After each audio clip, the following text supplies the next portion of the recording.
Hello, hello, hello.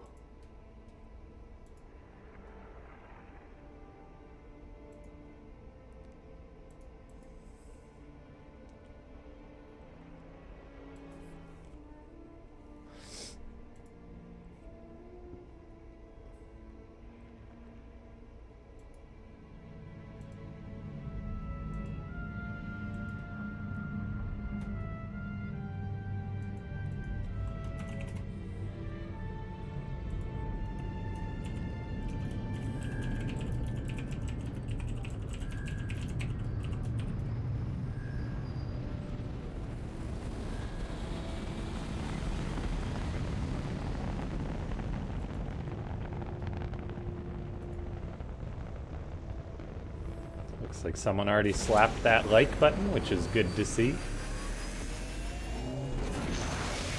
Thanks to everyone for tuning on in.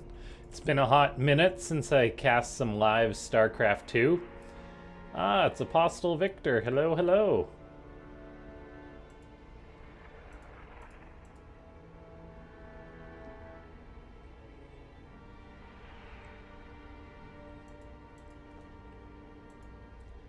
Nice to catch me live. Yeah, it's fairly rare that I'm on a schedule that I can do some streaming, but my schedule is allowing it right now. Good to see the chats also popping up on stream. I'm trying to do a dual stream on YouTube and Twitch for this event.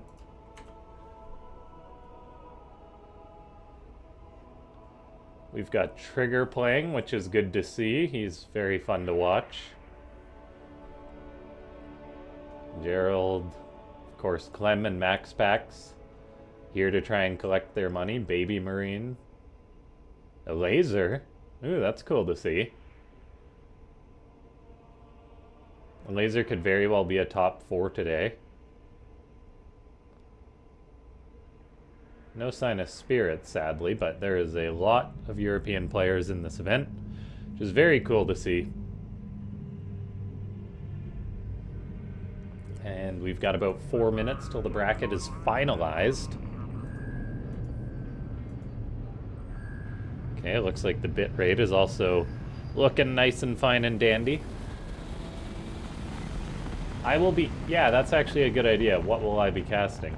I'll be casting a Monday night StarCraft 2 weekly. It's sponsored by guys, I believe, like Funka, Rotterdam, and others. So let me actually go ahead and put that in chat. Can I pin that? Pin message. Look at that. We really are living in the future. There's also a link to the... Here, maybe I can message both and then pin both.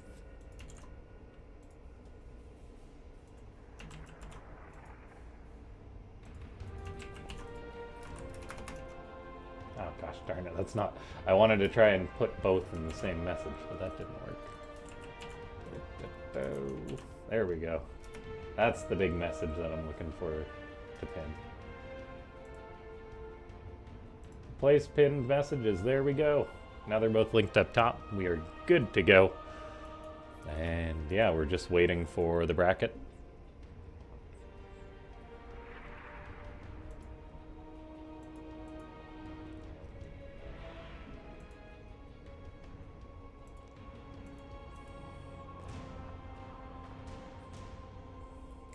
There is a lower bracket, which is one of the cool features of this cup. Hero Marine's online. I do wonder if he's playing.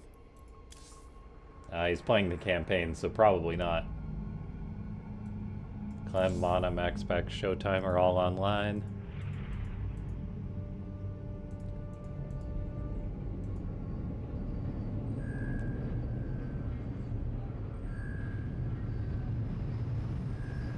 Yeah, the StarCraft window is supposed to be small.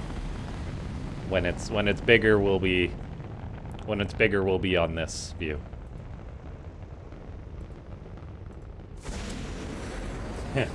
I will have to stay on it though, because I don't have the auto scene switcher set up, so that's something that will be a bit of a bit of a test of my habit because the auto scene switcher is kill, unfortunately.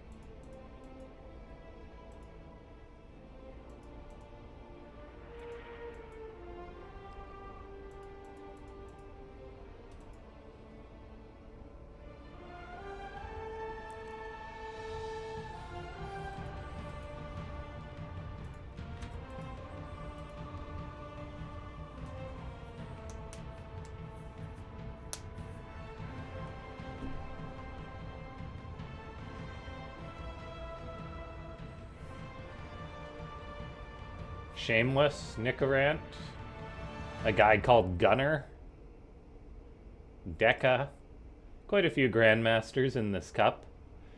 And then there's pro players like MaxPax who are not placed Grandmaster. Rodzen, which is a guy that I remember.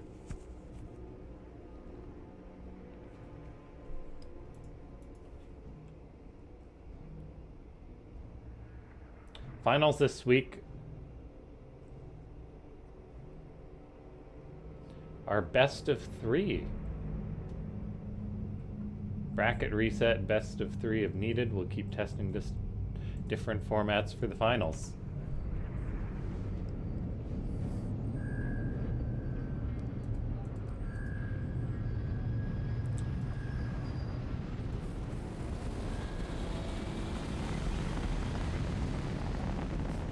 Miro talking on the Twitch saying, casting on Twitch, I don't remember the last time I saw you on Twitch. It's probably been at least like 5 years or something like that. It's been a long, long time since I cast on Twitch, but dual streaming in today's day and age isn't that difficult. So I'll be bouncing back and forth between the YouTube and the Twitch stream.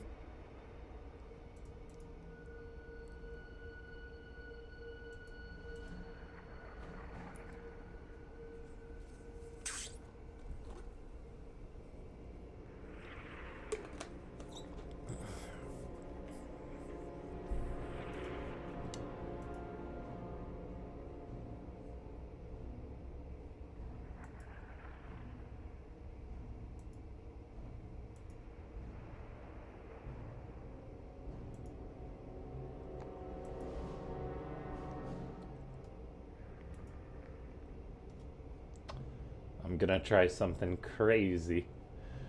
Merging the YouTube and the Twitch chat box. Twitch and YouTube, look at that.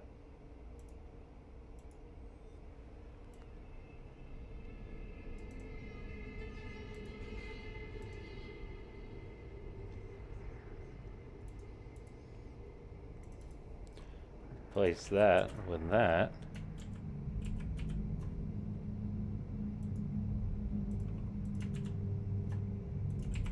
Oh, okay, cool. I don't even have to update the widgets.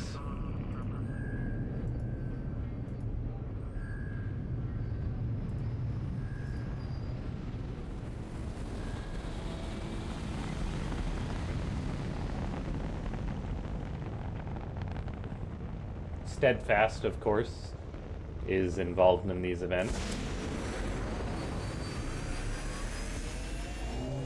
TKL, Rotterdam, Steadfast, Naruto, Indie, Funka are partnering up. So it's a big group effort to put these events on.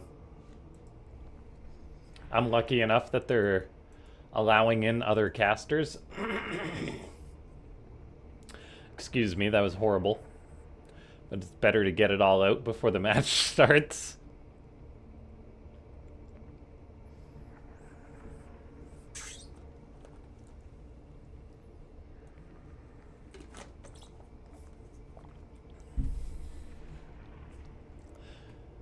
Jummy is playing. We're just waiting on the bracket to finalize, guys.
Hello to everyone that's tuning on in. I'm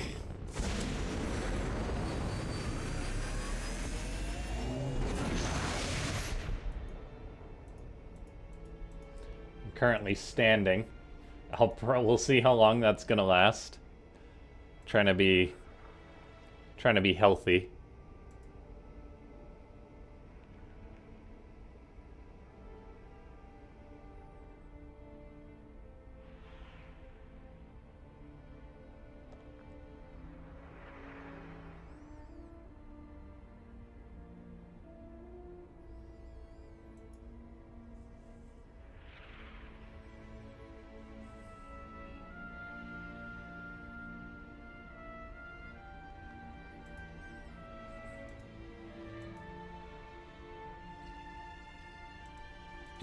Looks like we've got a few likes coming on in. Thanks so much to everyone for clicking that like button.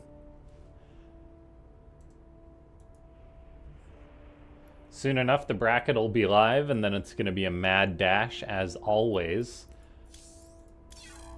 to try and find a game. Then the beauty about these events is that the quality of the games just gets better and better as you go on. Like, the first match is always, they're usually a little bit one-sided, and then the better and better players make it up and make it through.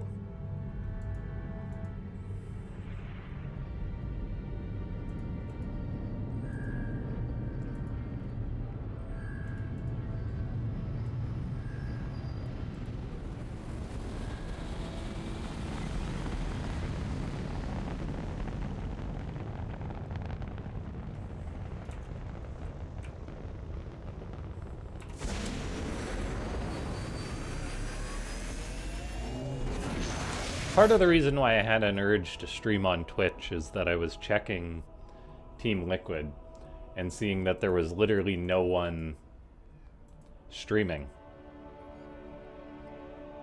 at certain times in the evening. The bracket is still being organized. I assume, I'm not sure what logic they're using to seed players, but presumably it's by a Ligalac or something like that, putting the best players on different sides of the bracket, so then they'll most likely meet in the finals. As if you're a pro player, it is not a good time to have to play versus like one of the other best players early on in the match. Although it's not as impactful with a lower bracket, but it still could be a thing.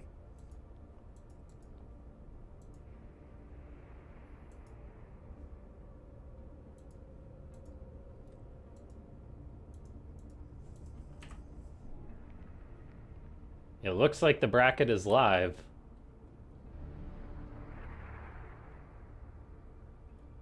No indication that it's not.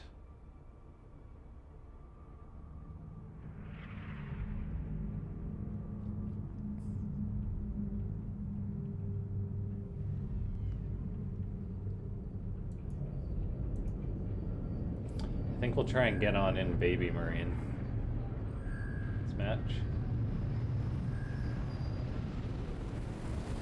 Although he's not in the chat, from what I can see.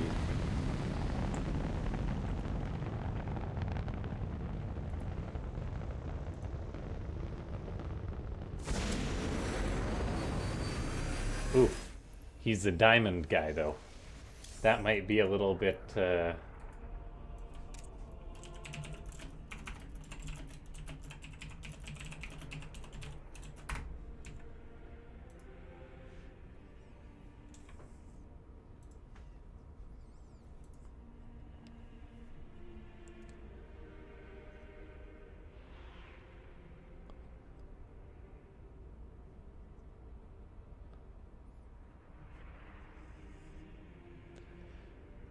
There's always a couple of baby seals that get clubbed at the start of these events.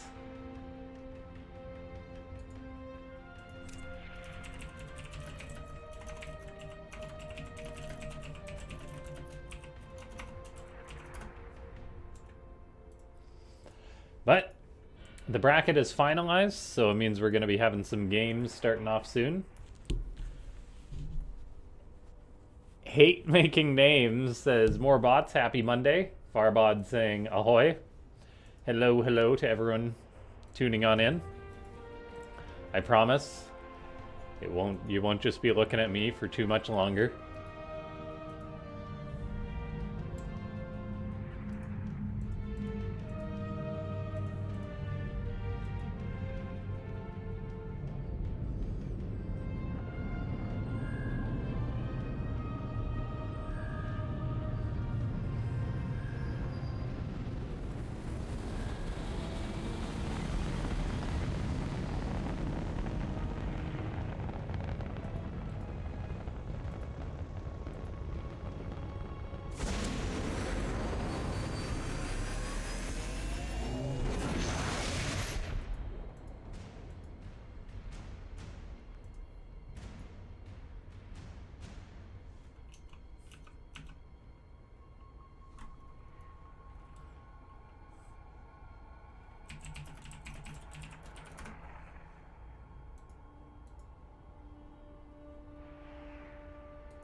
Okay, we are loading on into our first lobby.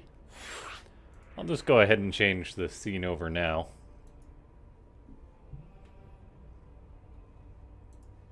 I'm gonna open Rotterdam stream. I wonder how he does his scene switching.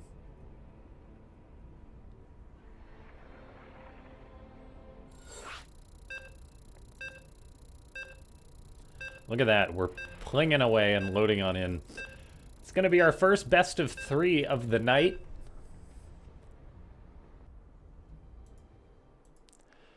Baby Marine gonna be taking on Dave Litos. Litos? In a PVZ.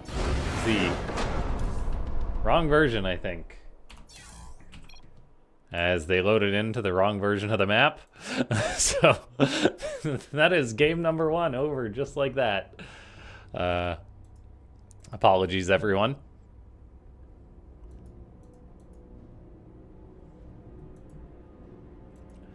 Such an intense game. Definitely. That happens to me all the time when I'm hosting tournaments, so...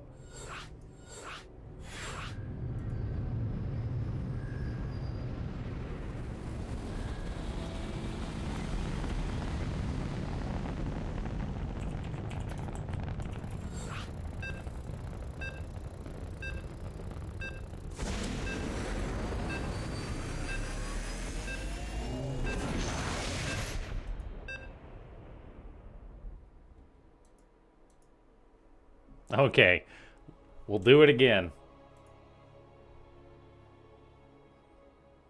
As we load on in to the first match, the best of 3 between Baby Marine and Dave Litos, who is notably not a Toss. He is a Zerg. Maybe trying to cash in on that $50 highest ranking Zerg prize, which is a thing. And yeah. They're rocking the red and the orange, trying to make the viewing experience as worse as possible on our eyes as the colors for these guys. But no, it's good that that Baby Marine is off racing. It will make it for a more interesting match, because I'm sure if he was Terran, it would be very, very difficult for Dave Litos. And clearly Baby Marine's probably been watching his brother Raynor play Protoss.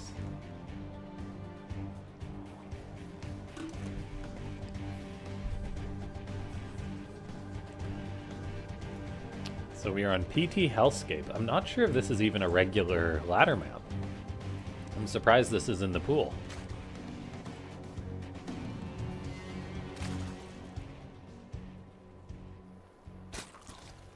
A probe scout going down from Baby Marine, making sure he's not being cheesed, which is a very wise decision. as if your opponent is worse than you, there's a good chance they're gonna try and cheese you out.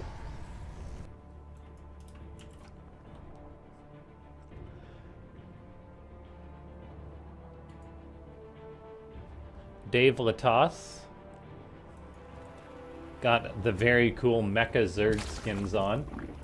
The drones being controlled by those little receivers. Meanwhile, we've got a Nexus going up for Baby Marine. And just a Cyber Core with a nice little wall going down. To keep himself nice and safe from the things that go bump in the night. And yeah, this will be a fun game to analyze how good Baby Marine is with his strategies as Protoss, with his just general Protoss fundamentals. He's got the money for a Stargate, however, he starts Warp Gate instead. Chrono boosting out an Adept. So we'll have to see if he's going to be going for something else. As there's the tech. Stargate on the way. Just wants to have Warp Gate out first, though. And actually walling his Adept in, so playing it quite safe. We'll see if he is just going to send that across the map, and he will. It would have been surprising if he did keep that at home, as Protoss, Adepts are so darn good at scouting and giving you that early game control. Here, let me get rid of that, UI. That will make this experience much, much better. I think that's probably way better. I'm not laddering, so we want to be able to see the observer UI. In fact, we may just get rid of my face altogether.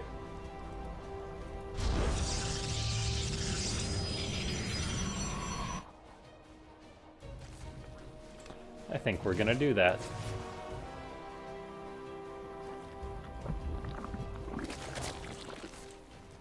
Okay, so we've got the Adepts of Baby Marine shading on into the main base of Dave Latas. They're targeting down drones. So far, 2 have perished. And a third one does go down. The drones are running. However, if he cannot lose any more workers to these Adepts, that should be alright. The Queens actually do intercept. Feelings were across the map, but Link Speed is now done. So, all in all, 2 Adepts for 3 drones. I've seen worse things. Dave Latas, his macro was interrupted a little bit. I'm not sure you should be firing up 9 drones at a time in the PVZ at the 4-minute mark. He's now going to try and poke his opponent a little bit. Lings do come on in. They get a bit of surface area on this one Adept, so the Adept's going to try and save their homie. No shade by Baby Marine, so the Lings actually do trade out against one of those Adepts. Then we've got the Oracle for Baby Marine actually heading on home. The potential for it to kill drones is there. However, the spores are already built and done for Dave Latas, so it's going to require some finesse with the micro. We've got Blink on the way for the Protoss. Meanwhile, the Zerg just firing up more and more drones, which makes sense. He's got to saturate up those bases. And the lair is coming on out.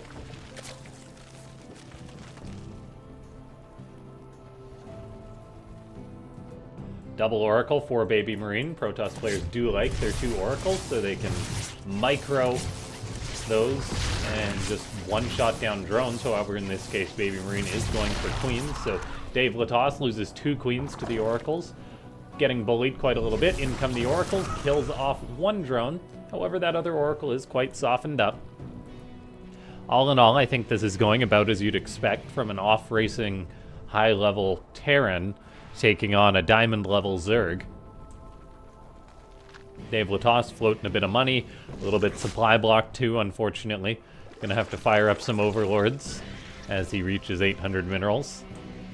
Trying to make a drone. There's the Overlords. A little bit late, though. And the Oracles are coming back on in. So I'm not sure what Dave Latas should try and do here. I don't think you can go wrong with Ling Floods. Like, if you're a lower ranking Zerg, how else are you going to take down a Protoss player that's maybe playing a little bit fast and loose?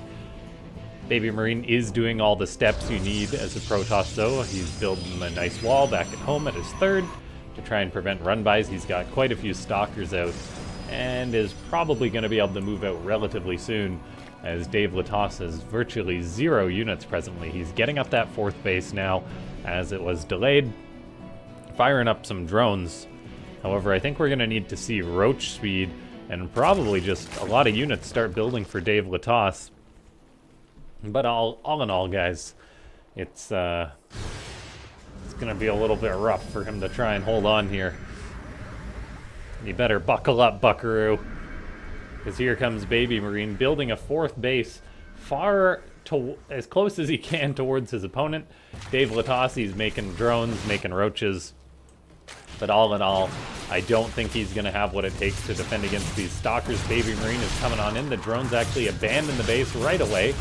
Possibly the smart move there, as Dave Latos is realizing he doesn't have the units he needs to defend. He builds a spine crawler. I mean, hey, he's got the money. Why not? Some roaches are popping out, but they're going to get killed on spawn. And yeah, Baby Marine playing Protoss. Looks like he'll be taking this one. Forfeiting more stalkers. Not one to dilly-dally. Dave Latos coming on in with his queens, roaches, trying to take down some of the stalkers. Baby Marine is microing back the stalkers. However, he is floating quite a bit of money during this as well. GG does get called, though, as Dave Latos taps on out. Baby Marine takes game number 1, not too unsurprisingly.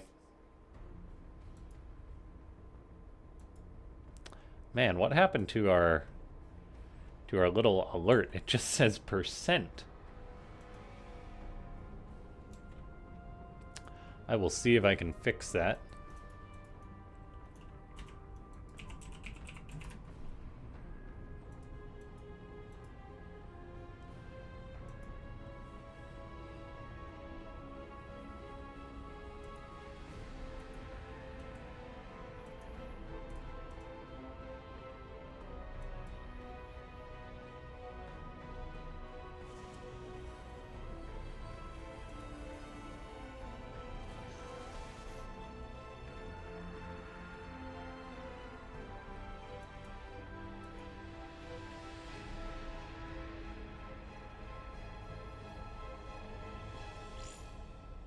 And there's an invite.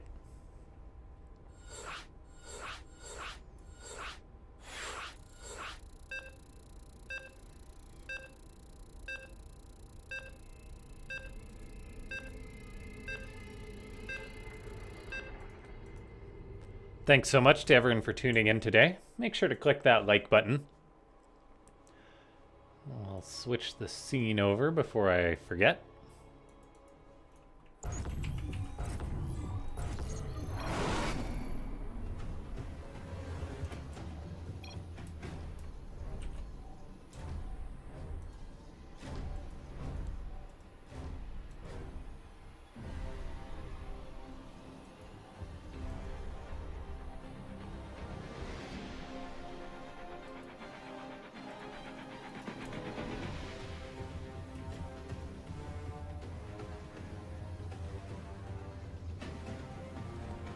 All right, we have got Dave Latos in the bottom left playing Zerg, bravely joining one of these open cups, so presumably he's probably a fan of Rotterdam or Steadfast or someone. As it, I know they try and keep their communities engaged, which is very cool. Early probe scout by Baby Marine, forcing Dave Latos to expand towards that outer location. As the Solo Overlord crosses the map.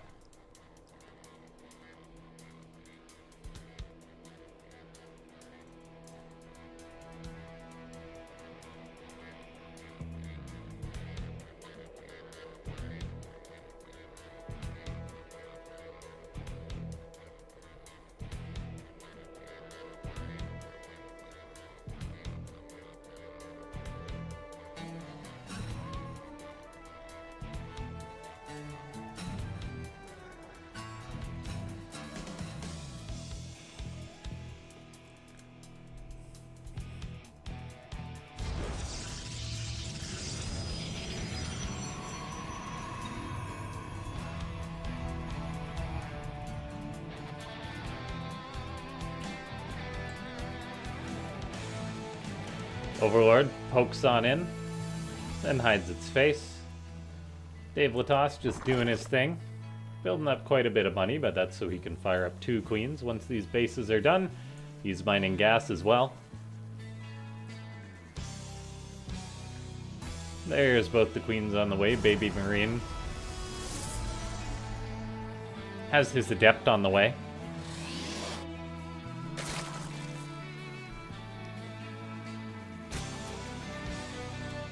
Yeah, and we are on the map. Airholm. Airholm? I get the feeling that the other E is silent. We're gonna go with Airholm. Stargate and Adept on the way for Baby Marine.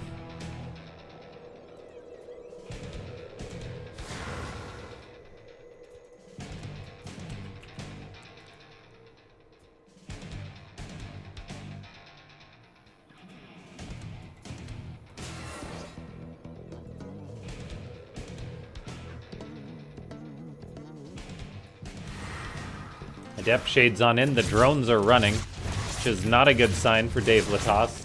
He's trying to keep it all together, however, he doesn't have his lings in position to deal with this Adept. He had them at his third base, then the Adept shades on out of there. So Dave is having quite a bit of a tough time. But he's trying. He's trying his best. He's being a fighter.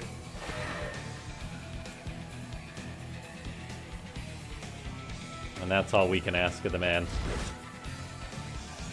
Spore Crawler on the way. Getting ready to deal with that Oracle. Baby Marine is very competent, though, building his third base.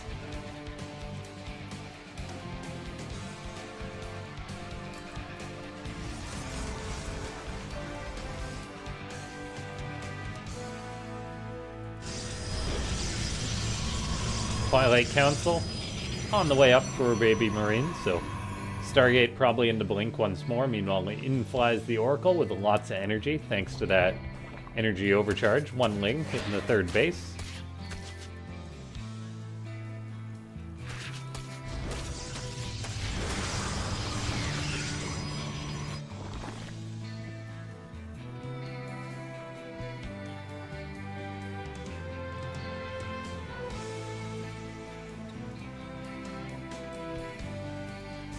We got multiple gateways going up for Baby Marine. Third gate, Link on the way. Third Nexus about to finish up. And there's Baby Marine grouping up both his oracles. We'll see if he can get anything done with the 2 of them. For now, though, just using vision to kill his overlords.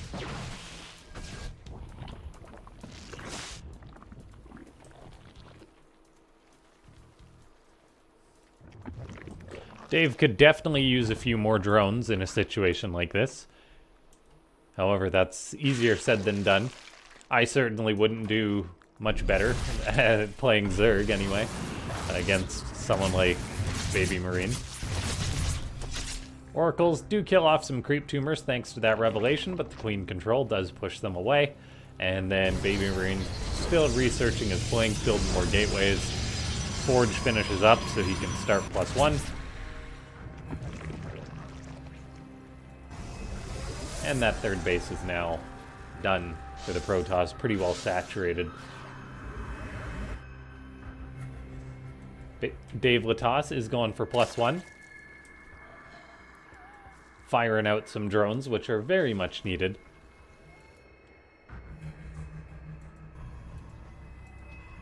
And a Robo's on the way.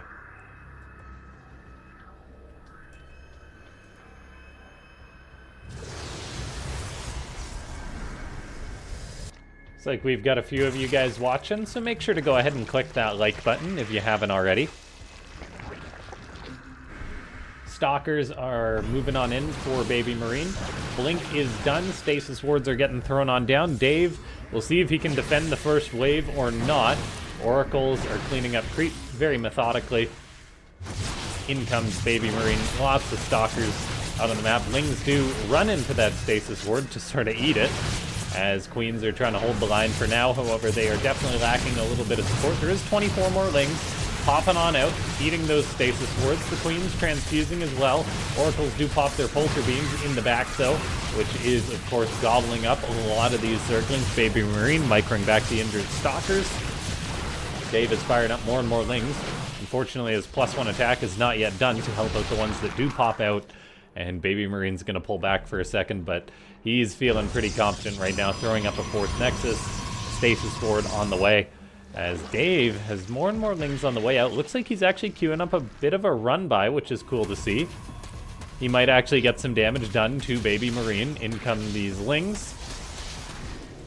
Baby Marine's coming in with the Stalkers, though, and unfortunately for Dave, he's got all this larva, but I'm wondering if he's got this hatchery hotkeyed or not. He needs to spend that money he's got. He could make quite a few Lings. And that run-by does get cleaned on up. Drones are being pulled into the fight. Yeah, unfortunately, Dave not spending his money making a million Lings to help try and fight this off, but there's going to be the GG. Unsurprisingly, Baby Marine takes the 2-0. But if Dave does happen to be if he does happen to be checking out the streams, as lots of people do, thank you for letting us cast your game. And yeah, well done, or good luck in the lower bracket. Hopefully your next match is a little bit more fair.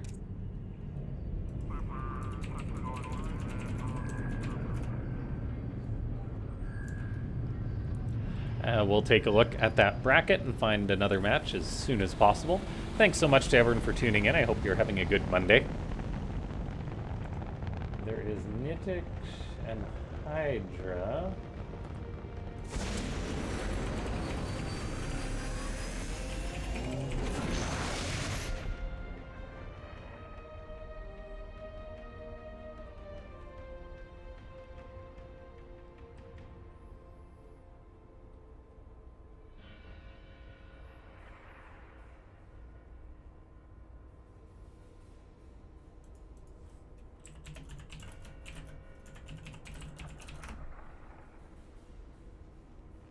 Yeah, looks like we've probably got our next match.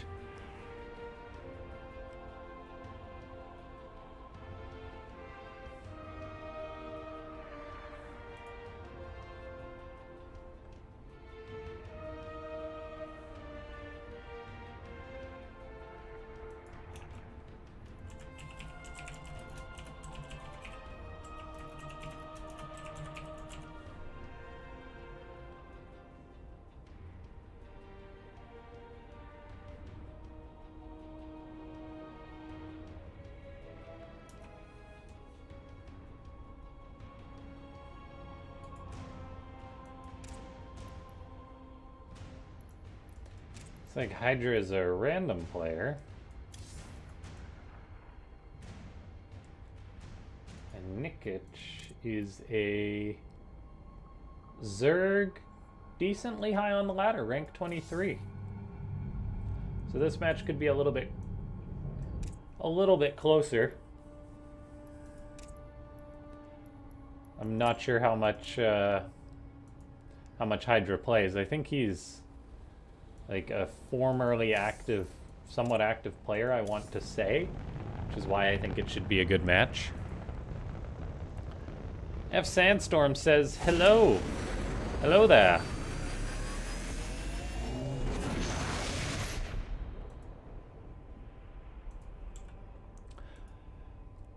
Hello to everyone tuning on in. And we've got our first match as we load on in. I did nuke. Is this the same Hydra that used to be known as Violet? Former pro player. I think you're getting your Koreans mixed up. Hydra and Violet were both Korean players that they were top Zergs, so I see how you'd get them mixed up, but no, they are different pro players, and no, it is neither of them.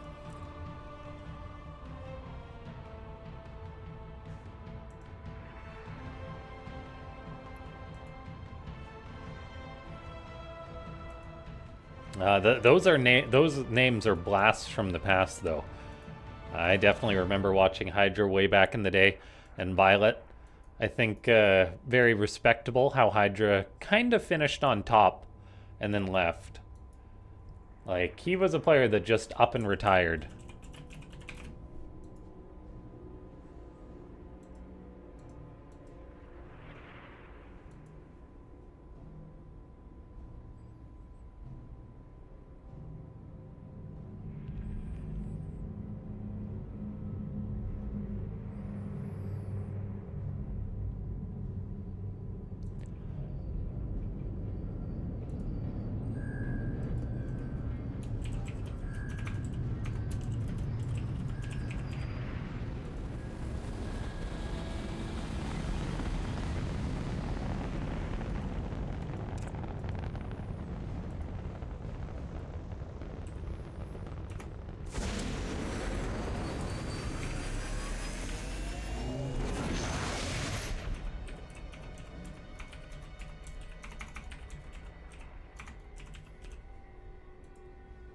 We are in the lobby. We're just waiting for these guys to start.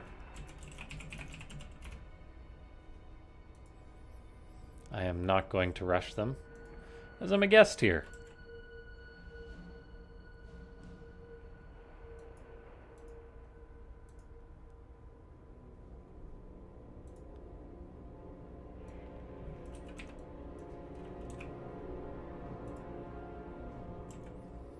I am trying to get this member goal to show properly though, but it's not. There it is.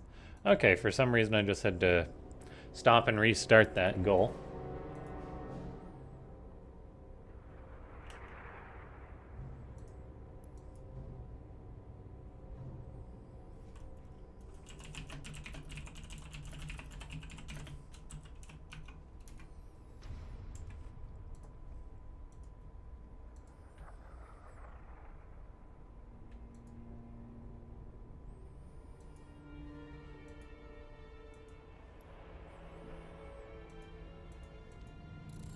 Make sure you guys do click that like button if you're tuning in on YouTube. Follow if you're or subscribe, whatever you want to call it, on whatever platform you're on.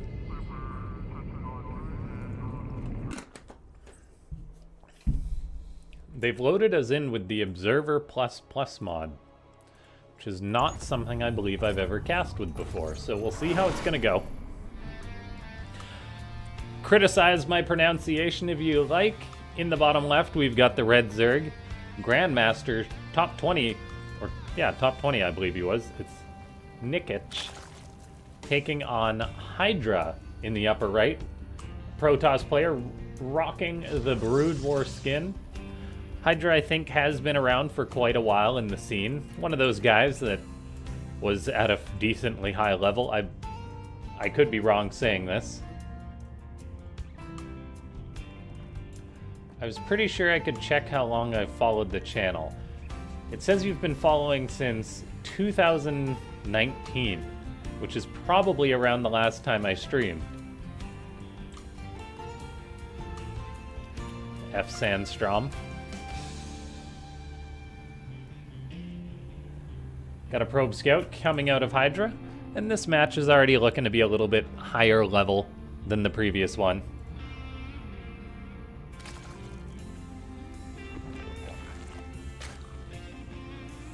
As Hydra comes on in here, even doing the mineral messing to try and destroy the mining of Nikich.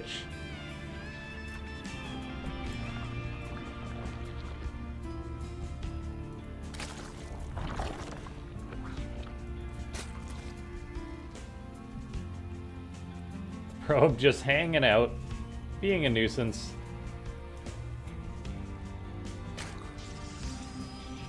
Meanwhile, Nikich Scout will be in the form of a slower Overlord on ley lines.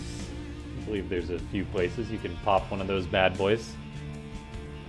Keep him nice and safe. Probe sees a drone move out to take a third base, and the drone is actually just moving to mine, pardon me. As you gotta build your queens first. No crazy shenanigans, like what Shin does, for example. Just going for like the 14 hatch for the super quick natty. Adept is being chrono boosted out. Miro X says, do you like snakes? I mean, snakes are kind of terrifying. I'm gonna say no. I don't dislike snakes more than I dislike any animal that could kill me. But I'm not gonna say I like snakes.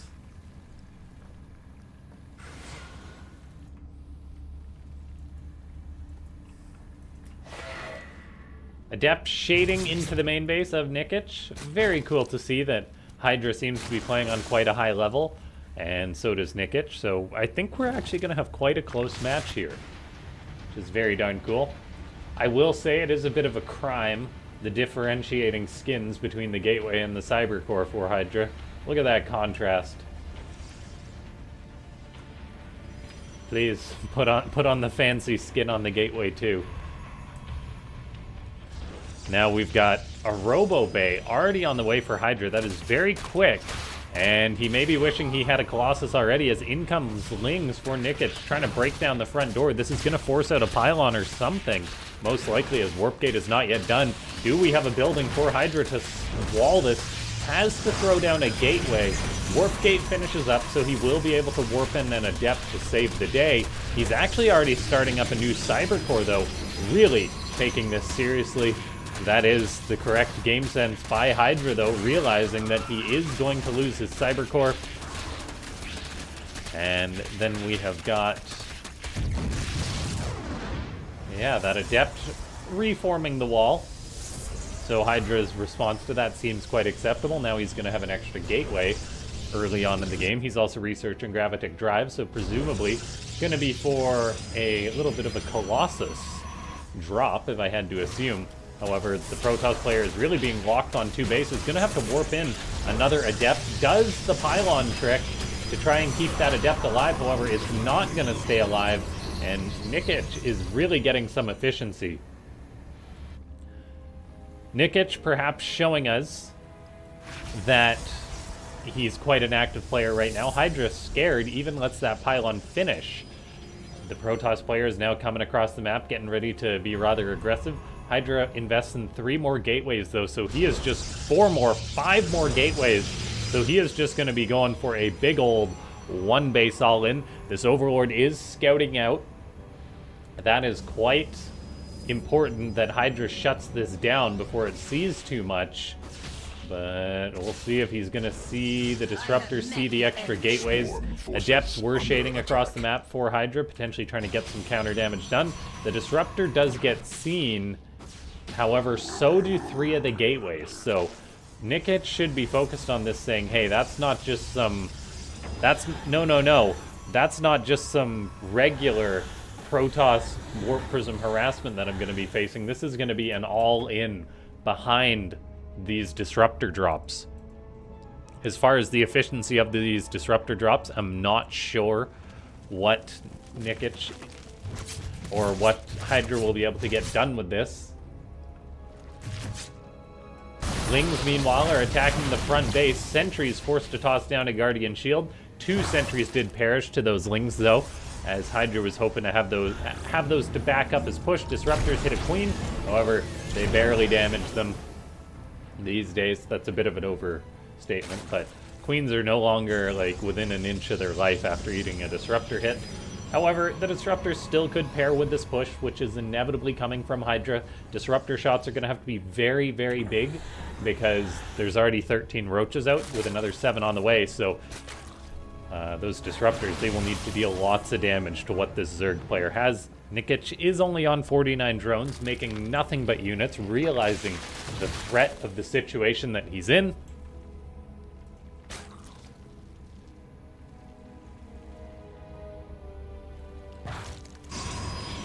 An Observer's on the way for the Protoss. That is going to be a must with this push. Adepts warping in more sentries. It's going to come down to the micro. Hydra is pushing on in. He's down 30 supply compared to his opponent. Nikic has built quite a large army. Avoids getting supply blocked, as he did have extra Overlords being made. Despite that other one, the Prism definitely needs to stay alive. We've got Lings to the north looking to make a surround. Do we have force fields to try and save these Disruptors? are looking vulnerable. A few force fields do go down to stop some of the lings. Disruptors zone out a lot of the roaches. We have another disruptor going out. It actually connects, however, they aren't the one-shotting machines they used to be. And Nikic will take game number 1 just like that. Well done to the Zerg player, just doing exactly what he needed to do.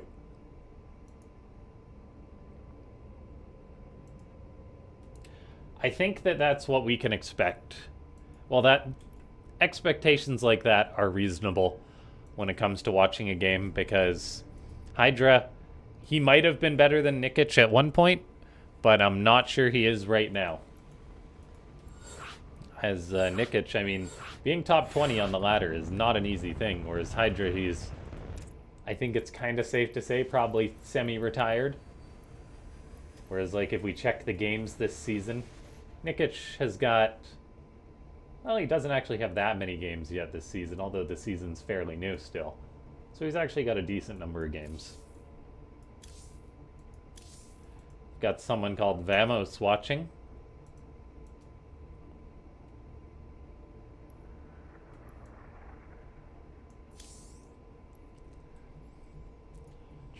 And the players made the game on the wrong lobby, but they caught it, fortunately, beforehand.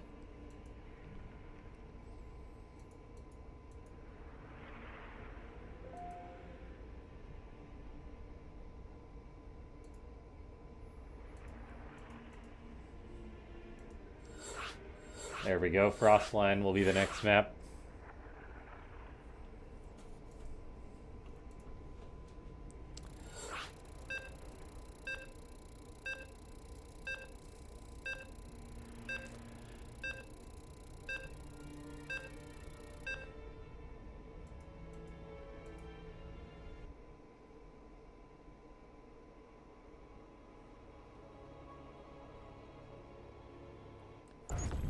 And here we are.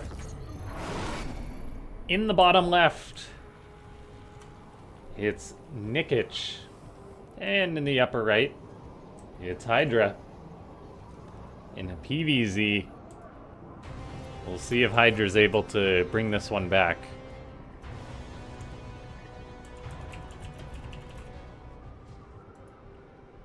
Okay, and yeah, Nikic is a Belarusian Zerg, playing for Platinum Heroes. I'm not sure if he's a younger guy or not. He might be a younger player.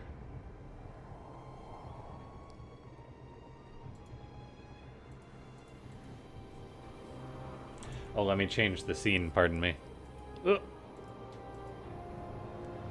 Caught it, guys. Whew. I do need to look into getting a different sort of scene switcher set up.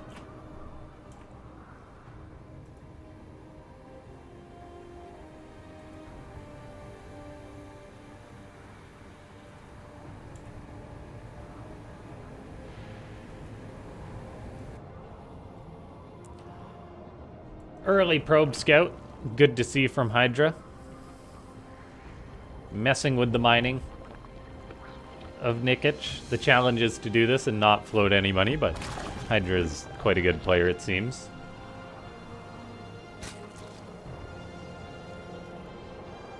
I'm not going to try and find his Liquipedia page, though, because seeing as how there's multiple pro players in the past called Hydra, and also the unit Hydra.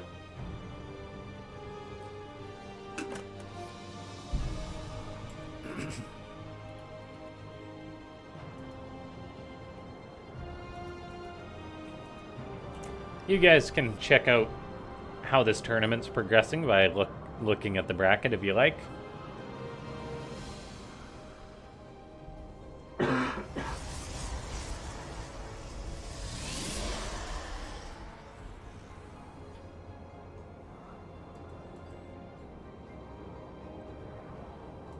Sloverlord hanging out at the front of the Protoss's base.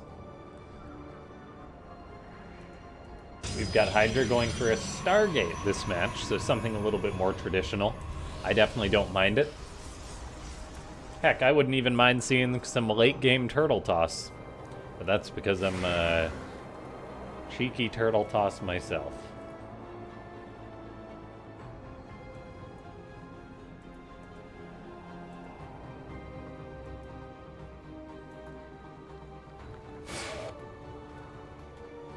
First adept coming on in for Hydra, trying to target down a drone. We'll see if he can get one, and he doesn't quite.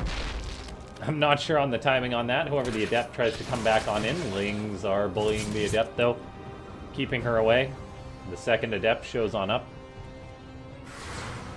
As Hydra maintains his presence out on the map. We'll find two Lings running. Only gets one of them, though.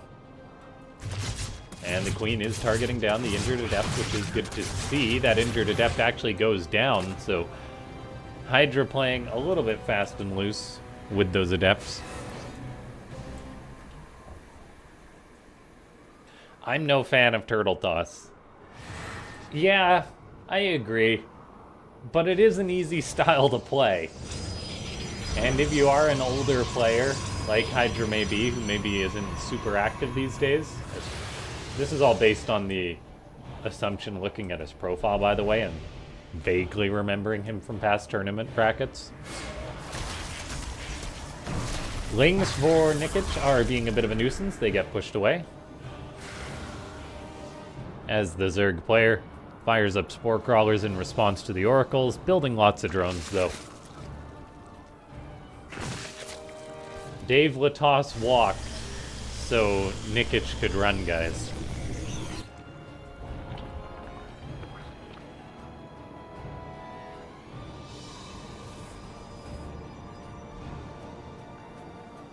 A robo behind this for Hydra as he goes up to 2 oracles, pardon me. 2 oracles and the adepts are going to be moving out. This could potentially put some pressure on Nikic as he does only have 9 Lings.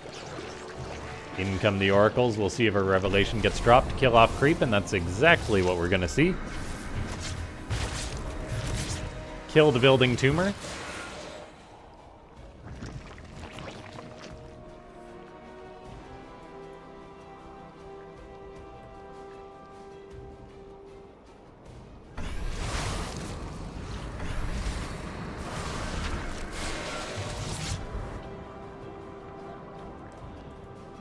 Hydra really just cleaning up creep. Already taking a 3rd base, so he's having much more success than the start of that previous match, which we gotta remember, guys, he was pretty much trapped inside his base until he went for that 2-base all-in hit. It was kinda doomed to fail.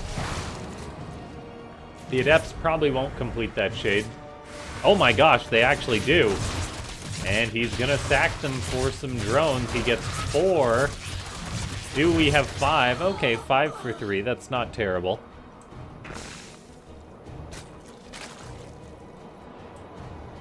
Hydra still has the oracles, which will help him defend this. We have 6 gateways building for the Protoss and an Immortal.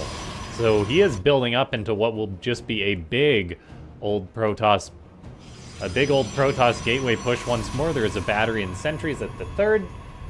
And there is an adept in the wall at the natural, so things are looking fairly tight for Hydra right now. Prism's on the way behind that Immortal.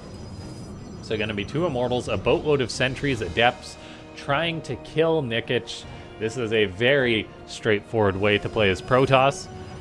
No blink, no charge. There will be +1 though, and these sentries, which are de facto map editors. Stalkers are moving out. That Overlord does have speed though, which actually allows it to easily get away.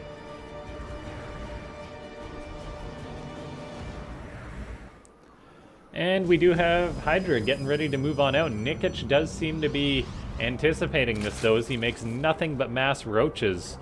Mass roaches +1. Glial reconstitution on the way. And it's a big old rebasing Terran pushing into the Zerg. The Zerg actually seems to be getting aggressive. Force field to allow the killing of some of those Lings and Ravagers. Corrosive Bile kills like 2 or 3 sentries there, though. That was some really nice connections for Nikic, and I think Nikic has realized that Hydra's pushing into him, so he should be the one that's sitting back for now. Oracle almost dies to Corrosive Bile. Queen's taking some shots. One goes down. Hydra has to back up, though. He's got to make sure he's hitting his warpins. I wouldn't mind seeing some Zealots or Adepts. There's Adepts warping on in, as he does have a very high mineral count. 3 Immortals out right now, as Hydra is trying to push on in like it's Heart of the Swarm, with just a big old Protoss ground army. He has to dodge those Corrosive Vials, though. The sentries won't be as effective. The Roaches and Ravagers are coming forward. The Immortals in the back are doing work, however. The Corrosive Vials are getting some decent connections, at the very least, forcing the army to reposition. Army supply-wise, it's close enough that we could maybe see this push work. However, there is so many Roaches and Ravagers that are doing work. One of the Immortals does go down. The Prism fails to save either, as the second one falls, and Hydra's attack, I mean, it's trying what it can. However, the supply is falling. Great stasis wards do catch a lot of this Zerg force. However, the Prism goes down, so these Immortals cannot be saved. And yeah, that is going to be GG, as Nikic takes the 2-0 over Hydra. Well done by the Belarusian Zerg.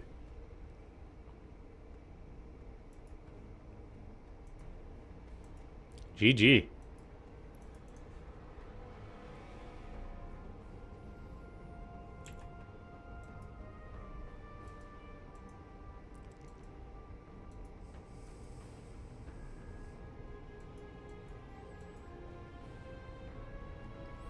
Okay, we're going to pull up that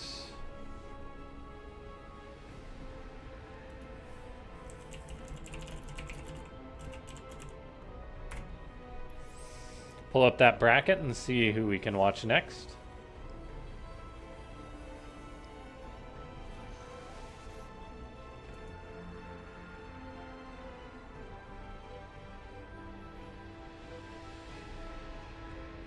Thanks so much to everyone for tuning in today.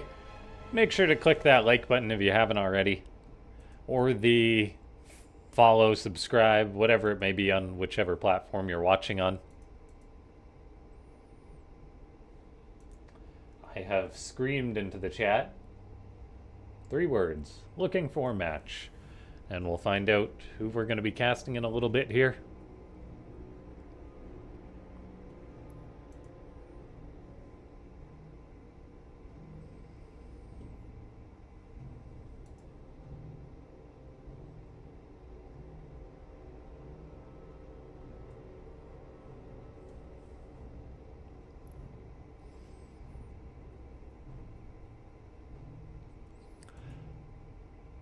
As Nikic's next opponent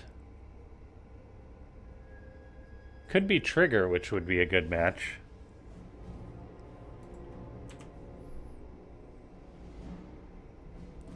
Mana 2-0's Gunner.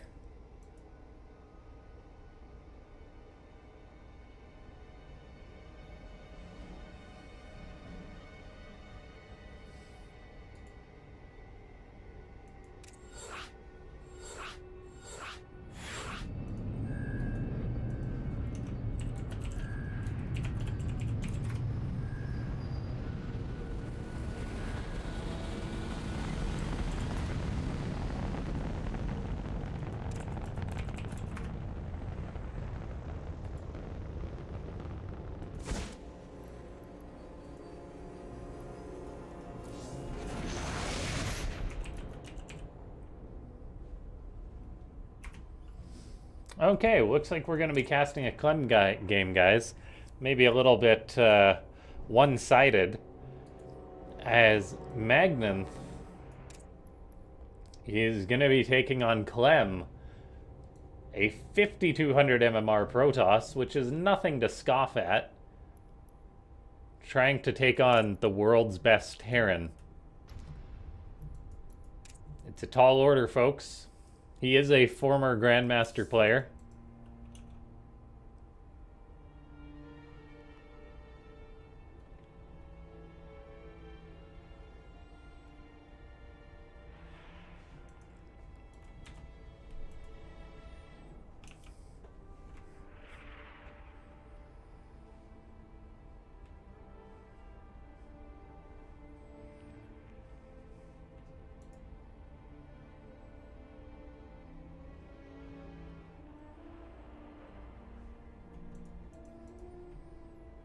But casting Clem is always good.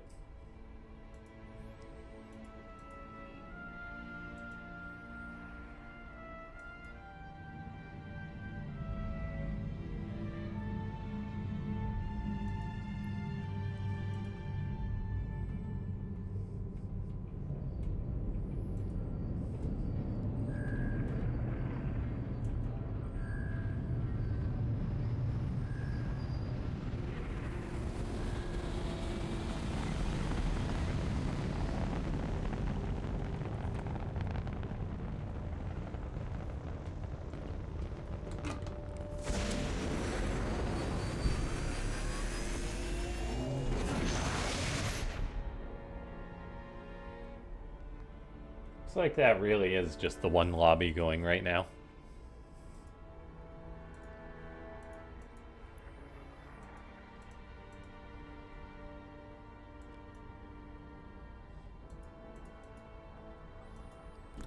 Thanks so much to everyone for tuning on in.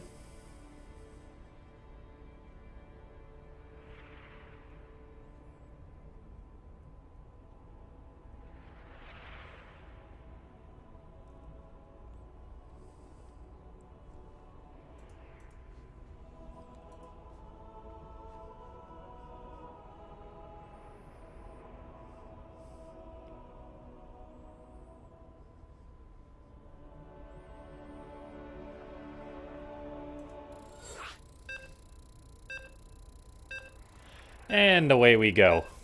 As we're loading into game number 1, it's going to be Clem taking on Magnanth.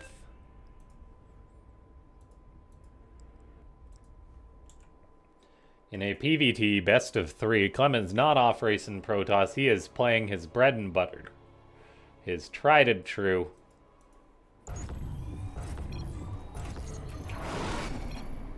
And potentially, this could be one of the greatest upsets ever if Magnanth can do it. He's gonna have to channel all his Protoss baloney possible, which isn't gonna be easy to do, as Clem himself has been playing a lot of Protoss, so he knows TVP from both angles.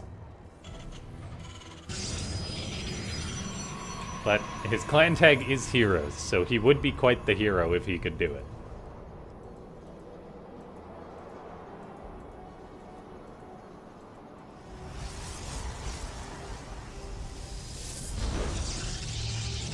I hope everyone that's tuning in is having themselves a wonderful evening.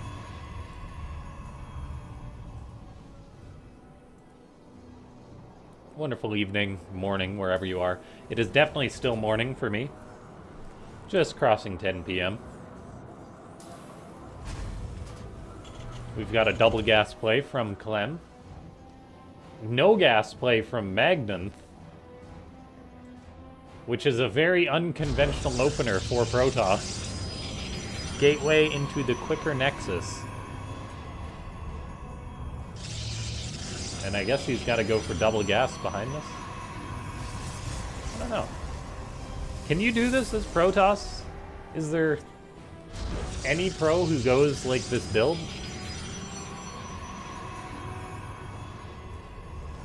Magnanth also saving up lots of energy on his Nexus. We'll see what he's going to utilize that for, whether it will be a Chrono Boost. And, okay, here it is.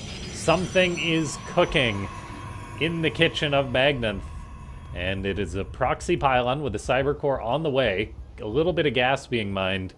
What will this be? Will it be a Twilight Council, DTs? I think it's got to be gateways, because he doesn't have the money for anything else. And there it is, a single proxy gateway. So much energy on Chrono Boost. Just going to try and Chrono Boost Warp Gate done. However, he needs to Chrono Boost that Adept, as the murderer, known as Clem's Reaper, is crossing the map. Going to be looking for some easy damage on his opponent. In comes that Reaper heading towards the natural. As a grenade gets tossed on down, one probe is going to fall. Will the second one fall? Clem does get chased away by the Reaper, but I cannot imagine the difficulty trying to micro against the Reaper of Clem as two probes fall. And the scary thing is for Magnanth that there's just more Reapers and more Hellions on the way. Clem knows how to dispatch of a Protoss that he can potentially out-control. Reapers and Hellions are a very good way to do that, as they scale a lot better than you'd think. As, I mean, it only takes like 2 Reapers and a Hellion to kill a Stalker. And the better you micro them, the better the results will be. So Magnanth is going to be in for a world of trouble. He's got that gateway, that warp gate on the way. He's got 2 gateways done. Going to be building another gateway. Clem, meanwhile, is just crossing the map with his Reapers and Hellions. Magnanth is going to be in a lot of trouble as his first Adept is going to take a bit of a beating. He fortunately does have 3 gateways, so he could have a triple warp in. However, he doesn't have a pylon done at his natural, so he's going to need to run these probes. He needed to run these probes yesterday, as that Adept is just going to go down. No units warping on in. There's 3 Adepts showing up, pardon me.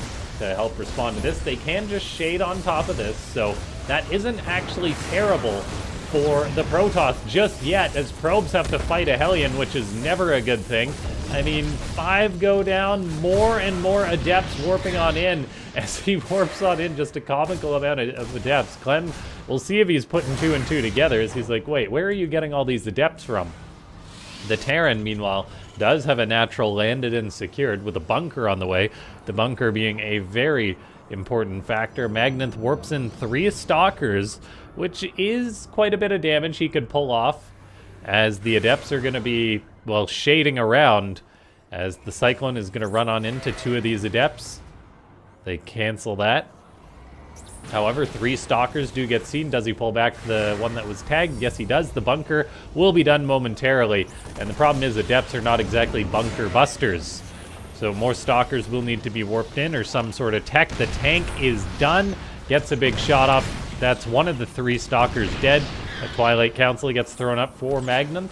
And while Magnath is not a slouch of a StarCraft 2 player, unsurprisingly, he's having a hard time taking on Clem, as pretty much every Protoss in existence does. It's like the Adepts tried to shade past that, but the success is not there, as those units all die. Clem is electing to go for a drop now. Magnath still only on 2 bases. He's got Stalkers out. He's gonna have, well, either Blink or Charge to be made at some point soon. Looks like Blink is the answer, and going up to 5 gateways. Although the problem is going to be future tech at some point. Magnath is trying to position himself well to deal with a drop that's coming. It's almost like he knows how Clem plays. As in comes this Medivac, going to be dropping inside the main base. Here we go. We'll see whether Clem is going to be able to find some damage. There is 3 Stalkers. The Stalkers are going to find the Marines. That's enough to 1 volley down a Marine. And the Medivac takes a shot, takes more shots. More Stalkers coming on in. Marines may need to be abandoned here. So, I mean, 5 Marines die for 3 probes. There's worse things in the world for the Protoss. Like, guys, it's important to remember that Magnath is playing one of the top players in the world as someone who... He's basically 2,000 MMR below Clem, which is ridiculous. But he's survived 6.5 minutes into the game. Is it going to be easy once Clem has got his 3rd command center and bio and everything? No, it definitely will not. But maybe Magnath can pull a miracle out of a hat. The Protoss player is going for a hallucinated Warp Prism to try and mess with Clem, potentially. Unfortunately, it's one of those plays that may fall on deaf ears, as it's probably just going to expire. By the way, pardon me, let me... Tooltips. Display game tooltips. We like those. As that fake prism comes on in, and Clem is like, was that a hallucination? There is mass Stalkers out for Magnath. Seeing that this army is coming for him, a scan gets dropped by Clem. There is no observer. The Stalkers are now moving out for Magnath. He's going to have to try and intercept this army, microing them back, but this is the challenge as a Protoss, trying to get the efficiency while not losing all your Stalkers to what Clem has, and he's going to try. However, there's that Blizzard pathing for you as the Stalkers go 2 different ways.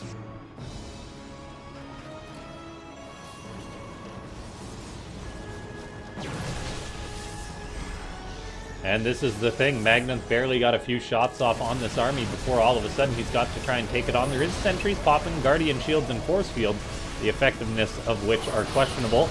More Force Fields going down. There is double batteries for the Protoss. Clem has got 3 tanks, though, which are pretty much untouchable. And I think we may be seeing a bit of a dead Magnath here. He really gave it an honest try. And, yeah, you got to give it to him for lasting 8.5 minutes in a game with Clem. Potentially more. If he starts building pylons all over the map, he could say, hey, I made it 15 minutes into a game with Clem. But GG does get called, as Clem unsurprisingly takes it.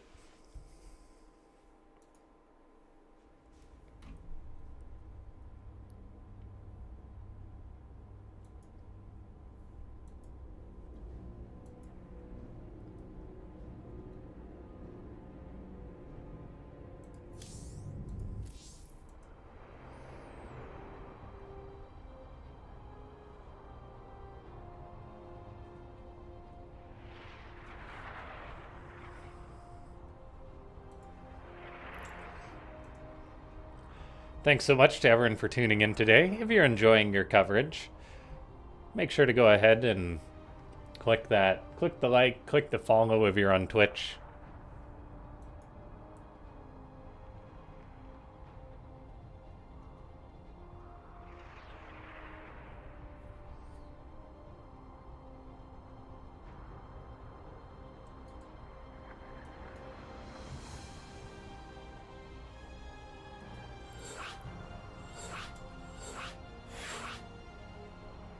As we load on into the next match.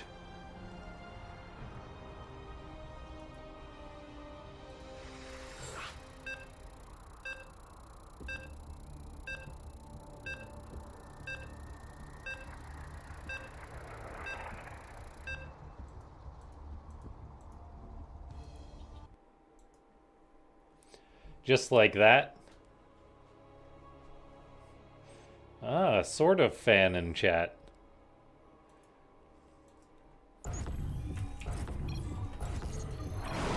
In the upper right, trying to make a miracle happen, it's Magnan.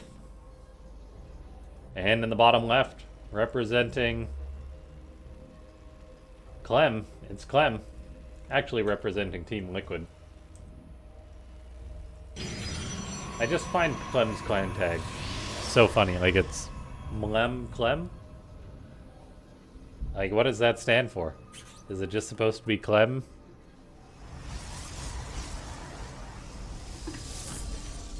I don't know. We'll never know, that's for sure.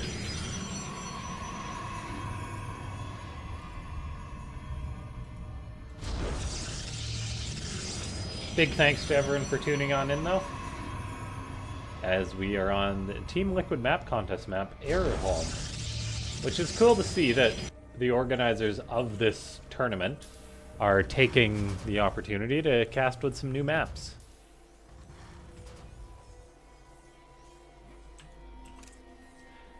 Question is, do we want the camera on, guys?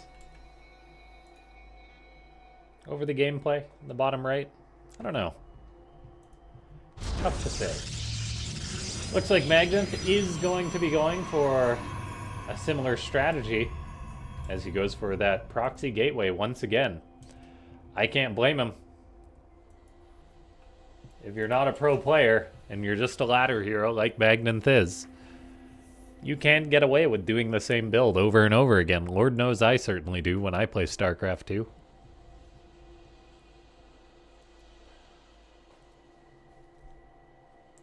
And gateway.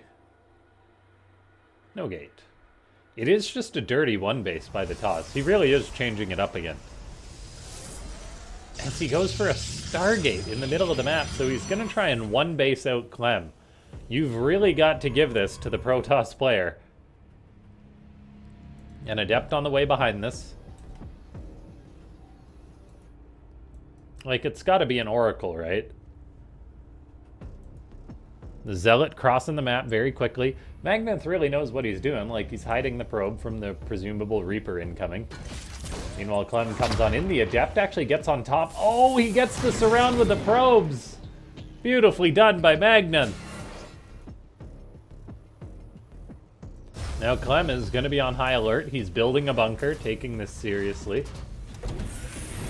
Meanwhile, Magnan looks like he's planning on building a Nexus.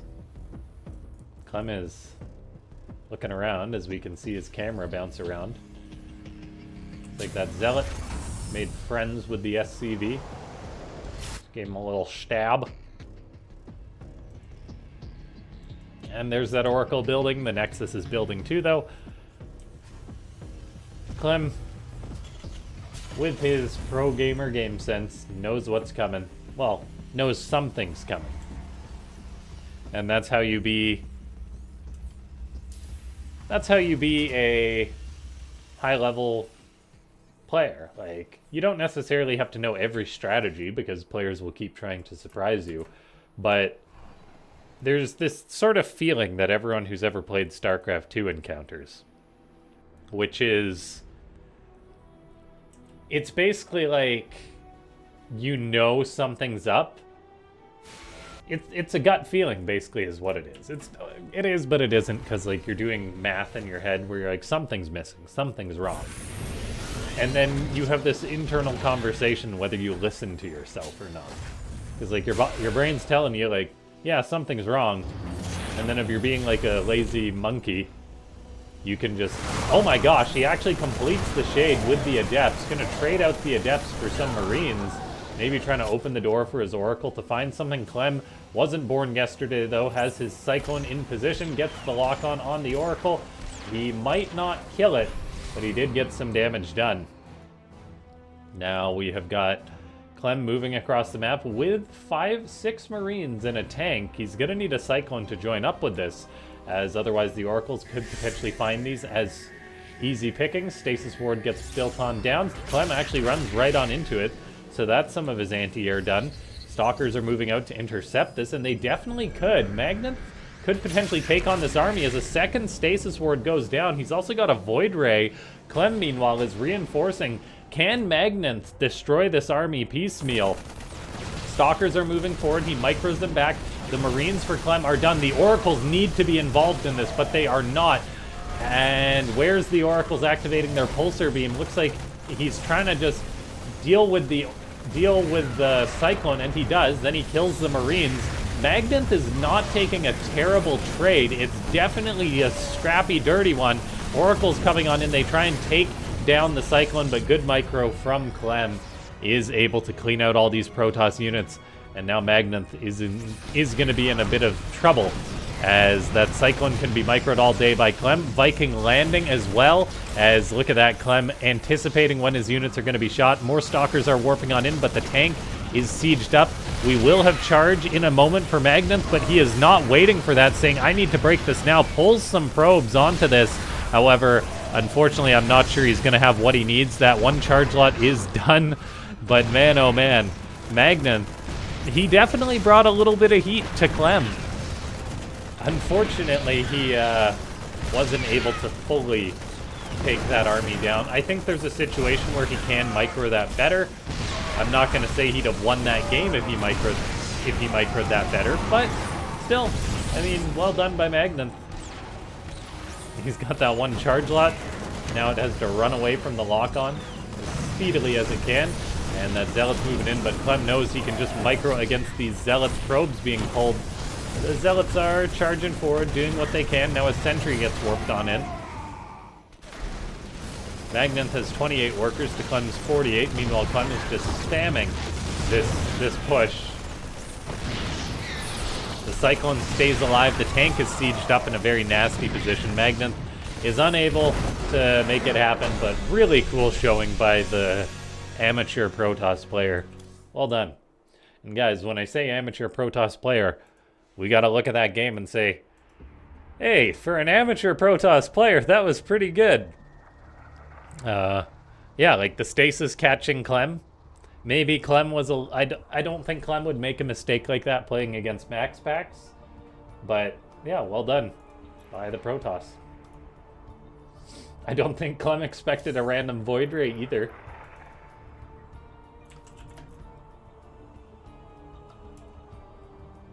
Nicaract,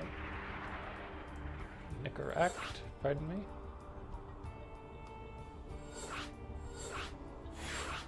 Nicaract taking on a laser.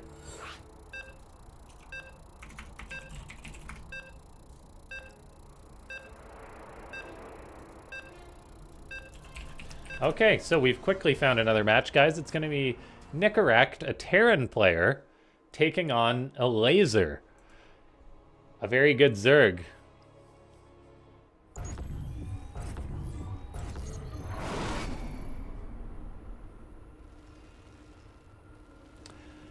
Hello, was the Phoenix Liu casted from replays? I don't know, and I don't care about your gambling.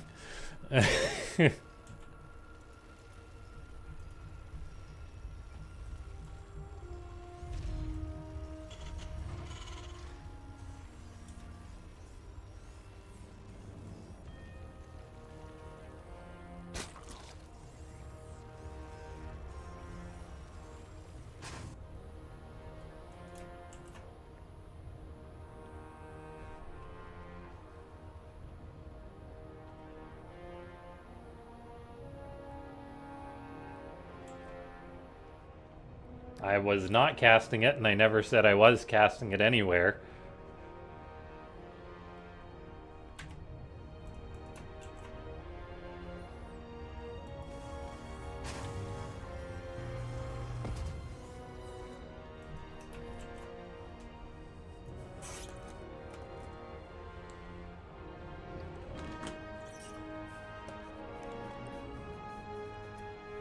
I will be casting the replays at some point, most likely. But yeah, there's literally like only one reason why people come into a channel and say, hey, was this match that was played a day or two ago cast from replays? It's like, why does it matter?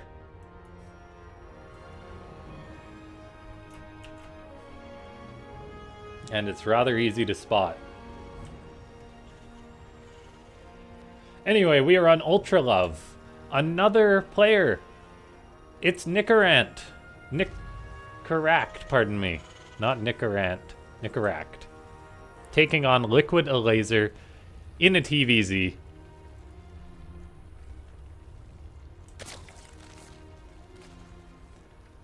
Alright, guys. Let's see whether Nickerant can take down the probable favorite a Laser.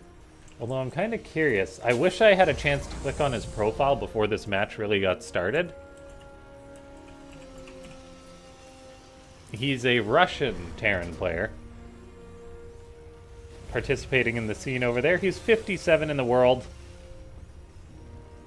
Number 40th non-Korean. Meanwhile, a Laser, I'm guessing, is probably like 20. Let's see. He's 30. So, like, there's not that big of a difference between the two of them as far as the Ligalac ranking goes. But it is still a difference. However, as far as performance goes, like, I don't think a Laser plays as much StarCraft as he used to.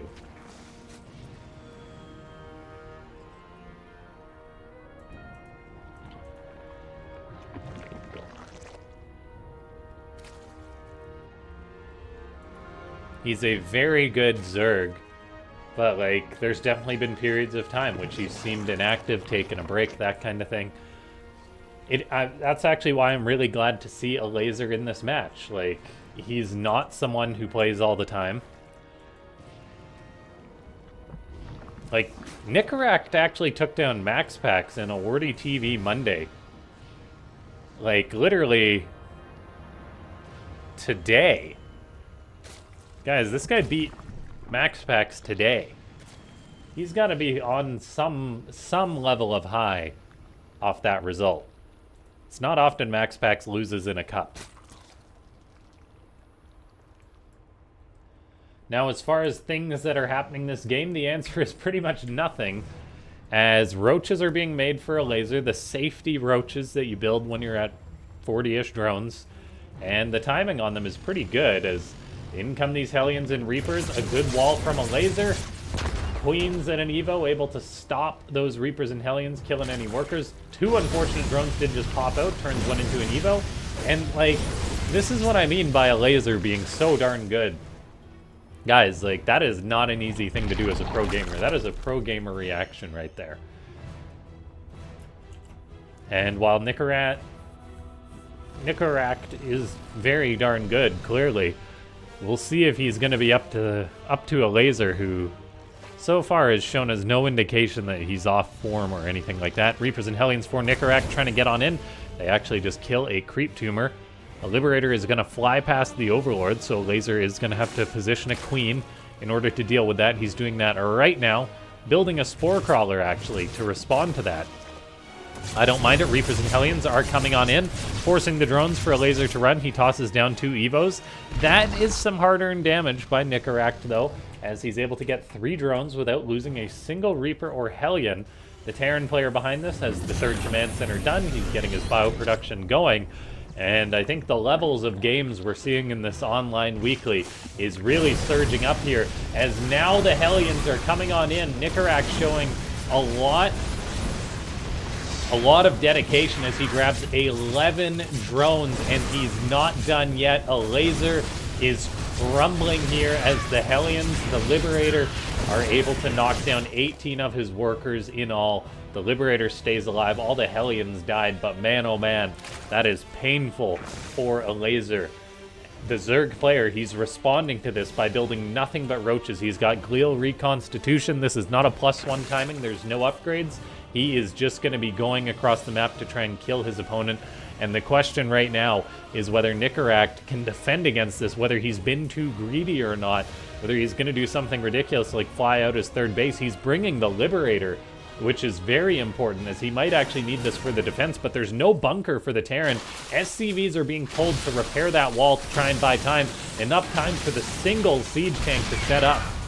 A laser is bringing the heat, but then he just retreats, realizing that he can't break through that. I mean, he maybe could have. It was only one tank, and, well, 19 Marines are now done. He's potentially going to try again, but if there's a second tank, he'll be in trouble. The thing is, there isn't a second tank, so his fortunes are pretty much the same. Going to get one depot. If a laser had an Overlord here, that would help him out tremendously. He's making more Ravagers, probably wanting to get off a good Corrosive Vial. Nicaract is kind of just sitting around waiting. He does have Stim done on his Marines, and in goes the laser, but a laser's actually just going to tap on out and say, nope, that's not going to work.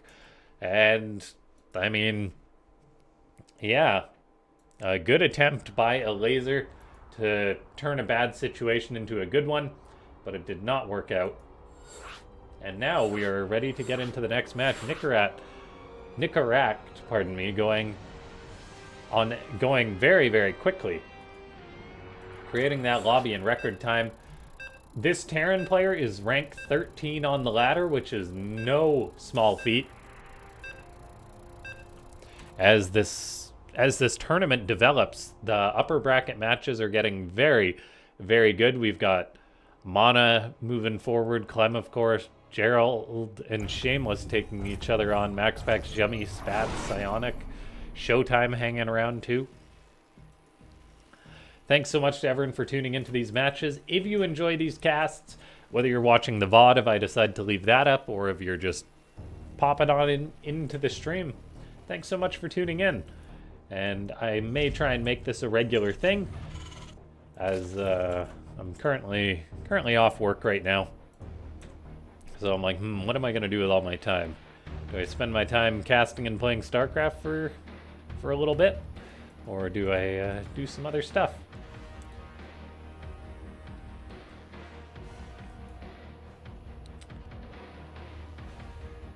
Hacker is top, says hi. Was the first game long? No, it was rather short. Hellions forced a laser's hand by killing drones into a roach all-in that unfortunately failed. A laser GG'd out fairly early, but it probably wasn't going to work out. I believe you were in the bracket. Am I not wrong? I definitely saw your name. Hacker is top.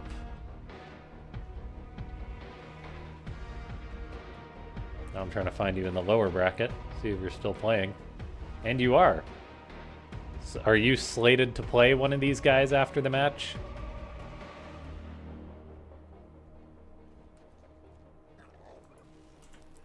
Okay, build-wise, normal Terran, normal Zerg stuff, Reaper Expand.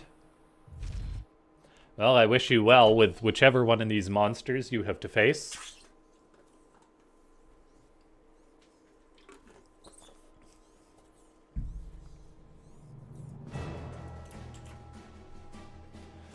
SCV moving across the map. Sees that there's a hatchery. That's all you need to see is the Terran.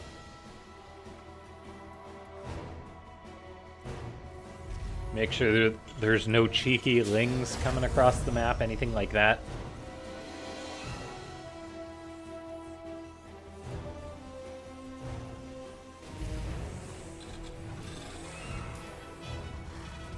So that SCV returns home.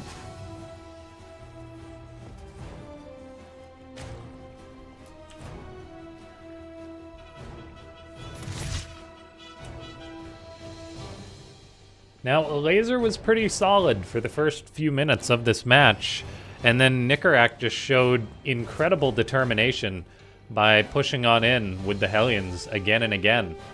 until he found a nice opening. It might be harder to pull off on... Oh man, saying this one's difficult. Erehelm? Erehelm. Erehelm. I don't know. Anyway. Yeah, so we'll see if he's able to find that success again or not. Anyway, a very quick third command center is building for the Terran player. Reaper keeping the pressure on a laser. That's why a laser hasn't spread this tumor yet. They'll have to move the queens down the ramp in order to intercept that, or in order to allow that to spread. And there's that Reaper grabbing the tumor. A laser was not doing his due diligence to respond to that, so Creep already getting pushed back a little bit, which can have compounding effects later in a game of StarCraft 2, as we all know. As the Reapers and Hellions show on up.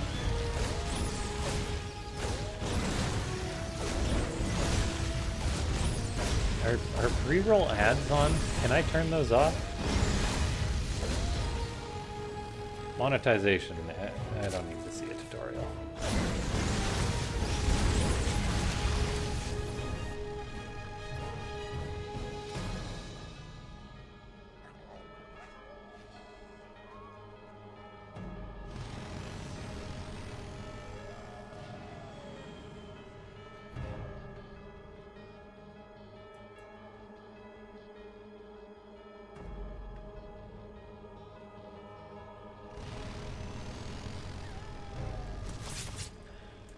Reapers and Hellion doing their thing. A laser has roaches out to respond. And one of those Hellions dies. Meanwhile, we've got a Banshee on the way for Nicaract. I like that. It can help slap down potential roach plays. What it cannot slap down, though, is roach queen all-ins, which it seems that's what a laser is gearing up to do.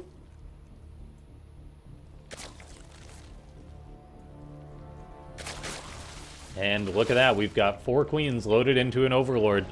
That is a Banshee killing 4 queens, pushing across the map. Nicaract, realizing how serious this is, has got a bunker building.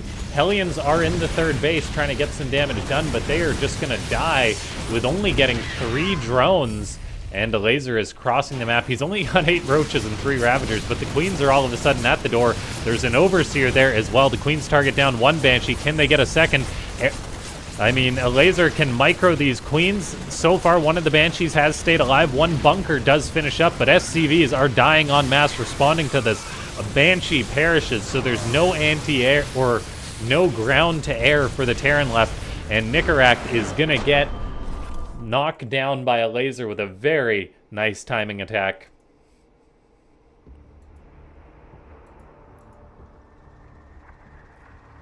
Well done by a laser, tying it up. And it just goes to show you really have to take guys like a laser seriously with those Roach Queen drops. It's as simple as 1 Overlord, 4 queens. And we did see bunkers build for Nicaract. It was just a little bit too late, a little bit too greedy with the 3rd command center.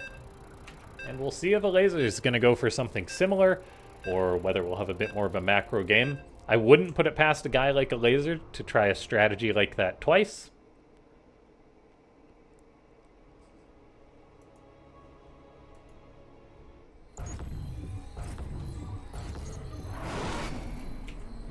And here we are.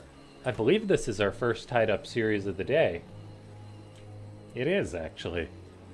This is very cool.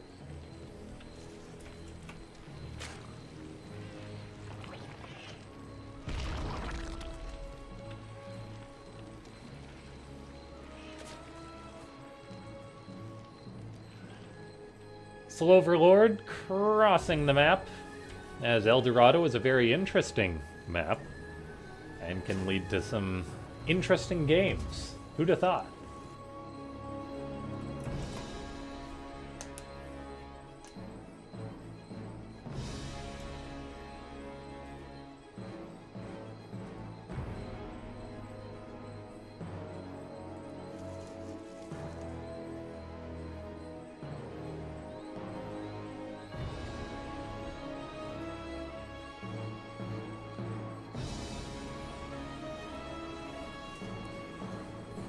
Nicaract, we'll see if he goes for that Reaper once again.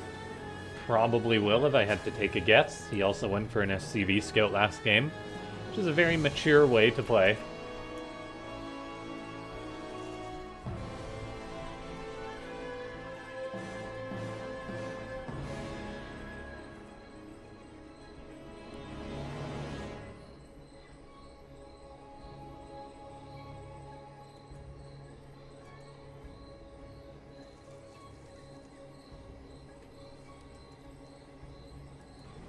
There's that Reaper CC on the way.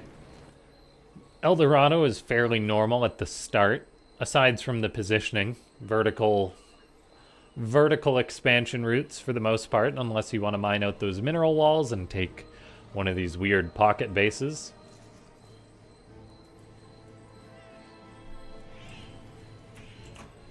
And we very well could see that.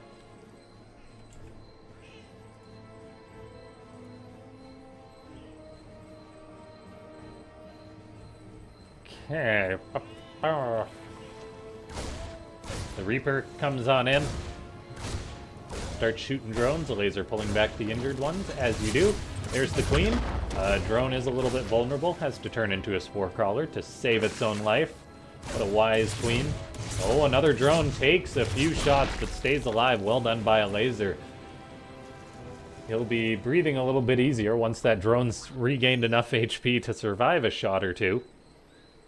But all in all, a lot of work for little return for Nicaract. And that just goes to show both these guys are playing at a very high level. I know with my Reapers, I don't try and get kills that easily.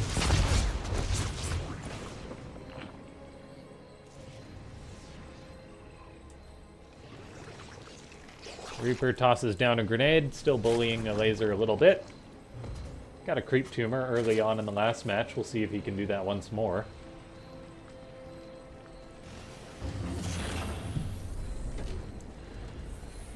Okay, I'm gonna transition into sitting mode now.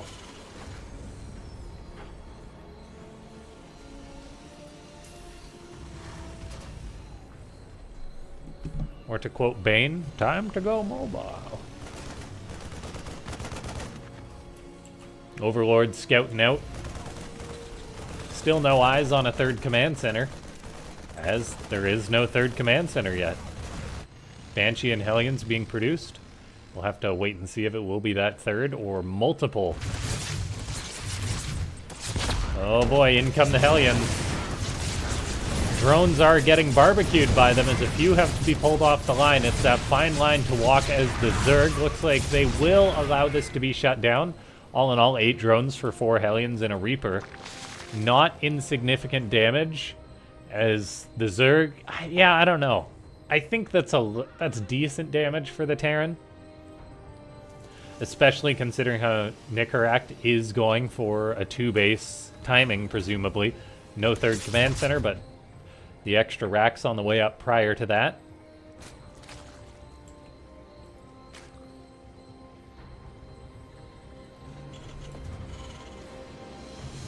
Adjust that camera a little bit. There we are. Pardon my observing as we miss another 3 drones perishing, partly due to the Banshee here, partly due to Hellions committing, and a laser actually was caught off guard. He's got an Overseer building, but it is not done yet. And where is it? It's needed in order to kill off this Banshee, which has now killed a whopping 8 drones. It even gets out. So that is some very effective damage by Nicaract. Now, we'll see if he's going to be able to pull it all together in a rather high stakes 5 racks play. The Terran player, he's killed off a good amount of Zerg drones early on, which means the laser has to replace those, which means he's not building units, which are what he needs in order to respond to this. In order to respond to this timing, which is going to be tanks, mass marines, with a 1-1 for the Terran. A laser needs to stop making drones and start making units immediately, as the pressure is going to be on him. Overseer comes on in. He sees the stim. He sees the multiple racks. He's seen all he needs. A laser fires up another 6 drones, though, which is really, really high stakes. I mean, the Zerg is down on supply compared to the Terran, which is not a good spot to be, particularly when he is producing just roaches. In comes some Banshees looking for some damage. Overseers are locked on, however, a Queen does die. Every little thing adds up in order to increase the likelihood of success from this push coming from Nicaract. A laser really playing it a little, like, I feel like he's droned a little too hard. He's investing in a 4th base, getting a Baneling Nest on the way when a 2-base Terran Wrecking Ball is moving out. The Overseer came on in and saw this, but I don't know if he really put 2 and 2 together. So this Zerg player is in trouble. He's now having to deal with his 4th base being harassed by Banshees. A laser's making more roaches to try and respond to this.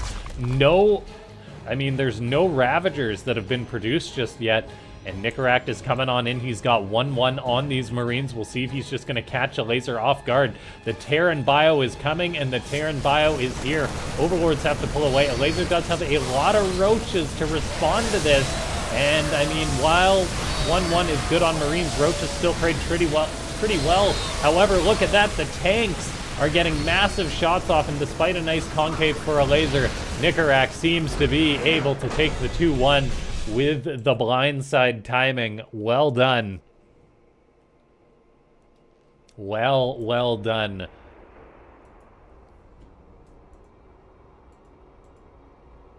GG. The siege tanks, yeah, there was, what, only 2, 3 tanks there, but they did a lot of work. Okay. So now we're going to try and find our next match. I think we are going to skip Hacker is top.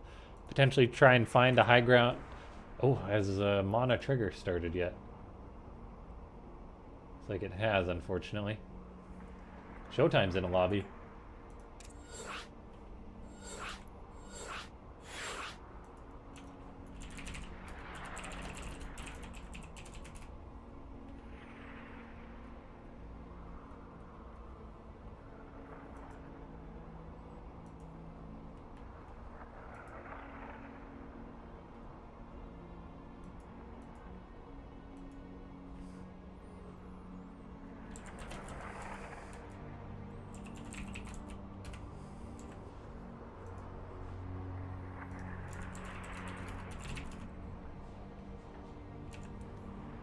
We've got Psionic, a Terran player, gonna be taking on Showtime in a TVP that is gonna be very difficult. The winner will actually move on to face Nicaract. So I think we may have found our niche in this tournament if we follow these games. As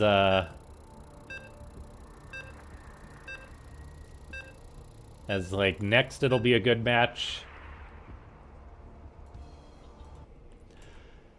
Phoenix of War saying, how's it going, LaughNgamez? It's going pretty good. Enjoying the opportunity to cast some StarCraft 2. Oh, wait, pardon me. Psionic is a Protoss. See, I was a little bit confused, because I haven't seen him too much, but he is a Toss.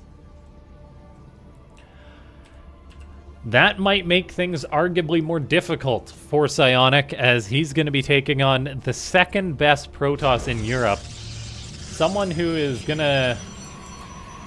who plays max packs routinely in PvP. Now, the roster for European Protoss players is very, very deep. Like, there is so many darn good Protoss players, but Showtime is a standout. And we'll see if Psionic can maybe make some dirty PvP Protoss magic happen. It's been known to happen.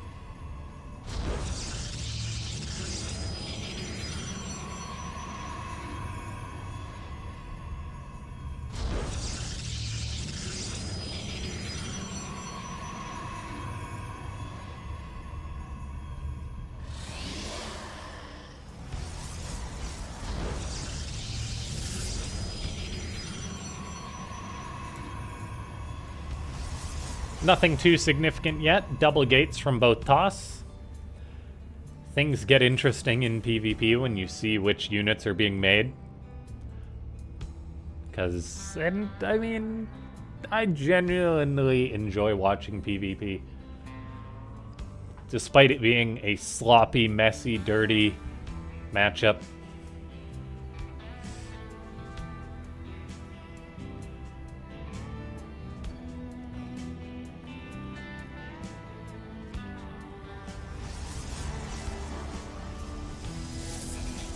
Probe comes on in. Getting tased a little bit.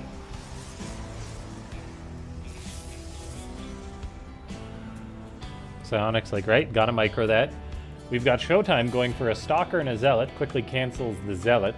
Fires up a Sentry instead. And we've got a mirror build coming out of these two toss. So it's going to come down 100% to execution, which is not an easy thing for Psionic to try and beat Showtime in. But at the same time, you're walking on a razor's edge in PvP. So you never know, Showtime could make a mistake. Looks like he will get Psionic's probe starting out, though. Oh, just taking its time, though, because that Stalker is really chasing it down. He does get it. That is gonna mean the pylon lives a little bit longer, of course. Which means Psionic can get up his Nexus quicker than that of Showtime. This is very risky to go for, however, as, I mean, one base timings tend to kill Protoss trying to take expansion, so Psionic is defensive, however Showtime will greet him with his own Nexus, so we've got Twilight Nexus on the way for both players. Very, very minimal differences. Looks like we had JSDS 1943 follow. Very cool to see. Did we have that pop up on chat? Or pop up in on the stream? Let me see if I can make sure that that will pop up in the future.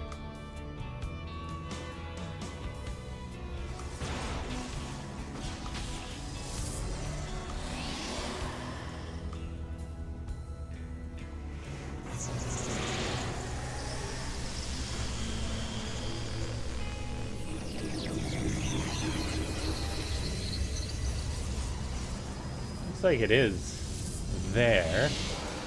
However, maybe it's not set up to show. Twitch, YouTube, follows. Yeah, maybe it just didn't play a sound or anything. I don't know. Maybe I'm just deaf.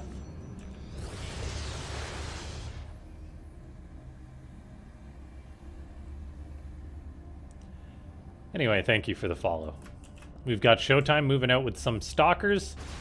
Meanwhile, Psionic is moving out with his Stalkers and Sentries, being very, very bold. Showtime is going to try and intercept. There is the Sentries. One gets volleyed down. Psionic on the move. Command force fields from Showtime. Going to catch most of the units. And at best, Psionic can maybe hope to get a unit, but I don't think he's going to. Loses 2 Stalkers, 2 Sentries for nothing, 2 more pathing in. Oh, this is horrible, as Psionic just throwing away units left and right. Showtime in a dominant position after that.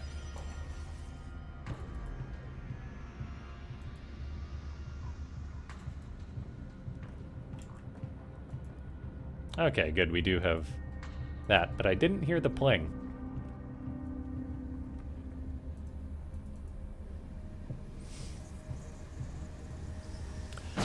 Showtime coming on in. Psionic is in a very rough position after that. It's 10 Stalkers, 2 Sentries to 4. Psionic is deader than a rock, as the Protoss player made a very bold move out, but it failed hard. Showtime is bullying him despite being up a base. Probes have to be pulled. You just can't lose that much stuff early in PvP. Very, very rough start in the series for Psionic.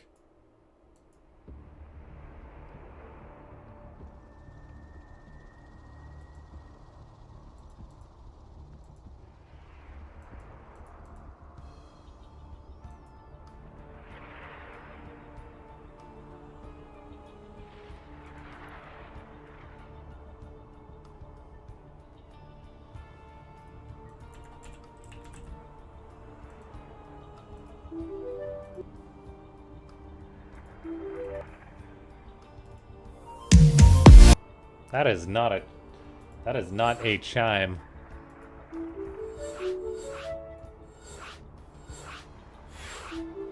We're trying to decide on a sound for the alert. Jesus, that is...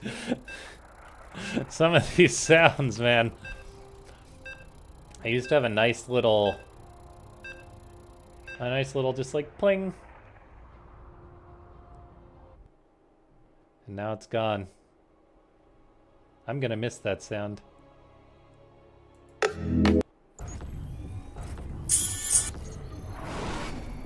I hope these sounds aren't making you guys nuts as I go about picking out.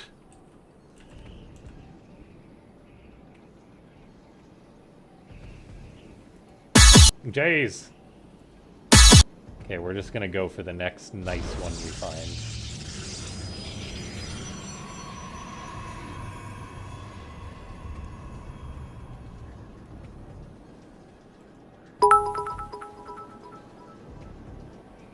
Yeah, let's go with just bits. The bits sound will do for now.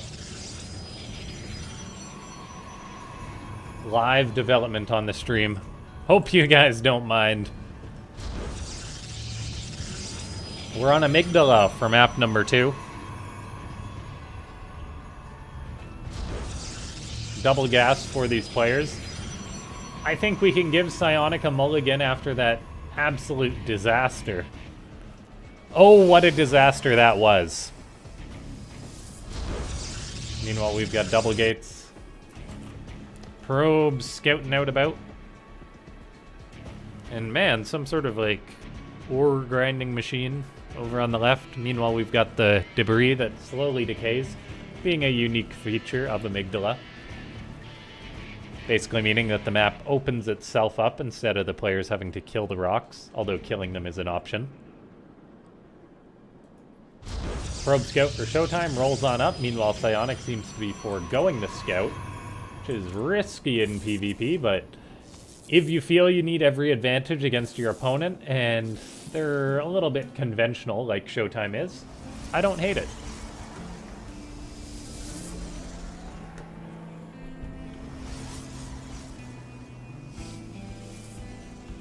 Stalker Sentry against Stalker Sentry. Now, of course, this means Showtime can throw up his Nexus without any worry of a pylon block like we saw in the previous match. Yeah, that was just really, really unfortunate what happened to Psionic. Sentry may catch Showtime's probe. He even drops the force field to kill it. That is dedication. Energy overcharge still allows that hallucinated Phoenix to go on out, which is an absolute must, I feel.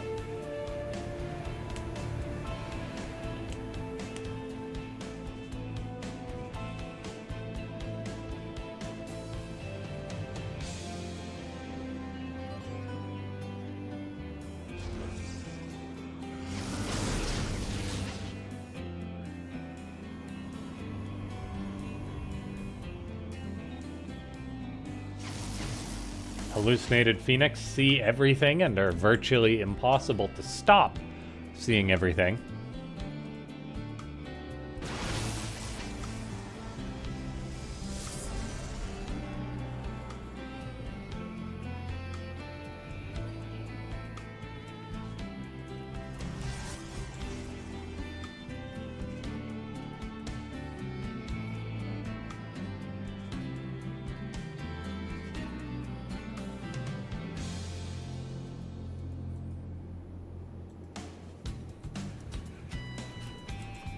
More and more hallucinations being tossed on out.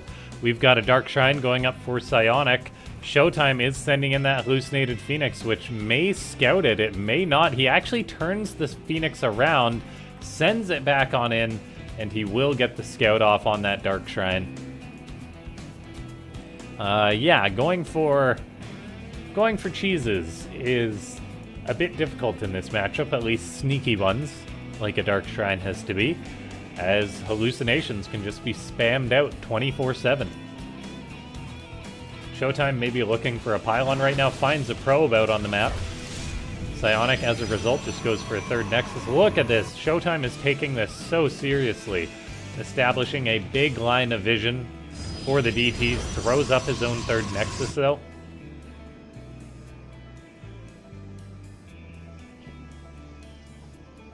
I think we may lose the Toque, guys. Oh, man, that hair. That Toque hair. Okay, the Toque's going back on.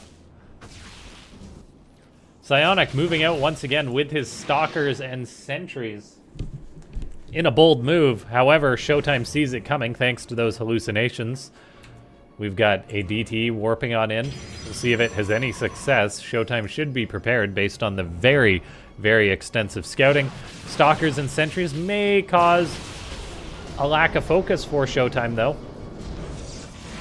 Hallucinations can just be tossed out so much, and look at that. Observer on the way.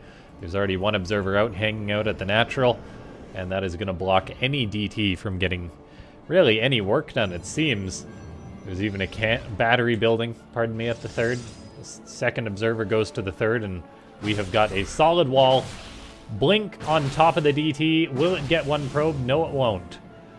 So unless that Dark Shrine is used to make Archons later in the match, that will not be effective for Psionic. Not sure you'd ever want to create DT Archons in this day and age. I know that they had their place, but they just cost so darn much. Like, it's $250 per Archon. Or no, pardon me, it's $500 per Archon. Whereas it's, I mean, only $400 per Archon with High Templars. Of course, it's gas versus minerals, but you can just make a Zealot extra, and it's worth it.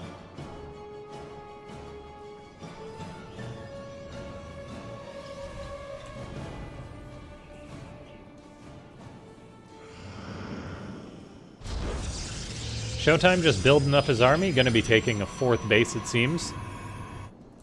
Showtime has a nice lead on the Robos, as he's already got his observers out, building an Immortal, getting out Charge.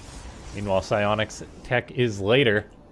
Psionic's Blink finishes up, but his Charge is later.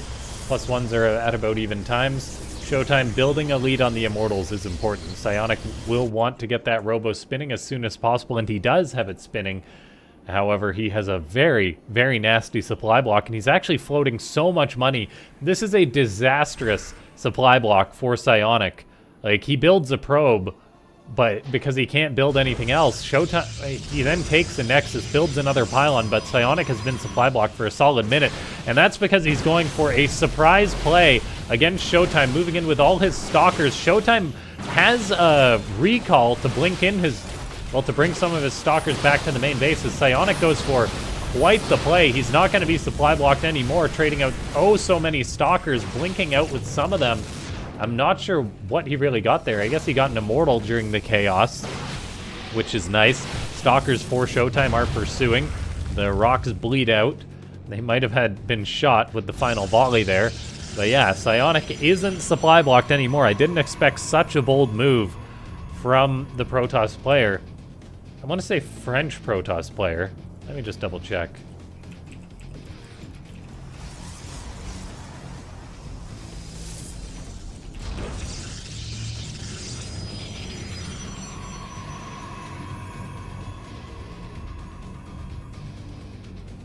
Yeah, he is a French player.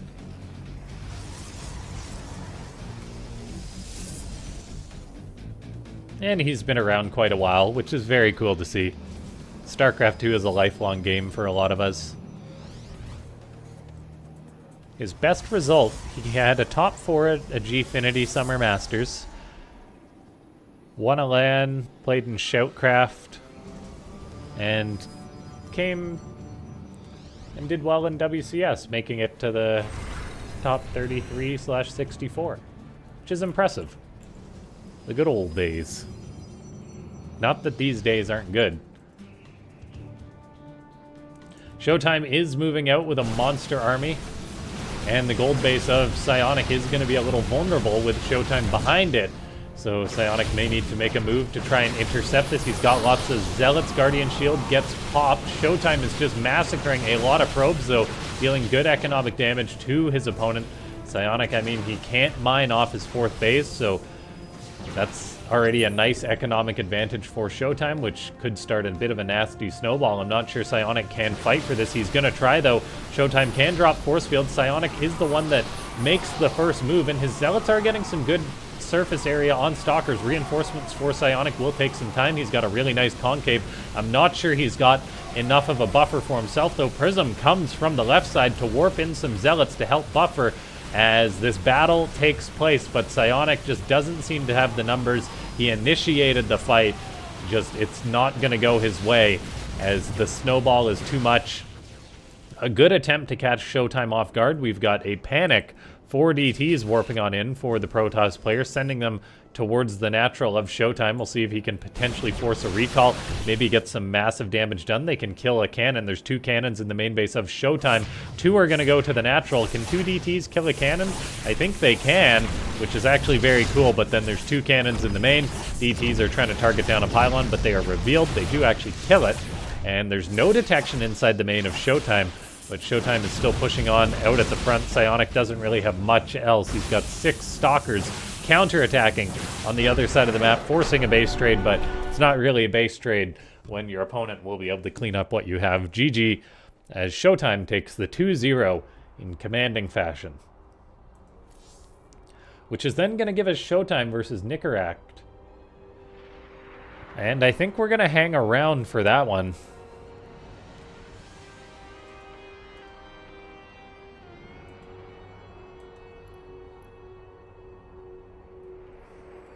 Now, what's important to keep in mind for those of you that like what Psionic showed, he is not out of the match yet. There is a lower bracket, which is a very cool feature of this cup.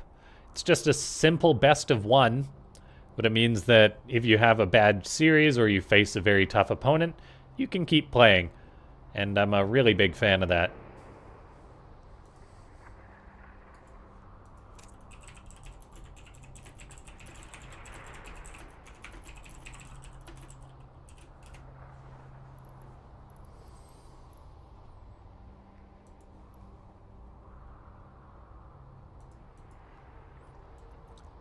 Thanks so much to everyone for tuning in. If you enjoy these matches, make sure to go ahead and click that like button if you haven't already.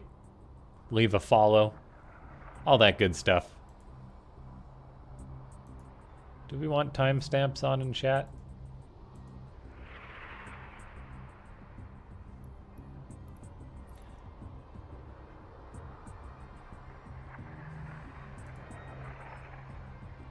We've got Nickitch and we've got Nicaract, which definitely confuses me a little bit.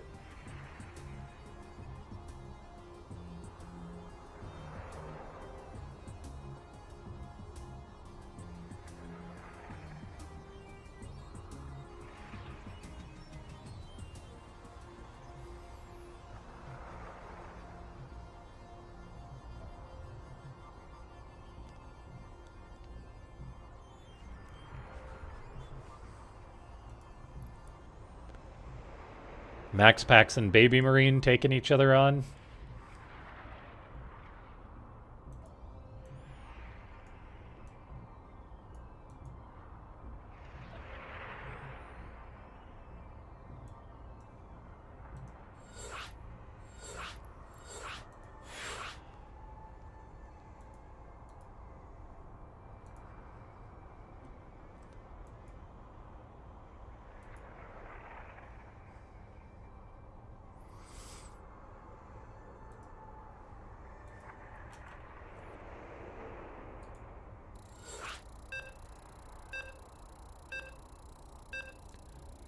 Okay, guys, we are loading into the next match. Thanks so much to everyone for checking out my coverage of these cool online events.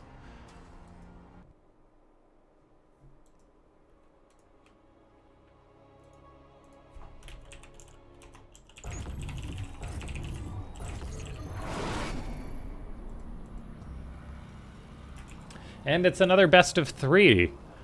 I'm gonna wait till one of these guys sends out a scout and then step aside for a second. as I didn't want to be in a situation where I missed this match, I just got to get some more water. Maybe a little snack. I think snacking while commentating helps because, like, it makes you move your, I don't know, move your throat muscles, your esophagus, I guess, which does seemingly soothe it a bit.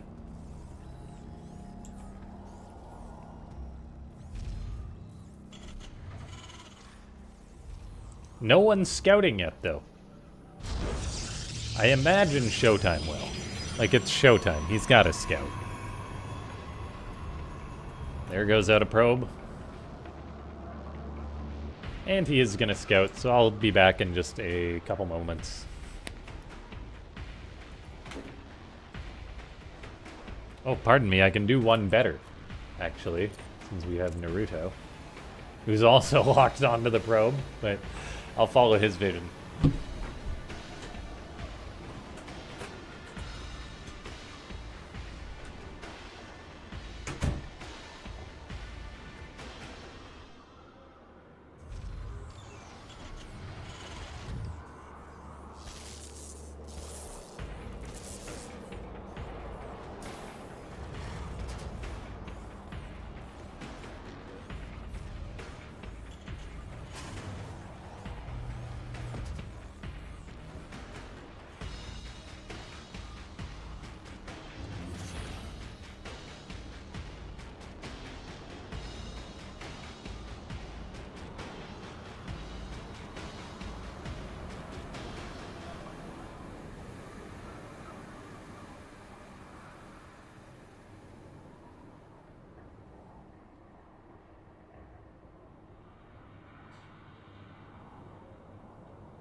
Oh my gosh, Naruto has just been locked onto this probe too. This other caster must be AFK as well, which is hilarious, so I apologize about that, guys. We're back in the match now. casting as Showtime makes a play with his Blink Stalkers. Stim Marines are present for Nicorette, though. We pull up the units lost tab. Nothing too significant, except that tank, a Cyclone, which definitely hurts the Terran player. This is helping Showtime secure up his third base with confidence. Nicorette losing the tank means any further defense could be weak. Showtime has more Stalkers out. The Prism moving into the main base. As in go the Stalkers, there's a Marauder and the Stim Marines to potentially try and push this out. We'll see if Showtime can make the play, potentially bait out the tank shots by loading the Adept in first to eat the tank shots, debating a blink in with the Stalkers, but thinks better of it. Observer at the front is definitely doing its job as well. You know, Nicorette bringing home his Medivac definitely will help him push this back, but as time goes on, Showtime is more likely just going to have to macro this out. The early stim for Nicorette seemingly helping him tremendously to defend this. As Nicorette is showing us he's quite a good Terran player. I didn't see the games of him taking on Max Packs, but they had to have been something.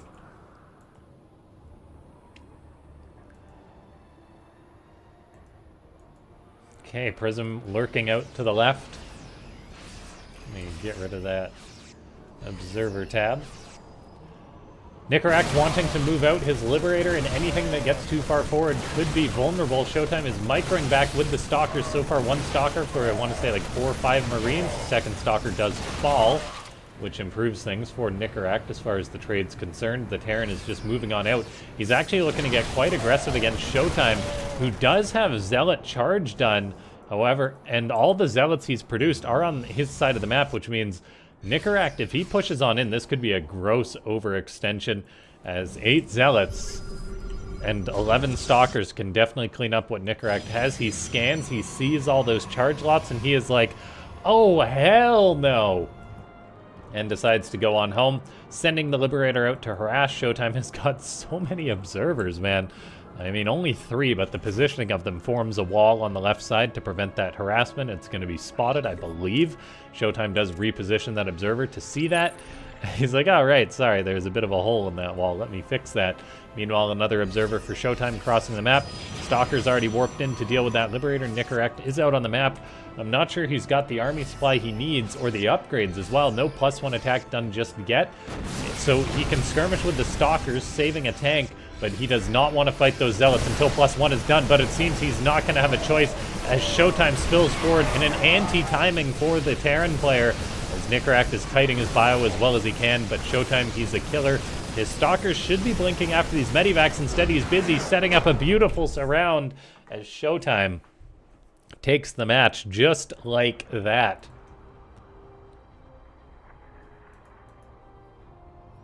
Beautifully, beautifully done.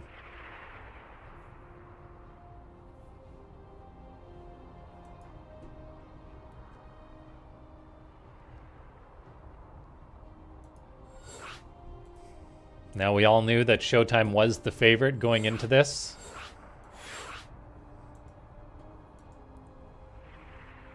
We'll see if he can bring it back at all.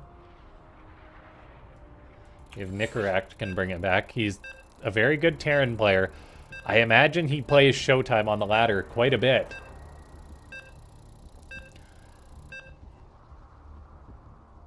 But Showtime is very, very solid. How's the laser doing in the lower bracket? It's fighting Psionic. Good to see him fighting it out. Meanwhile, Mana advances 2-1 over Trigger, so Mana will fight the winner of Clem and Shameless. We've got Jummy going to fight the winner of Max Pax and Baby Marine, who will then play the winner of this match. Anyway, in the upper left-hand side of the map, it is Showtime, representing Big Esports, I believe.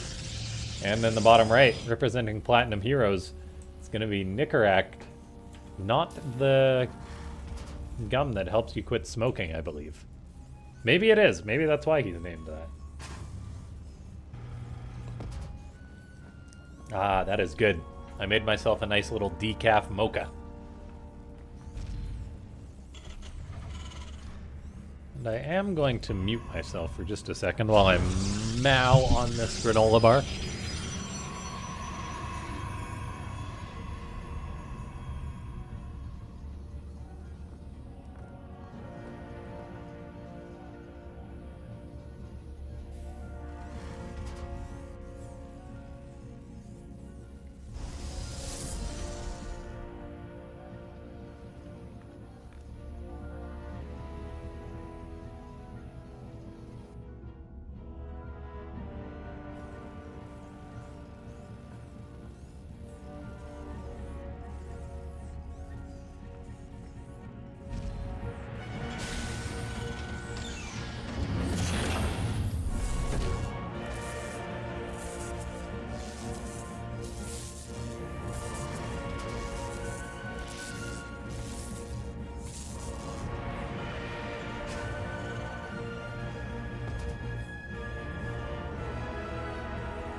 Okay, so we have got Showtime moving out with his Adept. Meanwhile, Nicaract has a presence with his Reaper.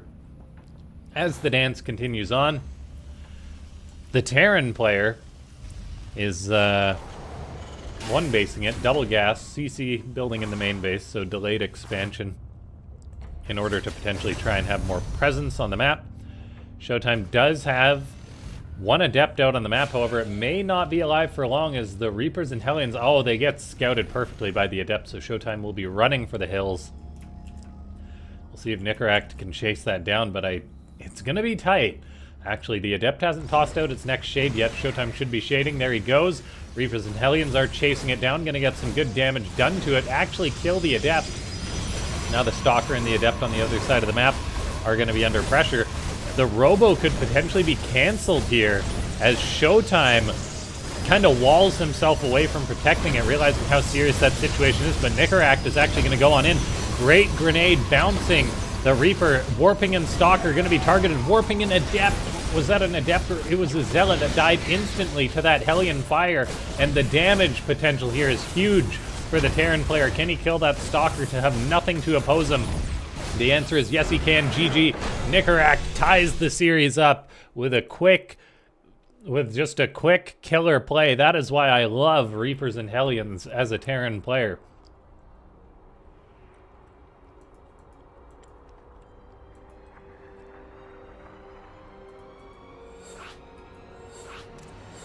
Beautifully, beautifully done.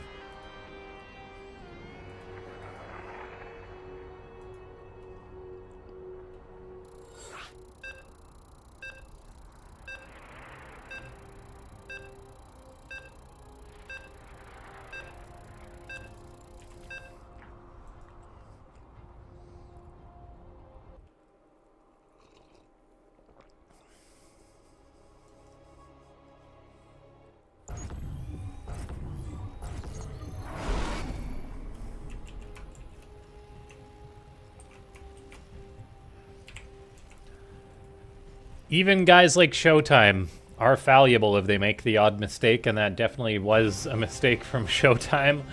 Having to the Robo in the wall maybe cost him, as he had to cancel it. I think Robos have less HP than a Gateway, I want to say.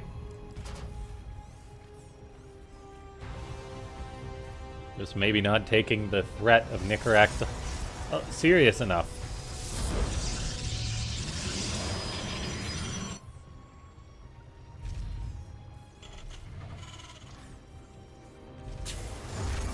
thanks so much to everyone for tuning in. I hope you're enjoying these matches. If you're enjoying my coverage and you're just lurking, click the like, follow, whatever it may be. Guy's actually improving quite a lot recently. His games have surprised me, yeah. And it's not surprising that while he is a Russian player, that they do have their own scene over there, which I think really encourages players to play and practice and whatnot.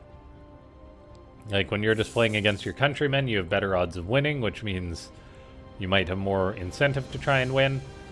Okay, and I am alright to call him a young Terran player. He's only 22, which means he was 7 when StarCraft 2 came out. I myself was like 13 or something, so 13, 12? So yeah, anyway. Yeah, I did see he beat MaxPax, which is really impressive. I don't know how he did it. I'd like to go back and watch those games, perhaps. I almost debated casting that Wardy Cup, but it's too early for me in North America. SCV Scout, as the SCV tags the Reaper in.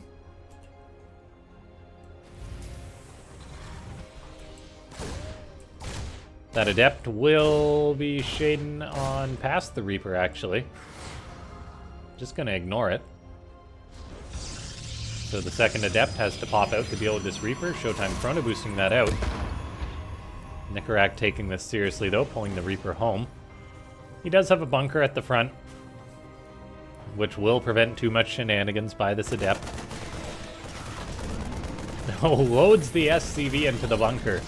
Nicorak dodging the shot. Looking good. The Reaper comes home because he knows he needs the firepower to potentially deal with the Adept.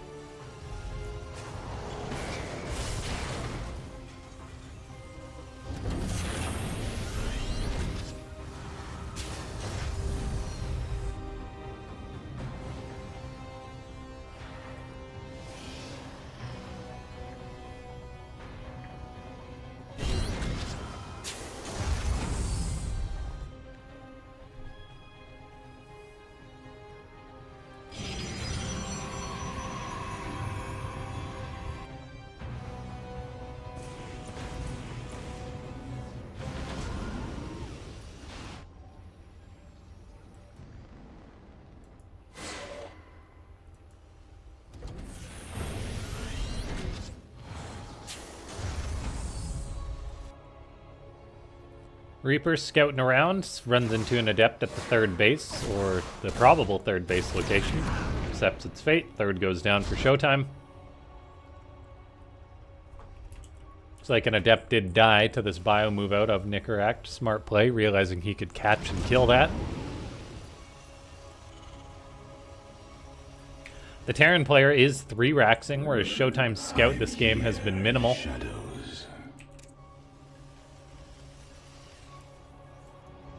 So he's going to be facing that early Terran aggression, as Nicorak is going to be, I mean, only, what, 40 seconds away from Stim? Same with Combat Shield. There's no factory even building for Nicorak yet. It just starts up. This is just that Terran Stim timing, no support, nothing to back it up.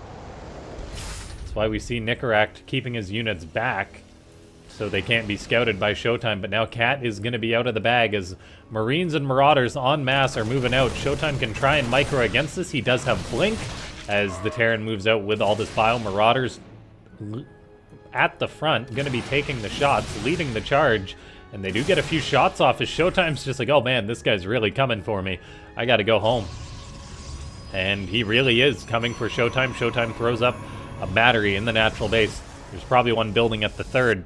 Will he be able to save this? I'm not sure. The Blink being done for Showtime is giving him lots of micro potential.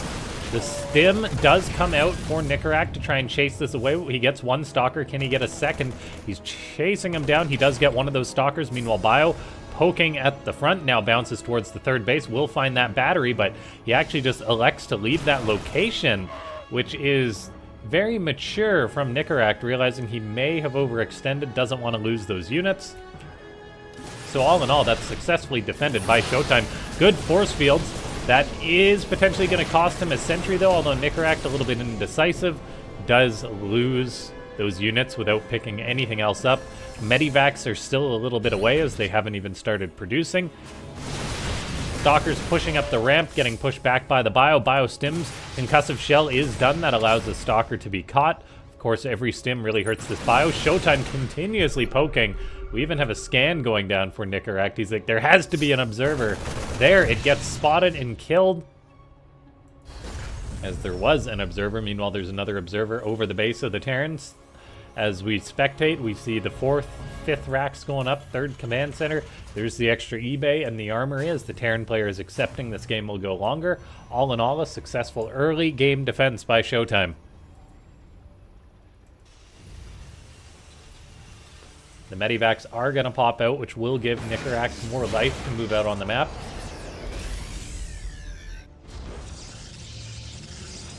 And the Terran player will have 2-2 done soon, where Showtime, notably, has yet to fire up any upgrades. That's actually going to be quite big, potentially. The Terran player having a really nice upgrade lead compared to his opponent. +1 just starting for Showtime. 1-1's already done for Nicaract. His armory's about to finish, so he could even fire up 2-2 and have a huge upgrade lead down the line. The Terran player's moving out with his Bio. He's got 2 more Medivacs about to pop out, which can definitely help this army move out. Meanwhile, the 3rd lands, Mule drops. No 2-2 starting up just yet for Nicaract, which is good for Showtime. As far as longevity is concerned, this Terran Bio army is still very, very scary. And there's +2 attack starting. Do we have +2 armor starting soon? There it is. Versus just the +1 researching for Showtime. Bio gobbles up a couple zealots. Scan goes down. Nicaract is producing Widow Mines. Nothing to counter Colossus just yet. However, with the 2-2 upgrades, you won't have to fear the Colossus as much.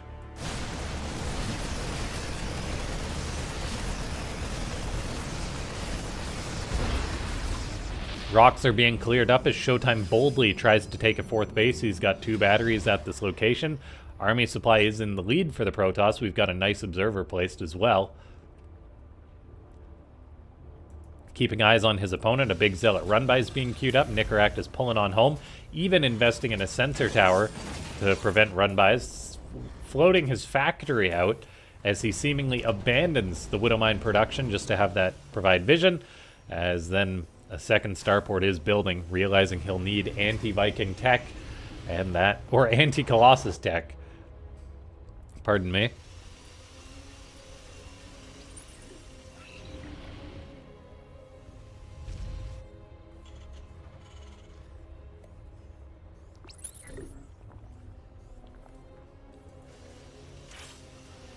The Bio Ball does really grow for Nicaract. I'm wondering if we're going to get Showtime potentially making disruptors to counter this, as that is a lot of very clumped up Bio.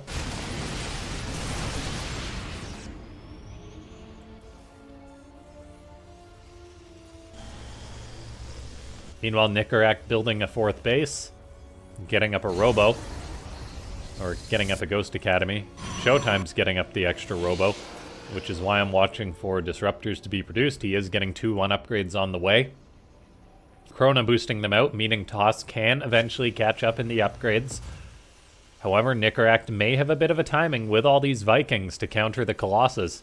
Currently 4 Vikings, but he will be able to make 4 at a time as well. Meanwhile, turrets going up, sensor tower at the 4th base. Nicaract moving out on the map. He's got his main force, then a drop on the left side. Widow Mine and Bunker defending this spot. There's the first disruptor from Showtime building.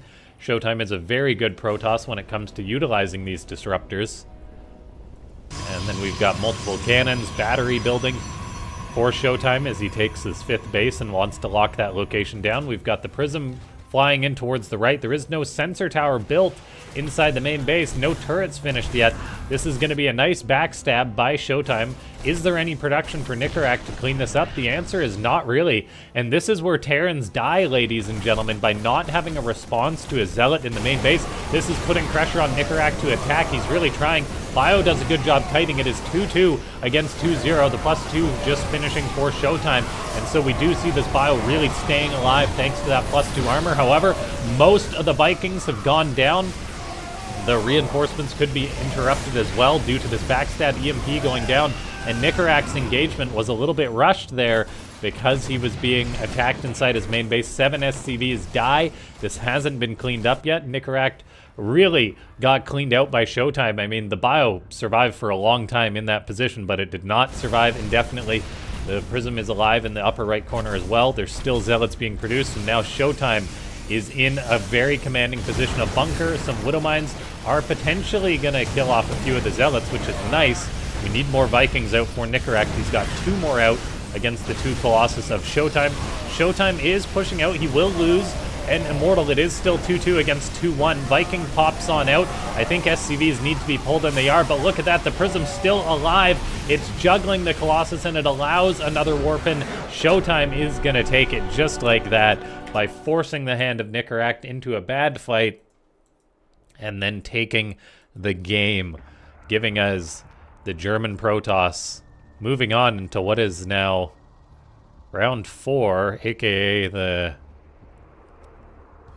semifinals.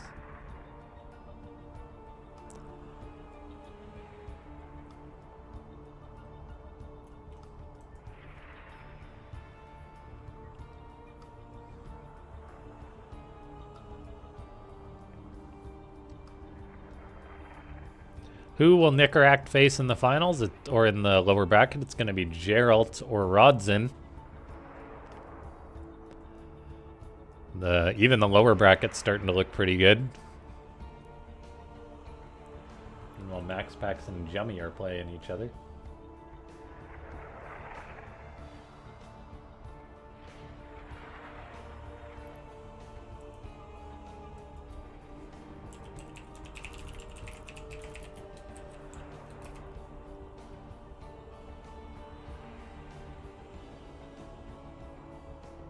Yeah, thanks so much to everyone for tuning on in. Nicorak, a very good Terran player. We'll see if he can fight his way out of the lower bracket.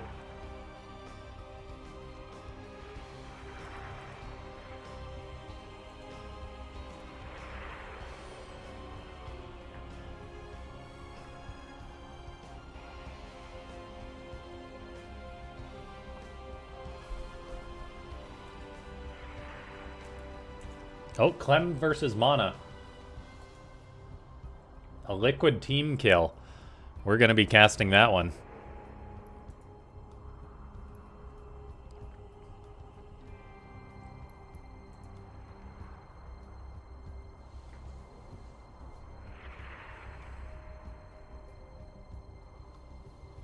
Looks like Rotterdam isn't casting this.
Clem versus Mana is going to be a very good match.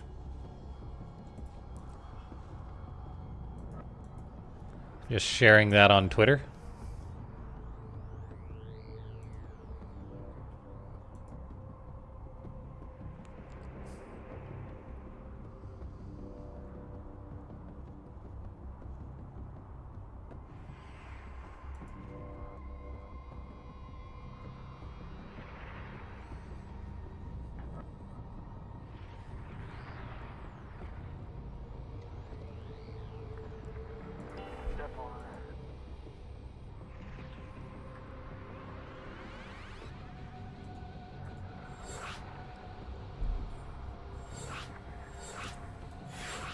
Ooh, lots of guys casting this one.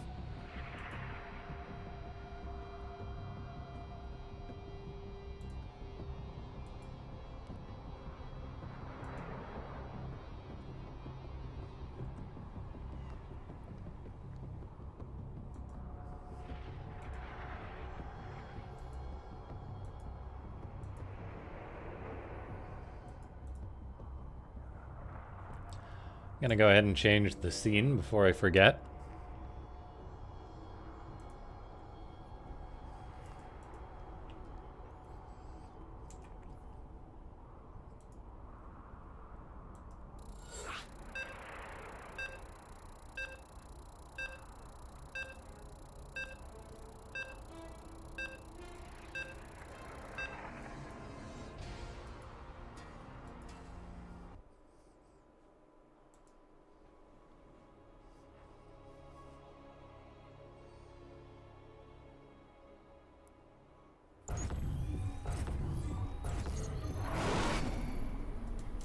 Okay, and away we go. As we get on into the next match, it's going to be another best of three. Best of threes all the way through today.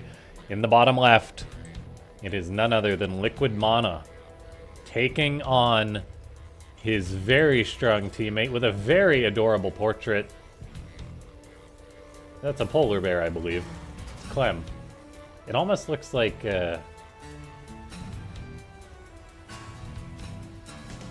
Oh gosh, what creature is that? It's not a mink.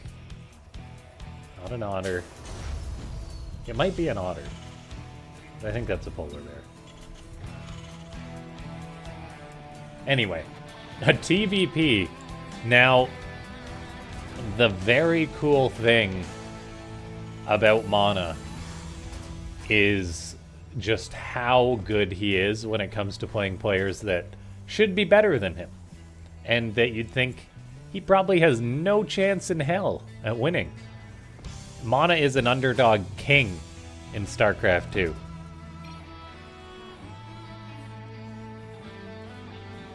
Well, I have no idea what that means. Anyone here speak Russian?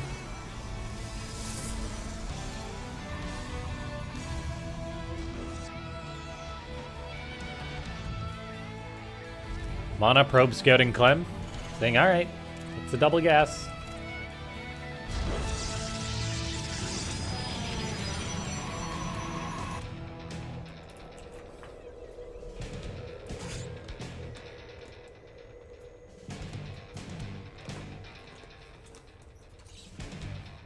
The little ledges there.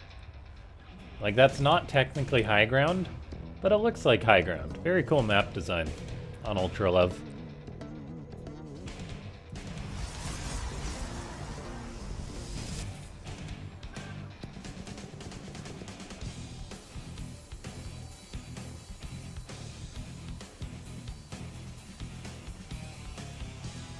Factory popping up for Clem. And the Reaper is in the base. However, pro players have got things pretty timed out. StarCraft 2 is a beautiful game. It doesn't have holes as big as that unless you leave them there. If you're a Protoss and you lose stuff to a Reaper, you've probably done something wrong and made a poor decision. Now, sometimes things are out of your hand, depending how aggressive your opponent wants to be. And so we are going to be seeing Clem go for a proxy starport, pardon me, right outside of the base of Mana.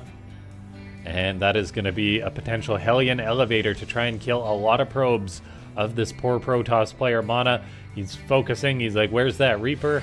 But he hasn't really gone out on the map to try and scout out. He's building a wall at the front, realizing how serious the threat can be from Clem, but Clem is going to try and do a dirty backdoor attack on Mana. And the Protoss player is just not prepared for this at all. As we presently see, he's building that wall at the front. Like, you're so used to being attacked at the front by the Protoss that defending your main base from a drop from Hellions just gonna show up inside your main base and kill workers is disastrous. Mana is bringing his stalkers, he's running probes, but running probes just makes them lined up for a barbecue, and that is exactly what we see as Clem kills 11 probes of mana like it's nothing, and there's more to come. More chaos in Mana's base. I think the Protoss player is pretty much just dead at this point. 14 workers dying at 4 minutes in the game is so much damage.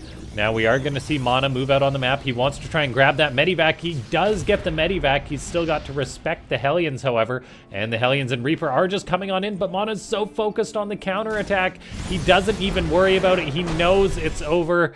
GG, Clem with a killer blow takes down Mana just like that. Just like that, ladies and gentlemen.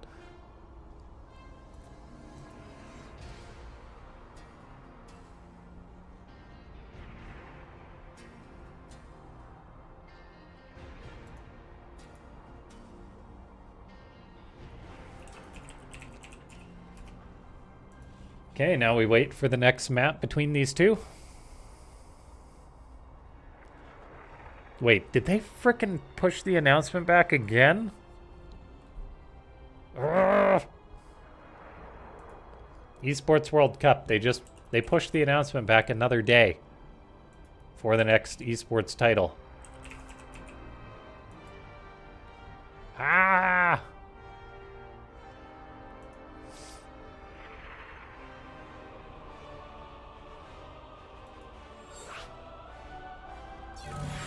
Oh crap, the game is full.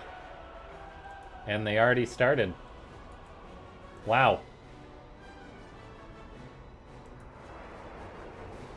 Okay, I guess I'm looking for a game because I missed the boat on that one just by checking Twitter for half a second. Guys, I apologize for my rookie moves. I was just checking to see if we had an Esports World Cup announcement, maybe for StarCraft 2 yet. Ugh, failure. There is plenty of commentators casting that. John Swope says, wait, these aren't bots. I know. They could be robots. You never know. Really, really convincing robots. I think we may be hopping in Showtime Max Packs then for the next one. Man, they started really quickly, Clem and Mana. Like, 11:41. It's not even 11:43. Boom, into the next match. Phew.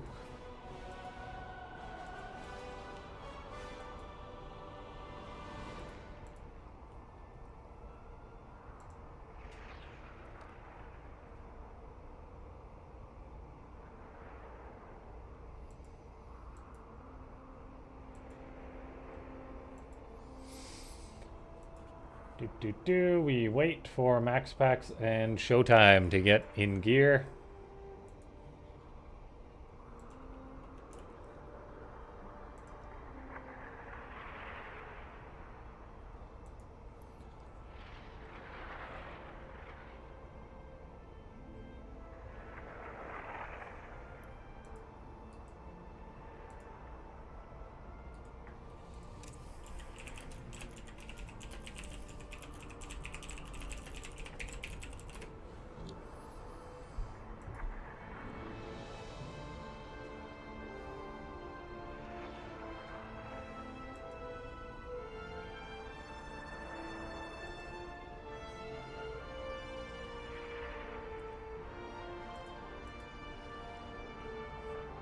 You must wait patiently for the next match. After that crazy mad rush, there is a spectator cap in StarCraft 2, yes. I don't know how many it is, but it's not as high as you'd like. Because there's a fundamental limit as how many people can be in a lobby. I want to say it's like 14 or something. Maybe less. Maybe it's like 8. I don't know. Because it is a problem in these open cups where you get so many people. We had Dave Testa follow. Hey Dave, hope you're doing well.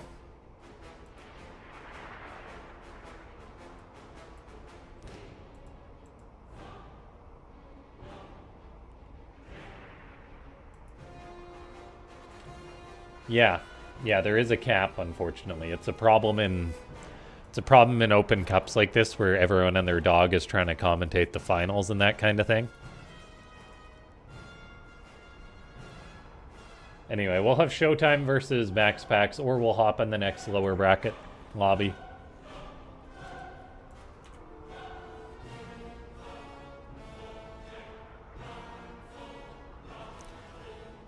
Nikic is still fighting out in the lower bracket.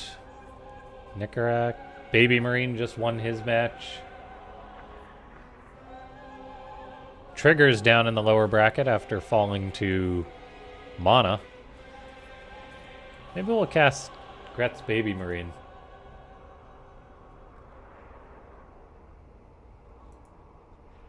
I'm guessing either Showtime or Max Packs has stepped aside for a minute.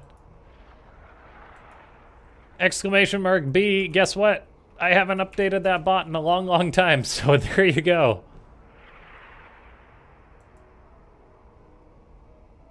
I should figure out what bot that is.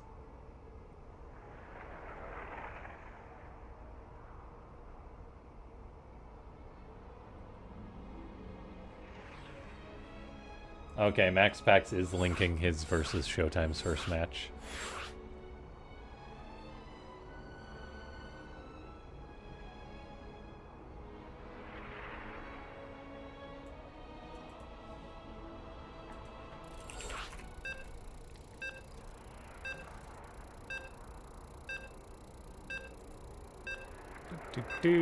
Trying to see what bots I have enabled.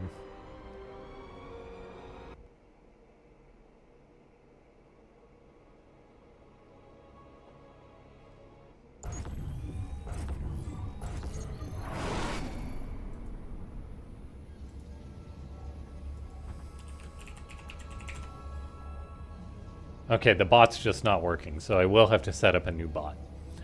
Anyway, we have got some hype as Max Pax and Showtime are going to be taking each other on in a best of 3. It's going to be high level PvP between two of the best, well, the two best European Protoss players. There's no doubt about it. We've got Max Pax in the bottom left representing Psystorm, and Showtime in the upper right representing Big Esports.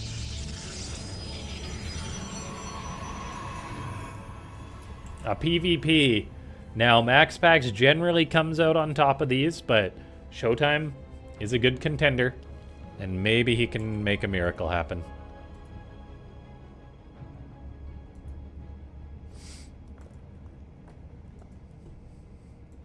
Both Protoss players go for a scout.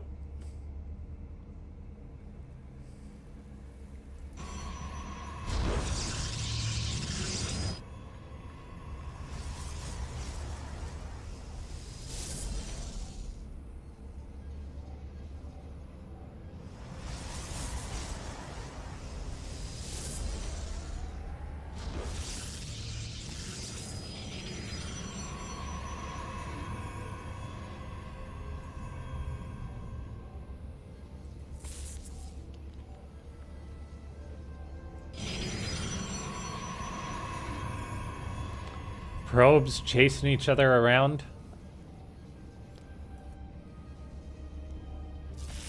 Max Pax's has been tased a little bit. We got a Zealot making for Max Pax as he goes for just a simple 1-gate opening. Showtime goes for the 2-gate opening, which means Max Pax is going to be going for the quicker expansion most likely. However, he could also just be going for the quicker Stargate, which is exactly what we see. So going for tech over pure muscle. The Zealot is how you overcome that as Max Pax, which is basically the Zealot makes use of your gateway production, whereas they're usually just sitting idle waiting for a cyber core, which kind of helps you overcome that deficit, as Max Pax will still be going for an expansion. It's just not right away. He needs that Stargate up, and this is something that almost only Max Pax can do. It's one of those things, other Protoss players have such a difficult time, guys, pulling something like this off. It's not easy. as you're just so vulnerable when you go for an expansion, but MaxPax has got this down to a fine science. There's that Zealot helping chase the Stalkers away. Meanwhile, the battery is building. Showtime, I believe that was just a scouting probe he just killed inside his main base. But yeah, Showtime knows he can't exactly punish this too much. He's got his own Nexus on the way, but MaxPax will have a faster Oracle. Energy overcharge, giving that Oracle more juice in order to move out on the map. Showtime is going for a proxy pylon to potentially try and get aggressive. Revelation on the Stalkers of Showtime. MaxPax knows he's going to be facing aggression. He isn't making another Stalker or anything yet. Fires up another battery, very important decision, as Showtime is really getting aggressive. 3 Stalkers and a Sentry poking the front. Showtime has got full energy on that Sentry, which is quite notable. In comes the Oracle. Will it drop a Stasis Ward in the mineral line? Yes, it will. Showtime has to run all the probes. That's going to cost him significant resources lost. Probes do an excellent job taking down the second Stasis Ward, which is so important, as Showtime is being bullied, or MaxPax is being bullied by Showtime. He's having to build a Void Ray because he needs more muscle. He may even need to fire up another battery at some point, as it's 3 Stalkers against 5 in a Sentry. The Zealot is doing a good job buffering, taking damage. Showtime has definitely practiced against MaxPax with this. He wouldn't be trying to break him if he didn't think there was a little bit of a possibility. MaxPax knows how serious these situations can be, though. Battery overcharge, or energy overcharge, recharging that battery, pardon me. The Void Ray is now out as well. Meanwhile, the Oracle for MaxPax flying around looking for some damage. A big probe transfer could be vulnerable to that Oracle. However, 2 Stalkers do find the Oracle. MaxPax settles for a single kill on that. Meanwhile, the Protoss player, the blue Protoss player, staying alive for now, dropping a Revelation on some of those Stalkers of Showtime. Showtime is trying to actually catch that Oracle, which would be nice, but MaxPax, with his great game sense, as always, is on the way out with that. However, Showtime, really anticipating that, is actually able to get, or almost able to get that Oracle, but quick reaction by MaxPax saves that Oracle, flies it into a giant firing beam, which I can only assume is like moving this platform or something. Who knows? It looks darn cool, though. Showtime's proxy pylon gets found, no significant damage as a result of that push. He definitely kept the pressure on his opponent. And yeah, let's take a look here. As we do have MaxPax looking to go for a bit of a counter push, trying to bully Showtime now. That's the thing. If these guys feel they can take an inch, they will take an inch. They like to turn it into a mile, but in goes MaxPax trying to go up that ramp. It will cost him 1 Stalker for 1 Stalker, though, so not the most successful push.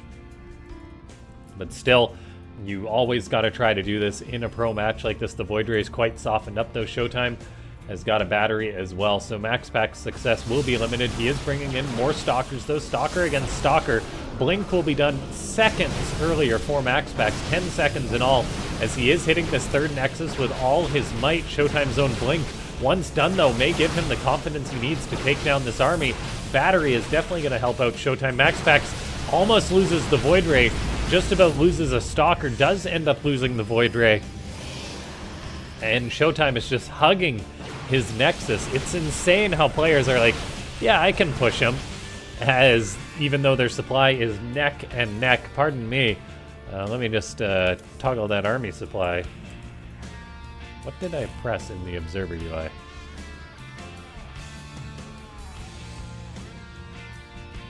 I don't know what it is that I pressed, pardon me. But we usually have supply as far as... Oh, there it is. Control-Shift-A. So we can actually see the army supply now in that UI. Sorry about that. It has been fixed. It's the hard part of observing StarCraft 2 matches. If you have a question about the UI or something, or like an observing feature, you're like, I need to look this up. And then you find forum posts from 15 years ago. And you're like, oh, well, there's not a lot of help for this, is there? Anyway, we do have the Stalker of MaxPax looking to poke on in towards Showtime. Once again, the current unit count is 18 Stalkers to 15, yet MaxPax is the one maintaining the presence, as he's kind of just taking a 4th base by maintaining this aggression, securing that 4th. However, The stasis wards could help him out if he can land a big one. Showtime baits that out, though. The Oracle's still hanging out in the bottom right of the space. MaxPax recalls it to keep that alive. Meanwhile, MaxPax is still out on the map with his stalkers. Some of them are still regenning shields. That's how active he's been in the fighting with them. Another stasis ward gets taken out by Showtime, just having a stalker poke on in. In goes MaxPax, though, now pushing on the right side. Will get a pylon for his efforts. However, Blink is on cooldown, so it may cost him a stalker. So stalker for a pylon. Showtime has slow zealots to help buffer in this situation, forcing MaxPax to blink his injured stalkers back. Showtime targets down one of the injured ones, so MaxPax is really trying to micro as well as he can, but Showtime is matching him step for step. He's now blinking forward offensively. And Showtime, notably, does have +1 attack, whereas MaxPax does not. Showtime is slated to have charge, whereas MaxPax already has his own charge done. These guys are just so darn good. They're so well matched. They play each other all the time as top Protoss in Europe.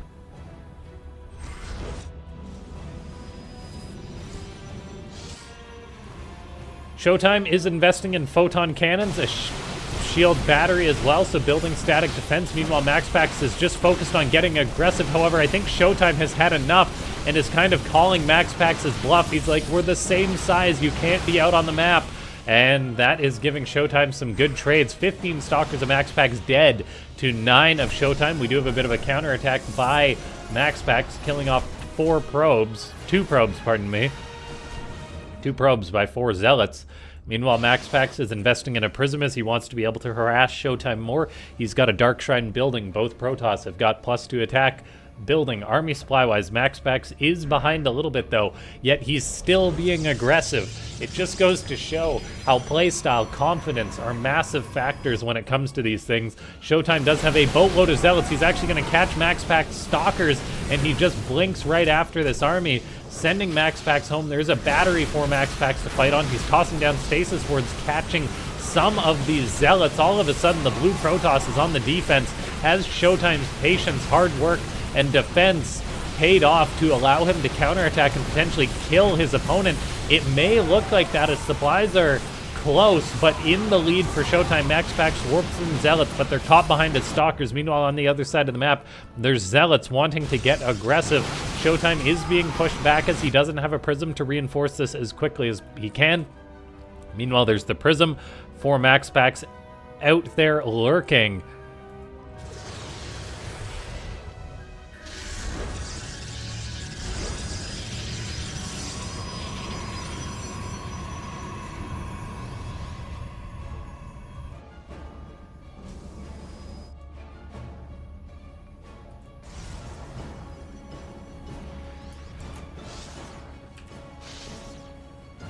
Showtime securing up a 5th base.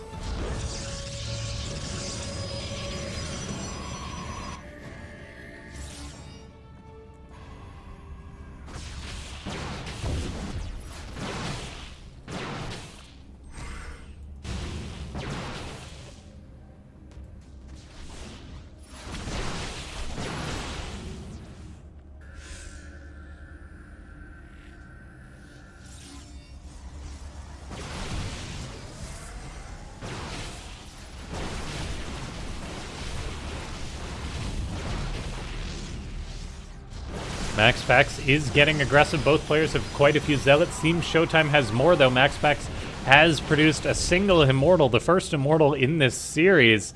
Meanwhile, the blue Protoss player has got all his zealots on the other side of the map. Showtime is matching him, though. These two guys know each other so darn well. And it really is just very impressive. MaxPax looking to push on into Showtime once again. Both players researching +3 more gateways being built by both of them. There's no significant tech transfer in sight, just stalkers and zealots taking each other on. They both have to match each other in units or they'll simply die. We've got MaxPax with his Prism still out on the map. Showtime may be looking for some counter damage as the zealots of MaxPax find the zealots and stalkers of Showtime out on the map. It's just constant skirmishes by these two players. MaxPax isn't gaining any ground. However, he does have a very significant worker lead. He's got a smaller army, yet that hasn't really deterred him this whole game. He's got to pull back, though, as a lot of his supply is on the left side. He's going to try and split Showtime's army. This could potentially out-multitask the red Protoss, as all of a sudden, if Showtime's on the defensive on the north side, then he may just be idle. On the south side, MaxPax is looking for any opportunity he can get. Seems Showtime is really doing a great job matching MaxPax out on the map, though, seemingly even having more units out on the map. MaxPax is maxed out with a higher worker count, which means he's going to have a lower army supply than his opponent. We do have +1 armor starting for Showtime, as his +3 attack is already done, which could definitely help out in this fight. MaxPax is repositioning, trying to group up his army to potentially take a big fight. One whole against one half will give MaxPax a good opportunity. It looks like Showtime is just deciding to counterattack. There is plenty of observers for Showtime, meaning DTs will not clean this up. MaxPax has to recall. He cleans up the nexus of Showtime and is going to try and save his own, which could be the successful trade that he needs to get a lead in this game. MaxPax is losing workers, but he can afford to lose quite a few. What he can't afford to lose is his army, which a lot of it's out of position. I mean, he's got a lot of units just huffing it back across the map, meaning that he was fighting disjointed. And Showtime will get MaxPax's nexus. The +3 attack, I think, really helping Showtime in this scenario. MaxPax is pushing on out. His own +3 attack is seconds away. He's got a lot more money in the bank than his opponent as well. MaxPax needs to be hitting his warpins, though, as often as he can. These players are just fighting and skirmishing non-stop. It's just a pure Zealot versus Stalker bloodbath. 33 Stalkers, 56 Zealots dead for Showtime, 45 Stalkers, 48 Zealots dead for MaxPax, as both players just keep reinforcing and fighting. DTs for MaxPax are going for a cheeky snipe, trying to kill this Nexus. I'm not sure Showtime will respond in time. He's got Stalkers there, but no observers. That is so huge, because that is going to knock Showtime down, well, I guess, to 4 bases, as he's technically, I mean, he's rebuilding 2. But for now, he's only on 4 bases. Meanwhile, MaxPax has been on 5 this whole time. He's rebuilding his 6. We'll see if MaxPax takes another. The blue Protoss is now even on workers compared to his opponent. He's down on upgrades once again, though, as Showtime has got +1 armor, which will definitely help him out. And whichever player is going to come out on top yet is not super apparent. We've got Blink DTs for MaxPax, giving him some opportunities to harass that Showtime does not have. And man, oh man, double Nexus still building for Showtime, investing in more static defense. The players are skirmishing in the middle of the map. MaxPax seems to have a huge Stalker count, 41 to 34. Meanwhile, Showtime has got more Zealots. However, it seems Zealots may fall off as the upgrades increase. MaxPax is being chased away by Showtime. Showtime is coming in with his Zealots. There still is enough to force his opponent back. We do have these Blink DTs doing work with a bunch of Zealots as well, as MaxPax is dedicated to that harassment. Meanwhile, he's trying to push up this ramp. It's not exactly working incredibly well, though, as Stalkers are blinking and retreating from his opponent. We have got MaxPax on the retreat once again, losing so many Stalkers. That's been the theme of this game. MaxPax losing more Stalkers than his opponent. But it's just neck and neck. It's been non-stop trades for like at least the past 10 minutes. MaxPax comes in with DTs and charge lots. The Blink DTs getting away, pulling Showtime's attention. Meanwhile, the blue Protoss is looking for another Nexus. He sees that that one was not taken. Showtime actually did not attempt to rebuild that. So right now it is 6 base against 6 base. So neck and neck. MaxPax is attempting to take a 7th. There is these rich gases, which are a factor in this match. Showtime has not yet taken his. And MaxPax is once again moving out, looking to trade out. He's crept up in the worker count, which means he does have a slightly higher income than his opponent. We are seeing MaxPax have a bit of a nice trade, cutting down a lot of the Zealots of Showtime. However, Showtime can just reinforce and build more, but with MaxPax having the higher Stalker count, that kind of lends towards more micro ability. Meanwhile, DTs and Zealots still being nuisance. Showtime warps in a wall of Zealots to intercept this, so those DTs and Zealots will meet their end. Meanwhile, MaxPax is still pushing on the front, but the army supplies are neck and neck, and I can't believe that this PvP is this darn close, as Showtime is pushing across. Well, he's being pushed. MaxPax is pushing across the map once again. It really is a stylistic difference We have MaxPax trying to snipe observers of Showtime. Great stasis ward catches a lot of the zealots of the red Protoss as MaxPax realizes, hey, maybe I can take a fight now. Your zealots are out of the picture, and that definitely may be the case as he pushes on in. Still, though, whether he's going to be able to kill his opponent or not, I'm really not sure. It's a tall order. There's batteries, cannons on the high ground. The zealots are about to pop out of the stasis ward. Showtime repositions them, brings in more of his own zealots. These guys are really fighting it out. Meanwhile, there is DTs on both sides. MaxPax actually lacks an observer, though, meaning Showtime can send his opponent running. +3 armor is researching for Showtime. Meanwhile, MaxPax researching +2 armor, so Showtime maintains an upgrade lead, which has been helping him out. He's been trading slightly more efficient than his opponent this entire game. It's such a ridiculous PvP, though. I really can't believe how close this is. Man, oh man, 19 minutes in on ley lines. Both players still on a limited number of bases for how long this game's been going on. Showtime is on fewer bases than MaxPax, though, as MaxPax did secure up that 7th base. He's got an 8th building as well. Meanwhile, Showtime just trying to resecure up his 7th base.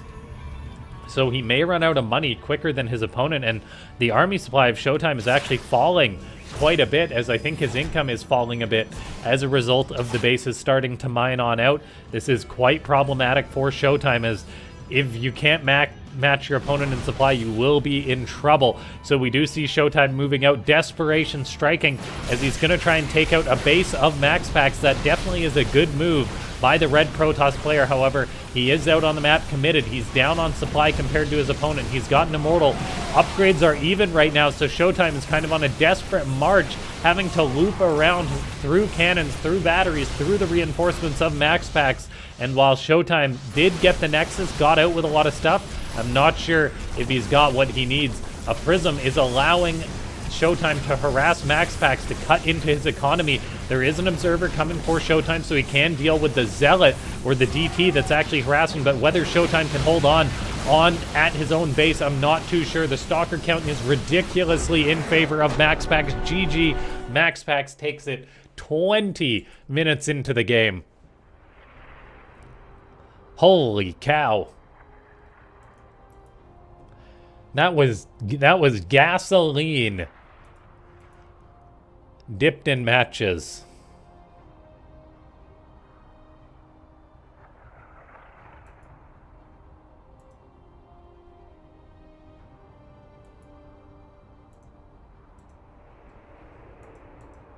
Oh crap, wrong lobby.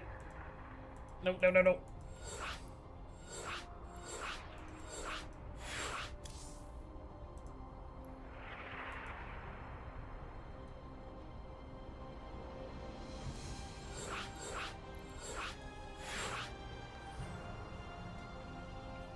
Okay, match number 2.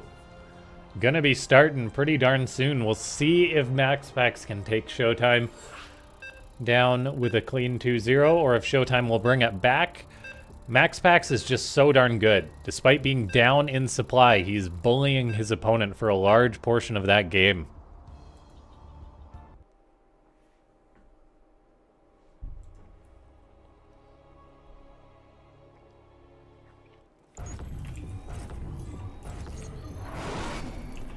And here we are, in the bottom left, representing Psystorm and representing them well, it's MaxPax. And in the upper right, it is Showtime.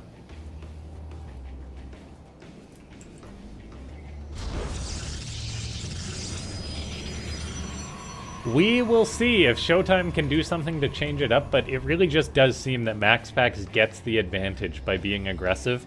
He has such a good understanding of how units work.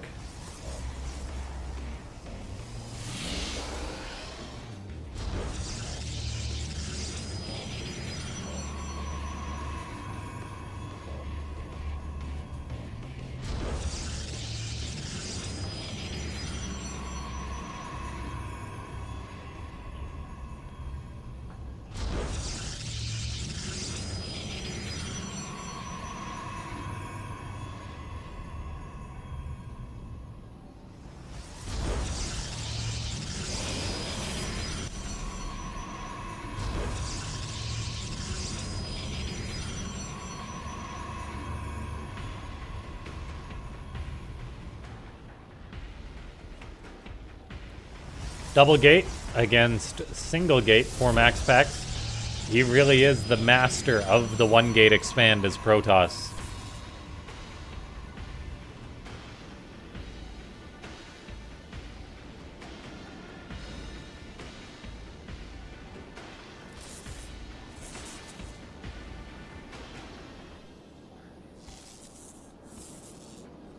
Probe harassment being a nuisance.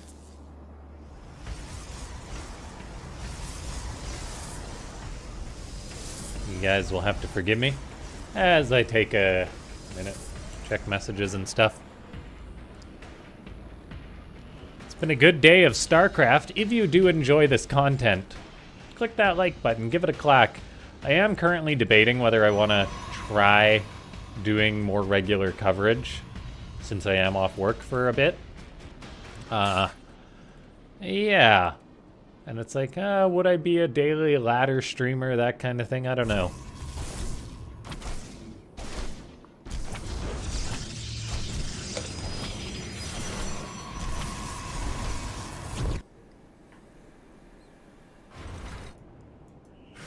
Adept. Walking across the map.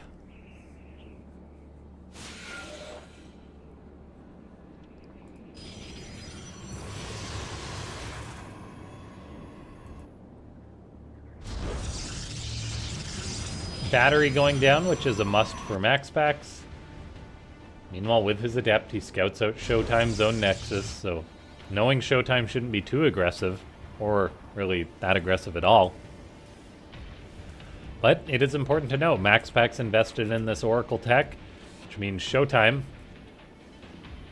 does have more units. He does invest in the forward pylon again, really looking for anything he can get. The Adept is being a nuisance in the wall. These 2 sentries could be vulnerable. Showtime cancels the battery. This Oracle and Adept could kill these sentries. This could be huge, and that's exactly what Max Pax is looking for. Kills off 1 sentry. The Adept, even staying alive, is going to get the 2nd sentry. That is so painful. Meanwhile, on the other side of the map, Showtime has to find damage, or he will just be super far behind as the Oracle presumably goes to work inside his main base, and it does. No energy overcharge to charge up that shield, which means Showtime really needs to get a win here. Force Field locks down one of Max Pax's Stalkers, secures the kill on the second one, meaning Max Pax has got nothing but a Void Ray to defend at home. The Adept is on the other side of the map. He did force Showtime to warp in a lot of Stalkers. Max Pax can afford to lose many probes right now as he knocks Showtime down to half his worker count. The Void Ray staying alive, buying time, energy overcharge, giving the Sentry more energy. Meanwhile, the Oracle is still alive for Max Pax. Showtime's economy is just destroyed. He's got to kill his opponent basically right now, and I'm not sure in units in this low number, only 5 Stalkers, 2 Sentries. Can he break a battery? Can he break a Void Ray? He at least needs to kill the Nexus. That may be the route since he has more micro ability. However, the Oracle is back inside his main base. Showtime is losing what little probes he has. That's putting the pressure on not just to... It's over. Not just to try and win or to try and kill the Nexus. He had to win there and he was unable to. Well done. Max Pax showing us that he's the king once more. And he will meet Clem in the upper bracket. Wow, wow, wow. Meanwhile, we're going to have Showtime taking on a Laser, which I will definitely watch.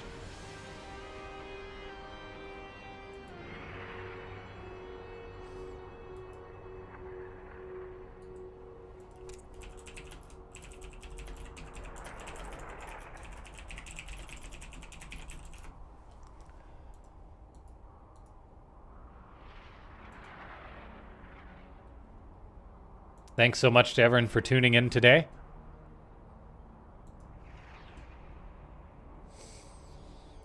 That's the beauty of this, having a lower bracket.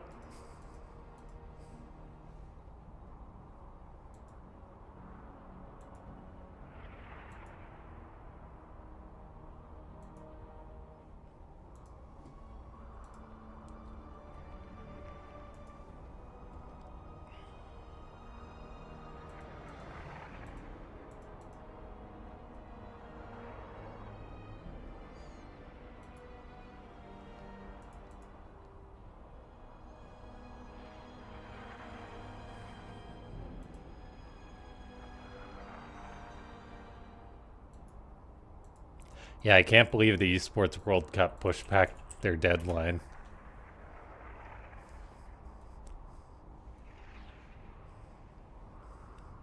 Again!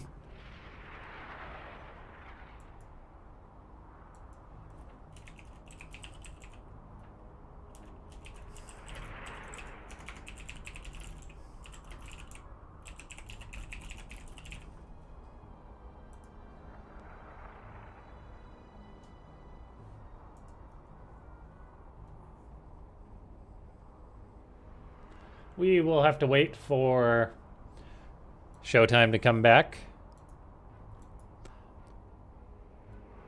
Then, of course, the upper bracket, Clem and MaxPack's gonna play each other, possibly for the first time today. Probably gonna be the second time. We can actually check who won the Wardy Weekly. It wasn't MaxPack, so I'd bet $1,000 that it was Clem who won. It was Clem! Yeah, Clem in Classic, that's cool.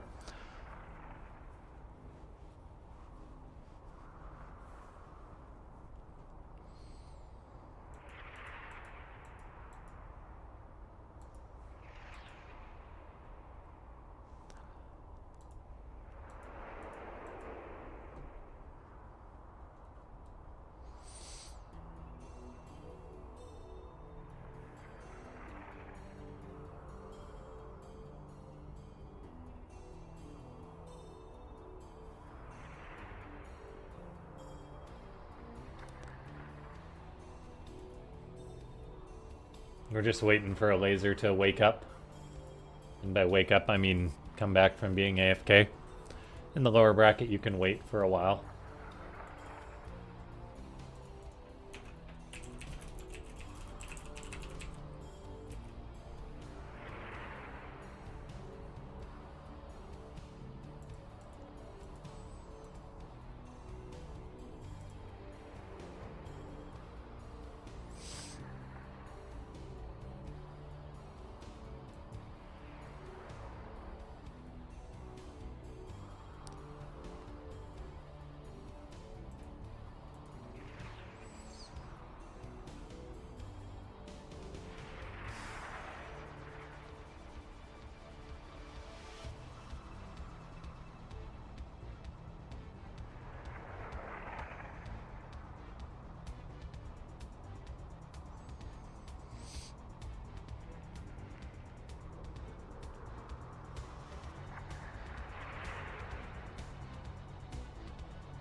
Born to be Alive, 59. Drop to follow. Welcome, welcome.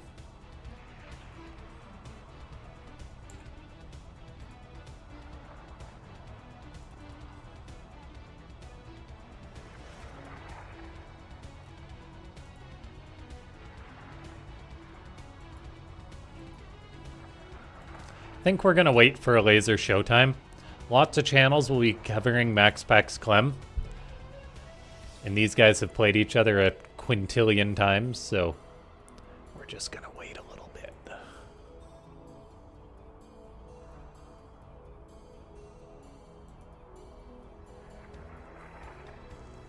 For some reason, yeah, Twitch alerts are not showing.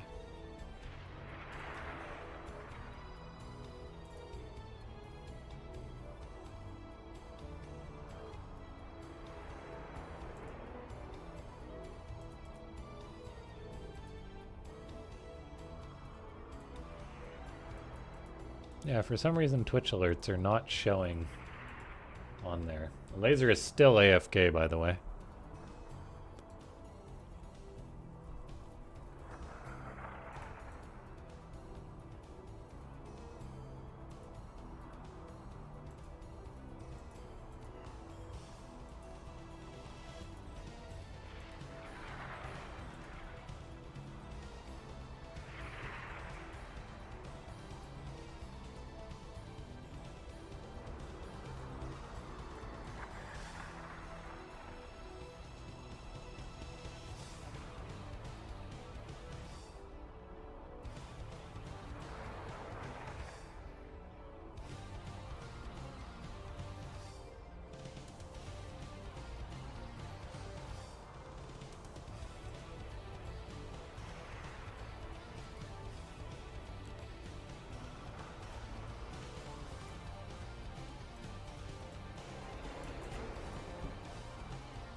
So, like, the alert plays. But for some reason, when someone actually follows on Twitch, it don't play.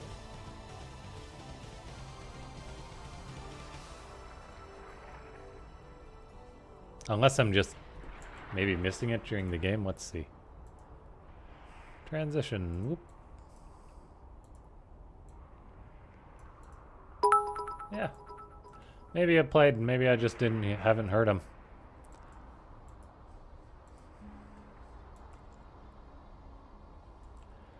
Okay, a laser is still AFK.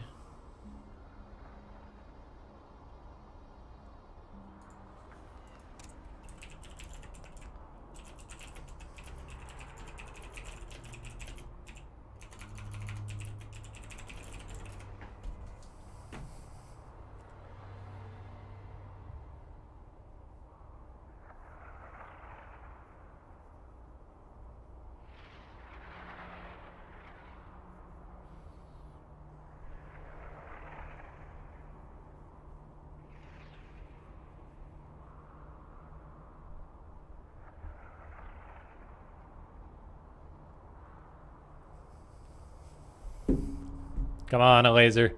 Wake up! I can't wake up. Don't make me regret waiting. A laser, why? Hey, I guess a laser is the highest placing Zerg though, so he gets 50 bucks.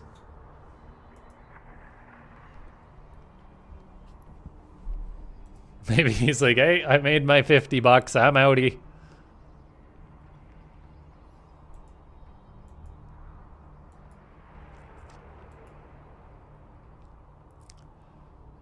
Come on.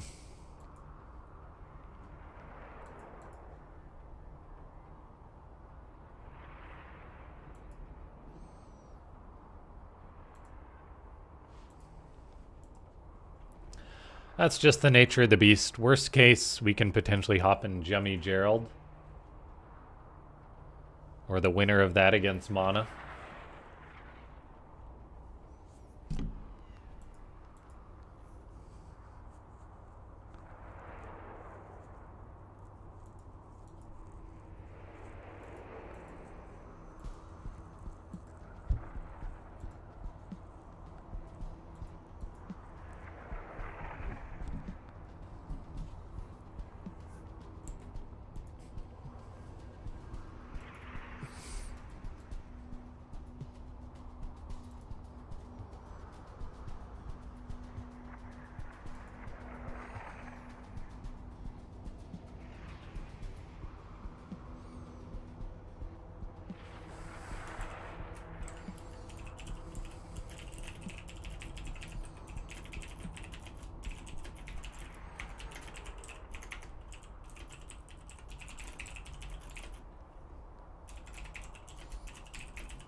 Do. Wake up, a laser. Wake up. Oh, he's on Discord. He's busy on Discord. Of course he is. Why a laser? Oh, is Trigger still in or is Trigger out? Did Trigger get knocked out? Oh no, he's... Oh, crap.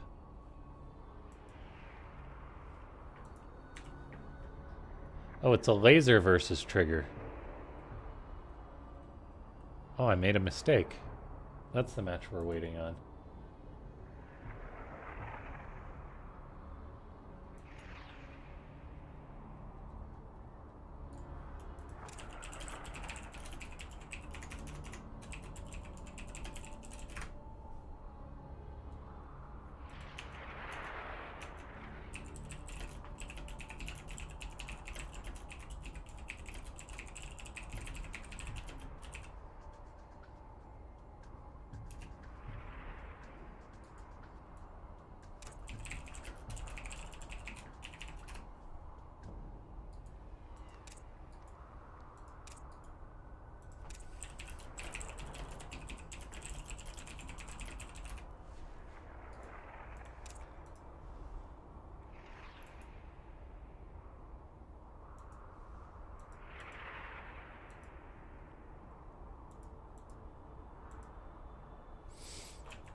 Ah, they're going to NA. Crud, what's the channel? MNW.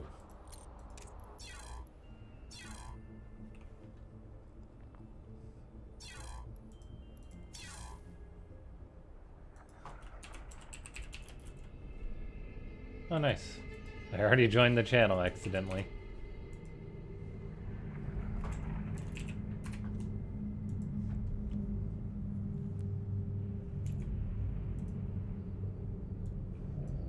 Also organizing the next Africa World, which will be on Saturday.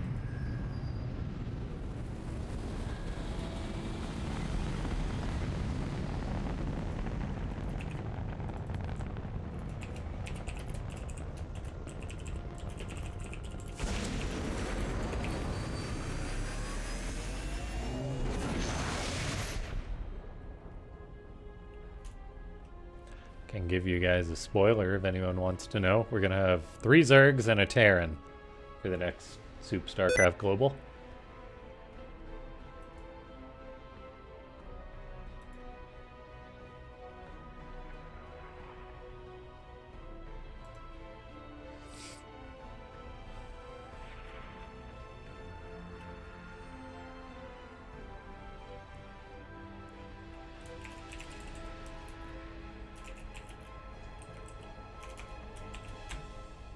Here we go, finally in a game.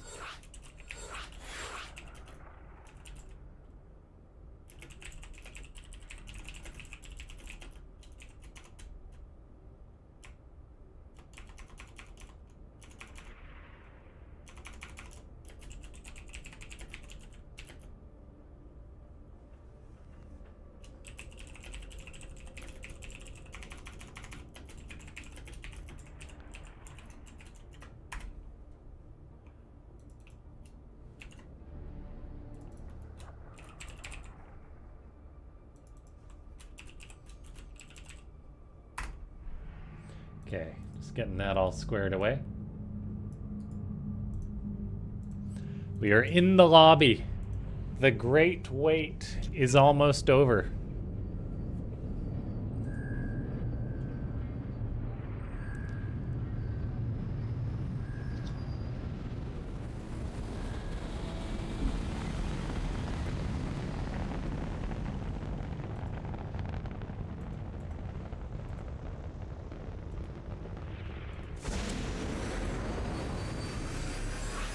Oh, and there they go.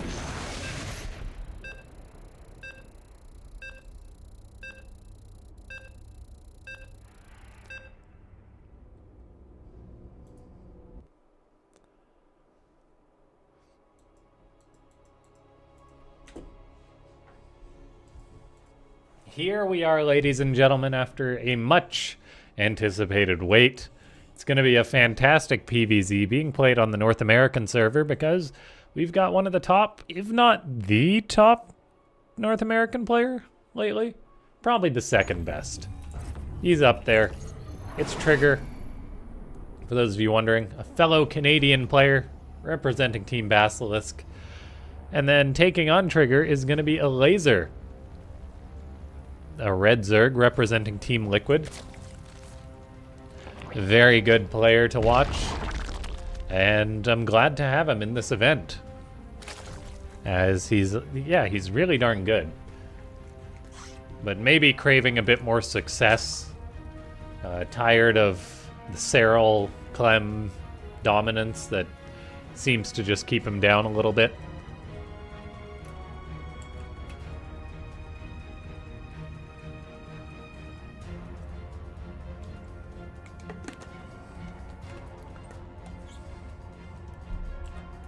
All right. So we've got a hatchery for a Laser going on up, unsurprisingly. And we'll see what Trigger is going to break out. That's the thing. These North American Protoss players are very exciting. I know I said he's like top 1, top 2 NA. And that's probably because the next best player in North America would be Estrella. So it's a toss-up. Whichever one of them is better, because Special, Scarlet, Neeb are gone for the most part. Which is unfortunate, but that's just a fact. Let's pull up the ranking and actually see which one of them's higher. The first North American is Estrella, and he is ranked 21. Then Trigger is 26. The next North American is Special, who actually played some StarCraft recently, so he's back on the ranking. Then Cham. So yeah. North American StarCraft 2.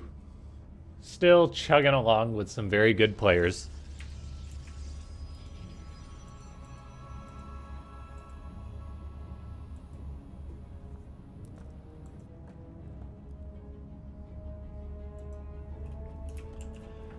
Check the temperature right now. It's currently -7 where I am.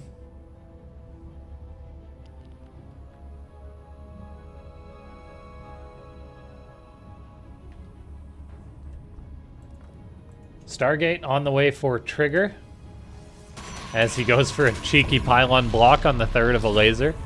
Not sure how much that delayed it. But Protoss live for that kind of thing, so you know.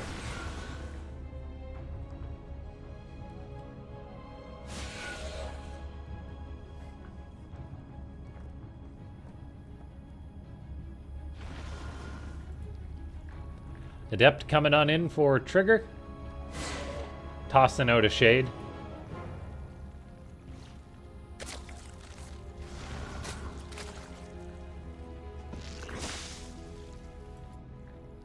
Second Adept comes on in, looking to maintain pressure on a laser. Laser is usually good in these technical situations.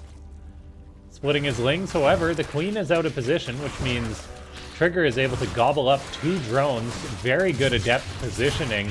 Ling speed is now done, but the Adepts, they managed to grab a 4th drone. And this one Adept may actually get on out of there. We shall see. The Oracle is crossing the map. Will it be able to save the Adept? Looks like she will be fine. As long as she doesn't run into these Lings. The laser is sending them across the map, maybe looking to intercept the Adept. But all in all, that looks like a successful move, getting the Adept out of there. And that gives Trigger 5 worker kills. However, the Adept does actually get found. Second Oracle comes on in to help out. Great reaction by a laser to run with the Lings. And oh, actually turns around and gets the Adept. Really, really nicely done by a laser. Microing those Lings to maximum potential, even blocking the expansion for a second. So both players playing at a very high level to start things off, but that was some nice Adept positioning by Trigger to delay a laser a little bit.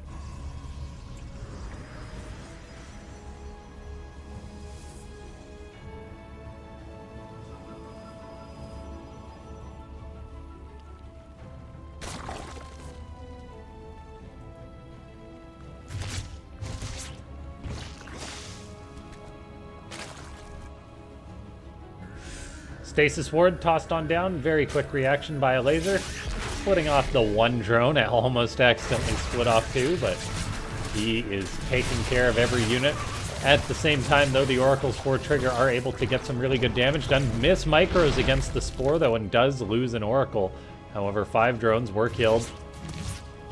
I mean, that is quite unfortunate, though, for Trigger. He's going to come on in with his Oracle once more. Gets a single drone and gets on out. He's putting in the work with these Oracles. Another Oracle wants to come back on in, but will not be able to.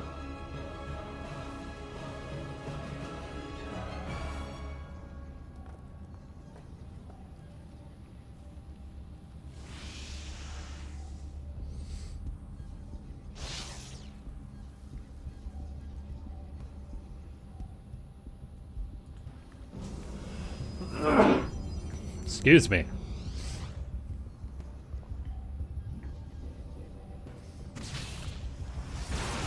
Overlord turned Overseer. Scouting out Trigger's base, sees the Twilight, sees the Forge. Meanwhile, Oracles are still getting work done for Trigger. 14 drones dead in all for 4 Adepts and an Oracle.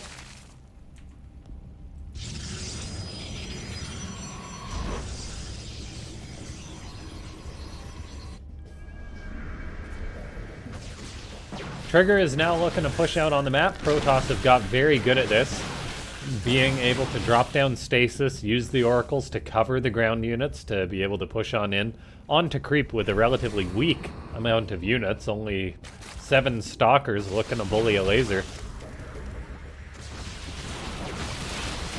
Stalkers are pushing on out, however they do have to blink away, and they do. A laser absorbs one of those stasis with a single ling though. Spire on the way for the red Zerg.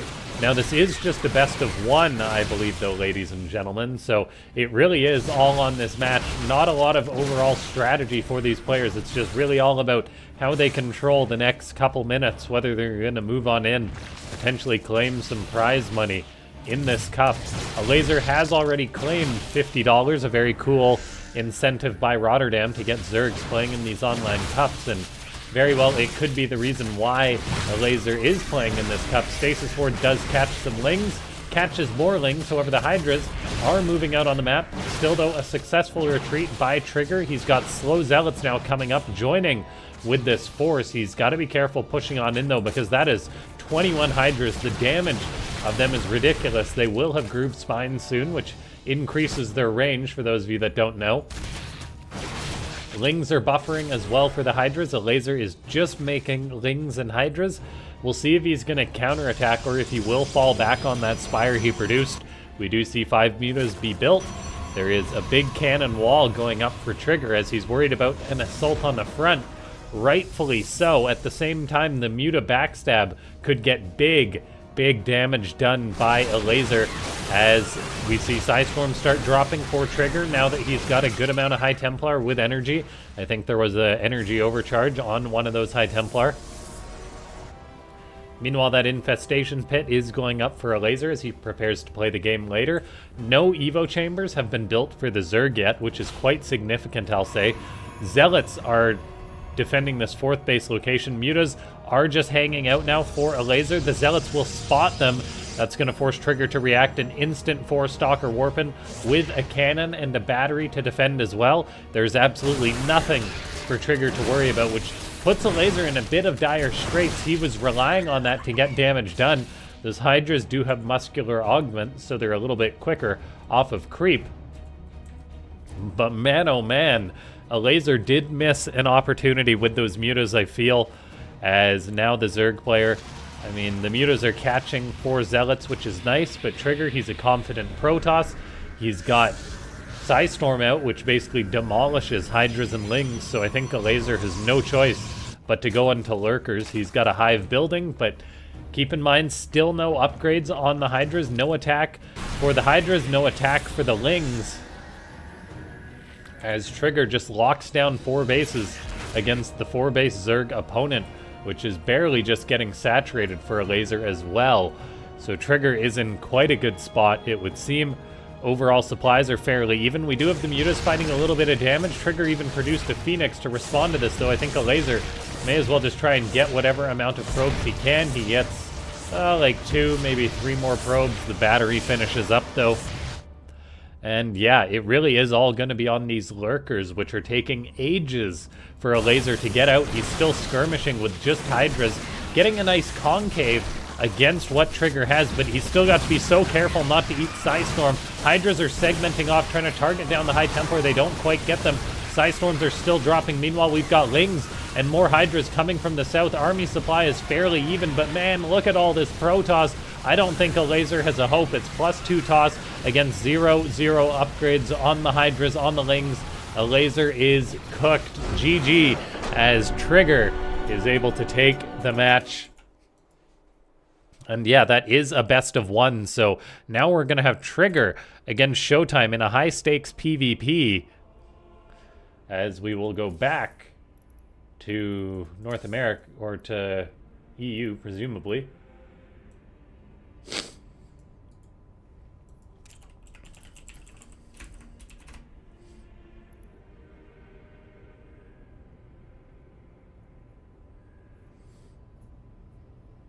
Yeah, well played by...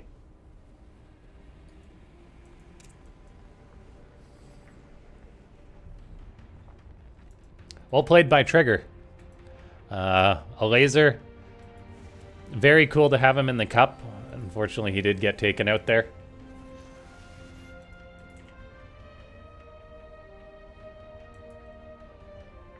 Still, though, a good result by the Zerg.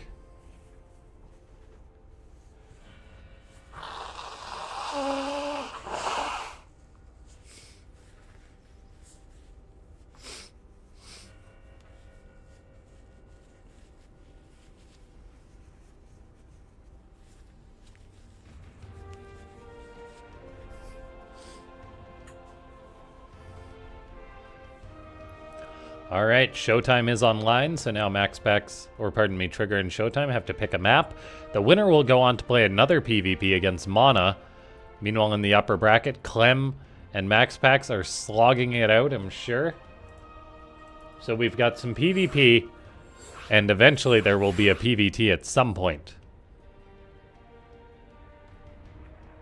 As all these TOS fight to see who will get the honor of playing Clem. Quite the honor it is.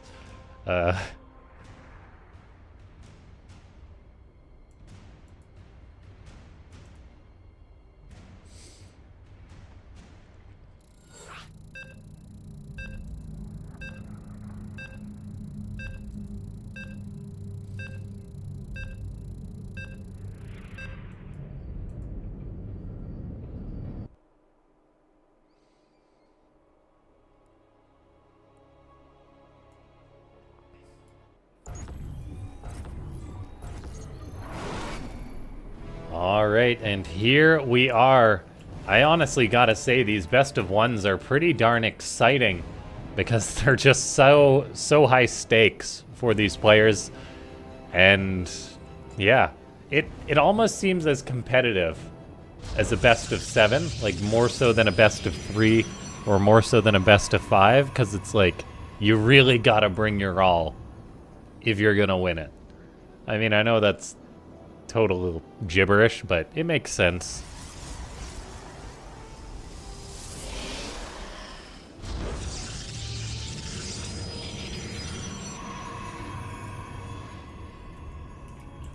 Showtime is scouting out with a probe. We'll see if Trigger does the same. We saw Showtime play an epic PvP. Game paused. Oh.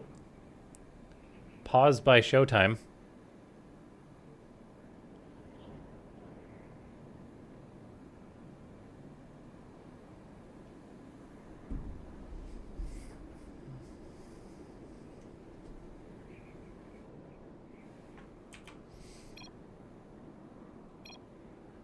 Game resumed. And we're back.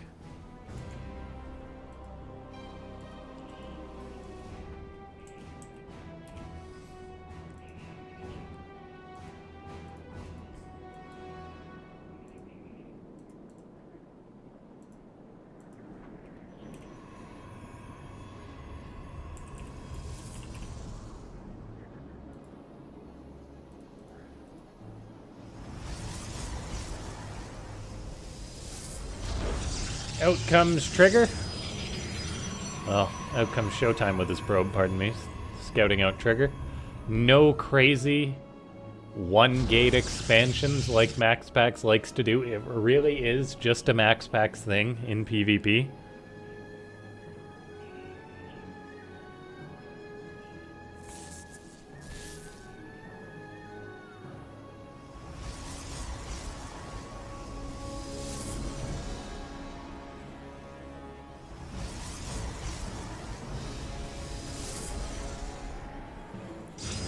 Trigger going for a proxy robo, a very strong build we're seeing for the first time today. That is signs you wish to kill. That is intent to kill. You could prove that in a court of law. Your Honor, he built a proxy robo. He's clearly out to kill, as that is just such an aggressive move by Protoss players. And we'll see if Showtime's ready for it. It really is a difficult build to pull off at times, though, because if your opponent just one bases and tries to counter you, you're gonna be in trouble. Like, because you're trying to kill a one-basing player with one base. It's now been scouted by Showtime, so he knows 100% what he's up against. He's just not going to build a Nexus. Even if Showtime hadn't had a good scout with that probe to find that, the hallucinated Phoenix would have given this away to an extent. He might not have been as sure, but he would have started looking around. We've even got 2 more gateways building for Showtime. The Twilight Council building about to complete, so I assume he's just going to go for a 4-gate blink as a response to this. That's a very nice move.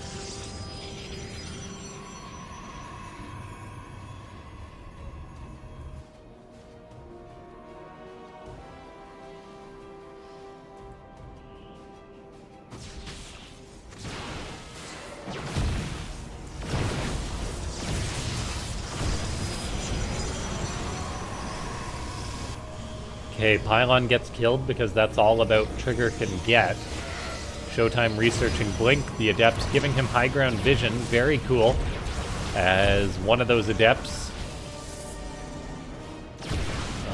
they are shooting at the gateway. At Showtime, he already built 2 more new gateways, which is very important.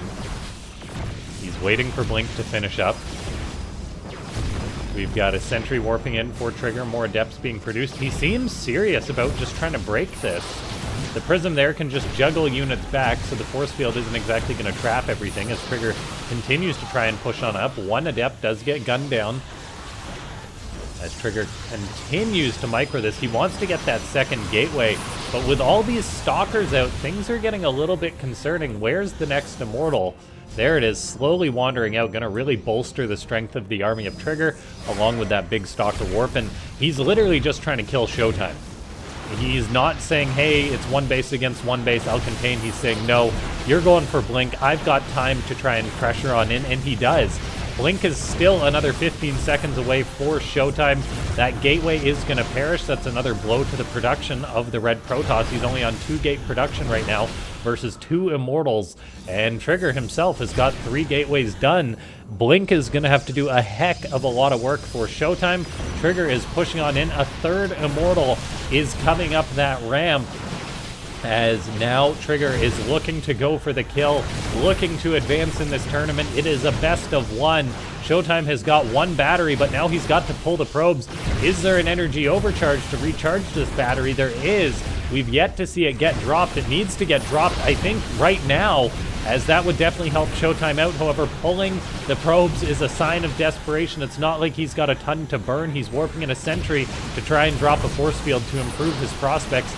Still, Trigger has done a great job juggling all the Immortals. He's kept them alive to insane efficiency. 1,700 resources lost to 1,000. That pretty much says all you need to know. Showtime elected to use the energy overcharge on the sentry so he could just drop more force fields and buy more time. But for what? A beautiful blink is for what? As he knocks out the vision of Trigger.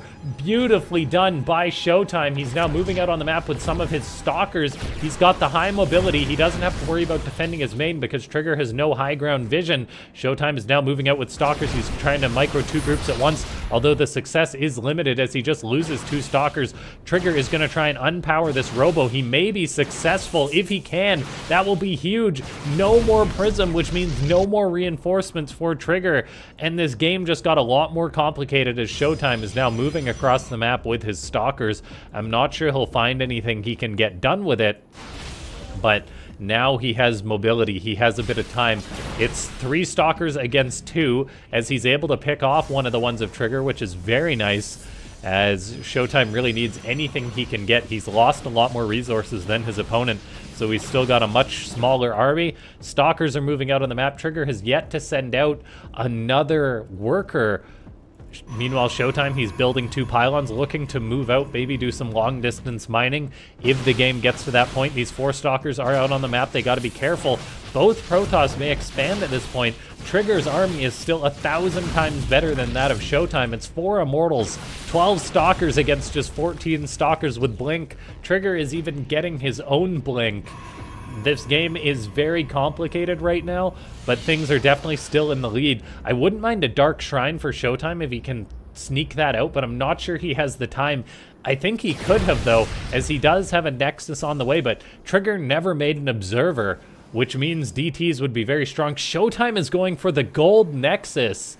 in the middle of the map. Such a risky play, maybe hoping that Trigger will not scout this, and then he'll still think that Showtime is one basing it. We do actually have a Dark Shrine go up for Showtime. However, he's being pushed away now. He's got to send in these stalkers on the right side, well, towards the right side, because he's got to keep his opponent busy. Trigger goes for a hallucinated Phoenix. Showtime snipes it down, though. That is massive, as it's going to keep this gold base a secret. Showtime is surely going to recall probes to this base as soon as that is done, but he needs to keep his opponent busy, and he's doing that. He's keeping Trigger out on the map. Trigger knows there's going to be a base trade once that's done. We do, however, have Blink about to finish up for Trigger. That's going to allow him to trade versus Showtime. It's really going to remove the one advantage Showtime has, as literally Showtime has fewer stalkers than Trigger. That means he's got nothing going for him except for the Dark Shrine, but Trigger has rebuilt a Robo,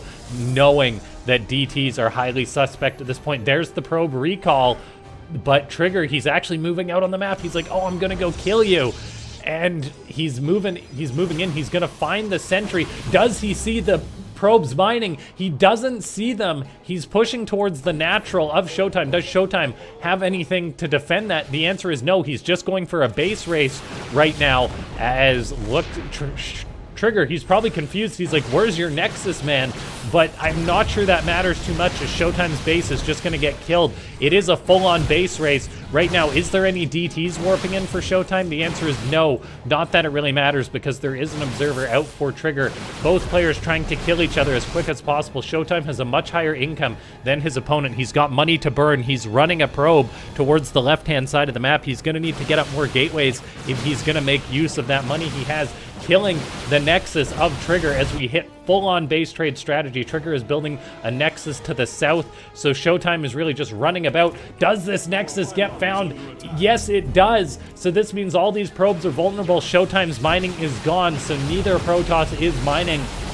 And it's still an impossible position for the red Protoss. 18 Stalkers against 20, but the 18 Stalkers are backed up by 4 Immortals and a Sentry for Trigger. Both Protoss getting supply blocked into oblivion. Showtime is building a Nexus in the upper left, still relying on that mobility that he's had to use this whole game. He's still got his gateways alive. If he can at some point sneak a probe in here, that could help him out tremendously. He's now out on the map, though, looking for his opponent. Trigger is going to find this Nexus, probably, with this hallucination. That one sentry, or that one sentry he has to be able to keep tossing out hallucinations is huge. We've got Showtime going to saturate up this base. The red Protoss is moving in, looking for any pickoff he can get. These two Protoss armies are going to meet in the middle and clash. Showtime's got to run away. Trigger pursues with a blink. He kills off one of the Stalkers. It's now 18 versus 19 Stalkers.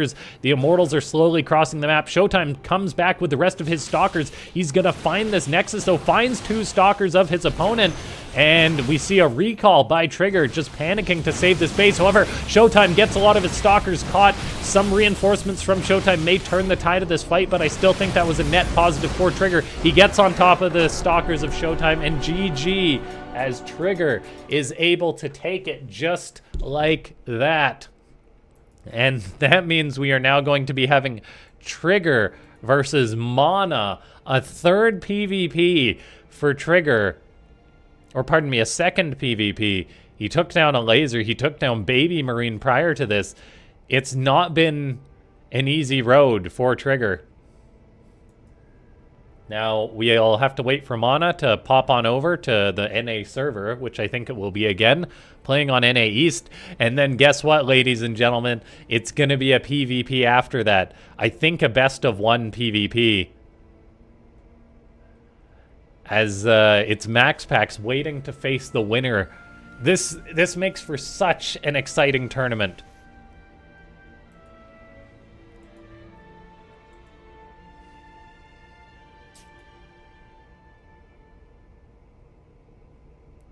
Yeah, it's such a really, really great tournament.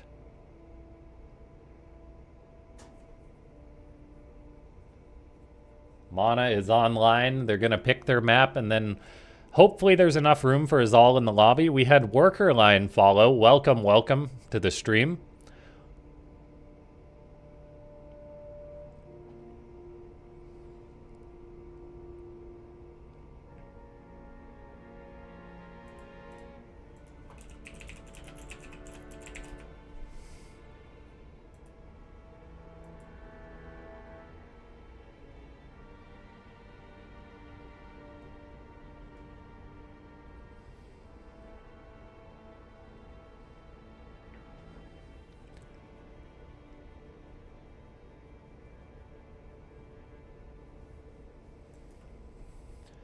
Okay. We will see.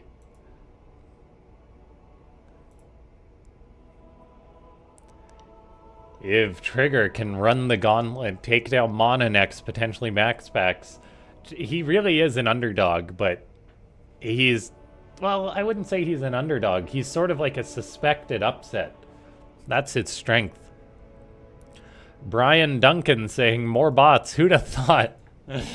The more bots meme would get so big and so out of control. But it definitely does help out. Thanks so much to everyone for tuning in. I hope you've been enjoying the stream. I'm going to set up a chat bot as quick as I can.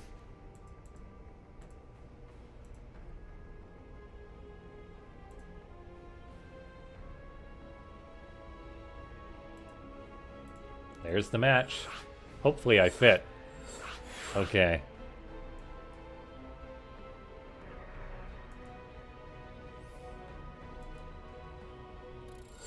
Yeah, I think everyone is able to fit into the lobby, which is good to see.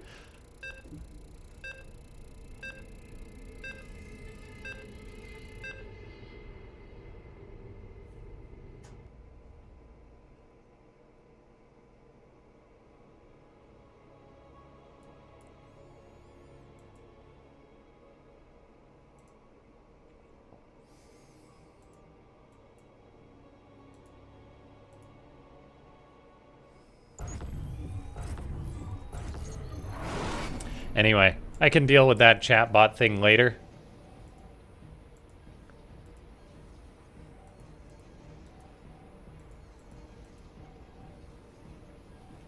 As for now, we have got the next match.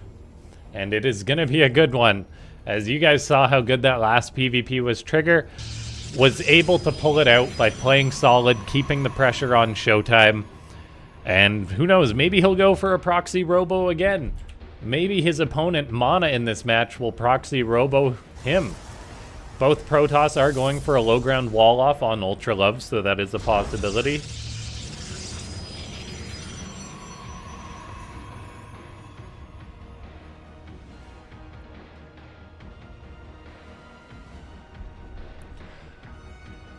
And let's see, gateway, so we may actually be having a gateway expand across the board, which is very cool and respectful.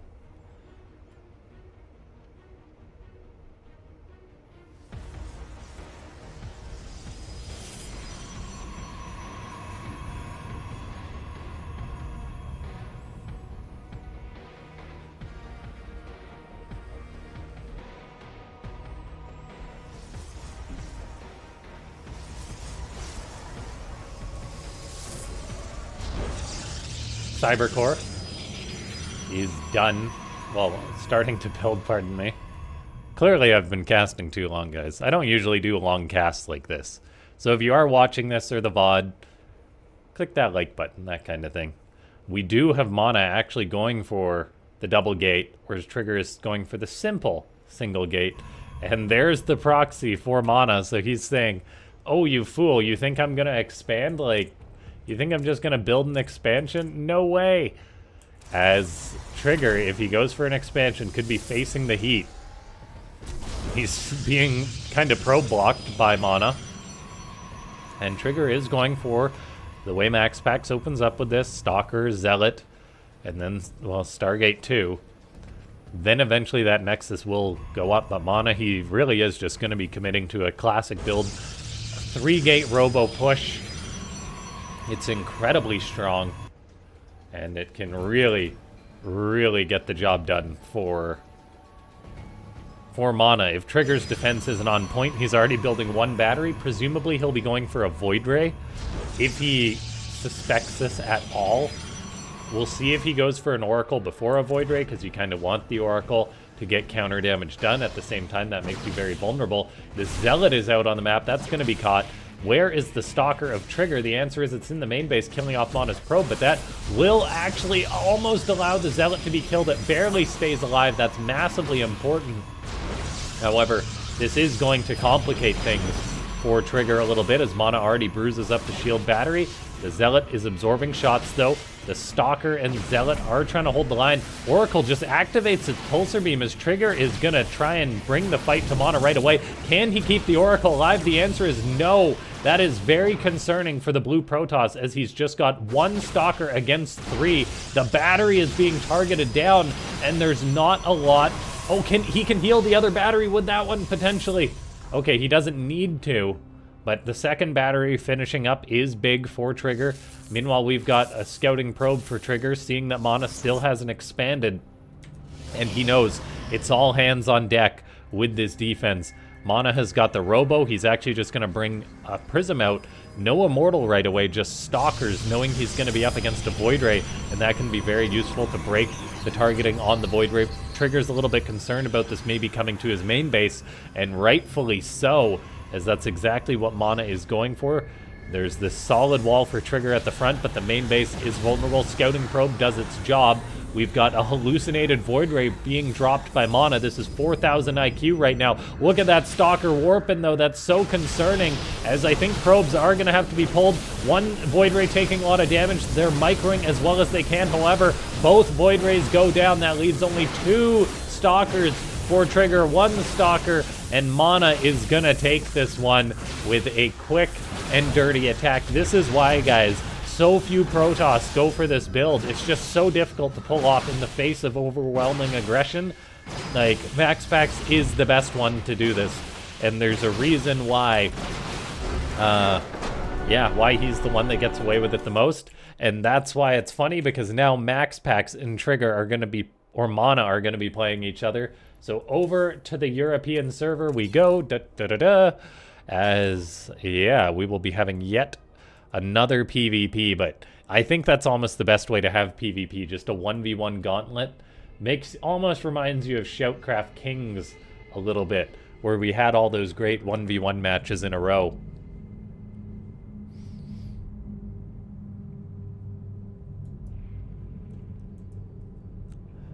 Yeah, what a great match this is. Now we will wait. The winner of this will play against... The winner of this is going to play against Clem in the finals.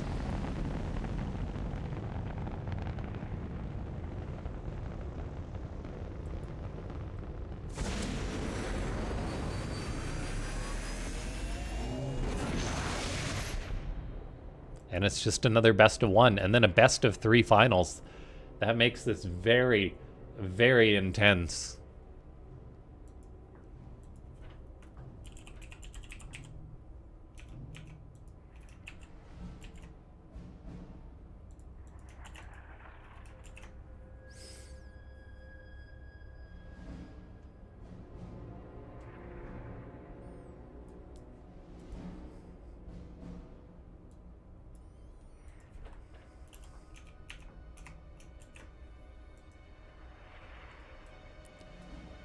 Okay, let's see. Will this work?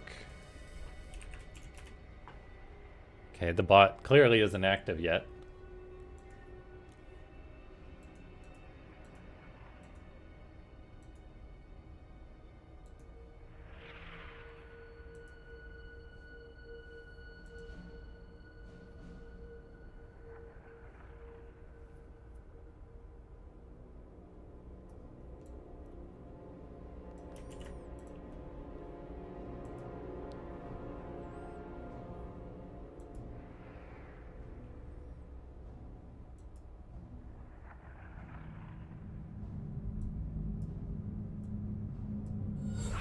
Okay.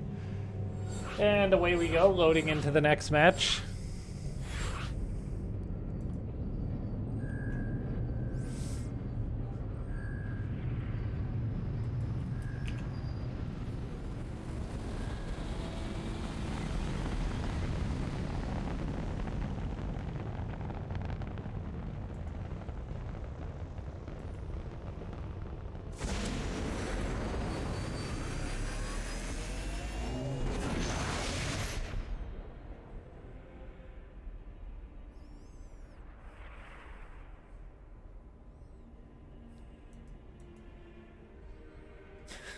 A bit of banter amongst the players.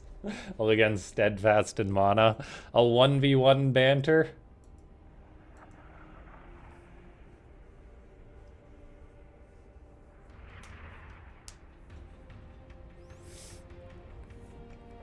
We're waiting on Rotterdam to switch back.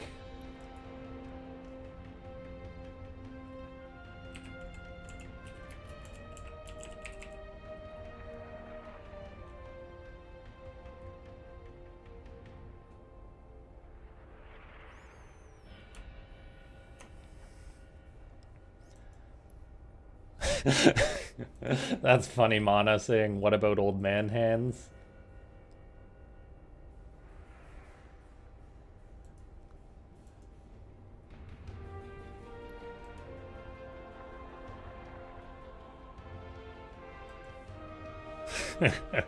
Giving Rotterdam grief for being late.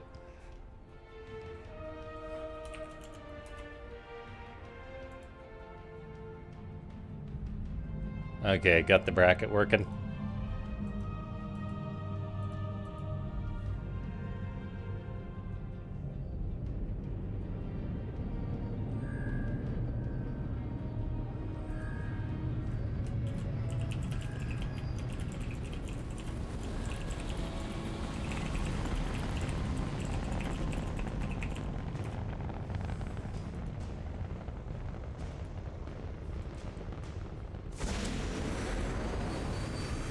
Everyone is gearing up for this match. I'm certainly ready for it.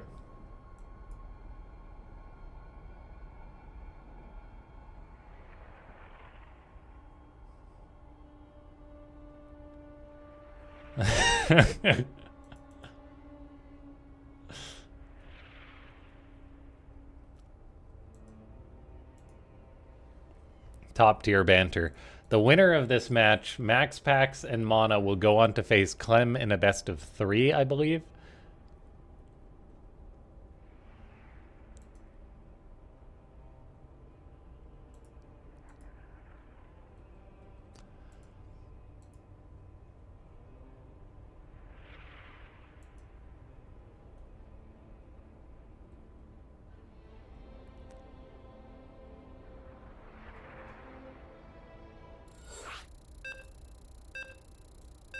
And then it's a double best of 3. So it's an uphill climb for whoever's going to play Clem in the next match.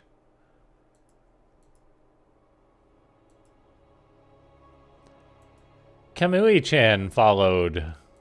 Welcome, welcome to the stream.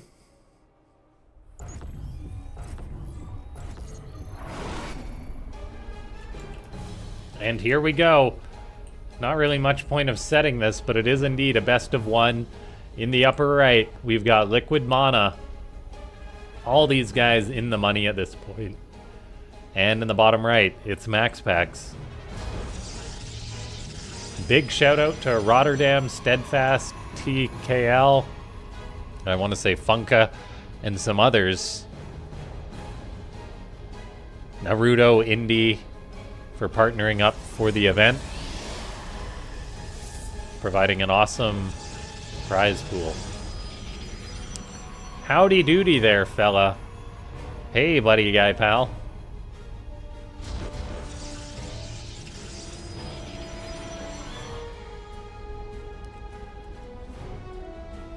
The title on this map, Hyper 1 Sugama, is quite the map name. I personally haven't seen it, as they are experimenting with the maps in this cup.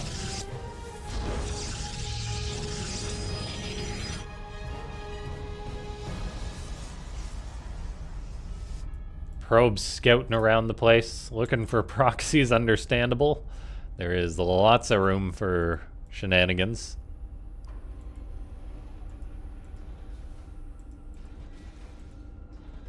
Although maybe Mana isn't exactly scouting for shenanigans, and he's going to build some shenanigans. There it is. In the best of 1, Mana has elected to build his pylon about as far away from his base as possible.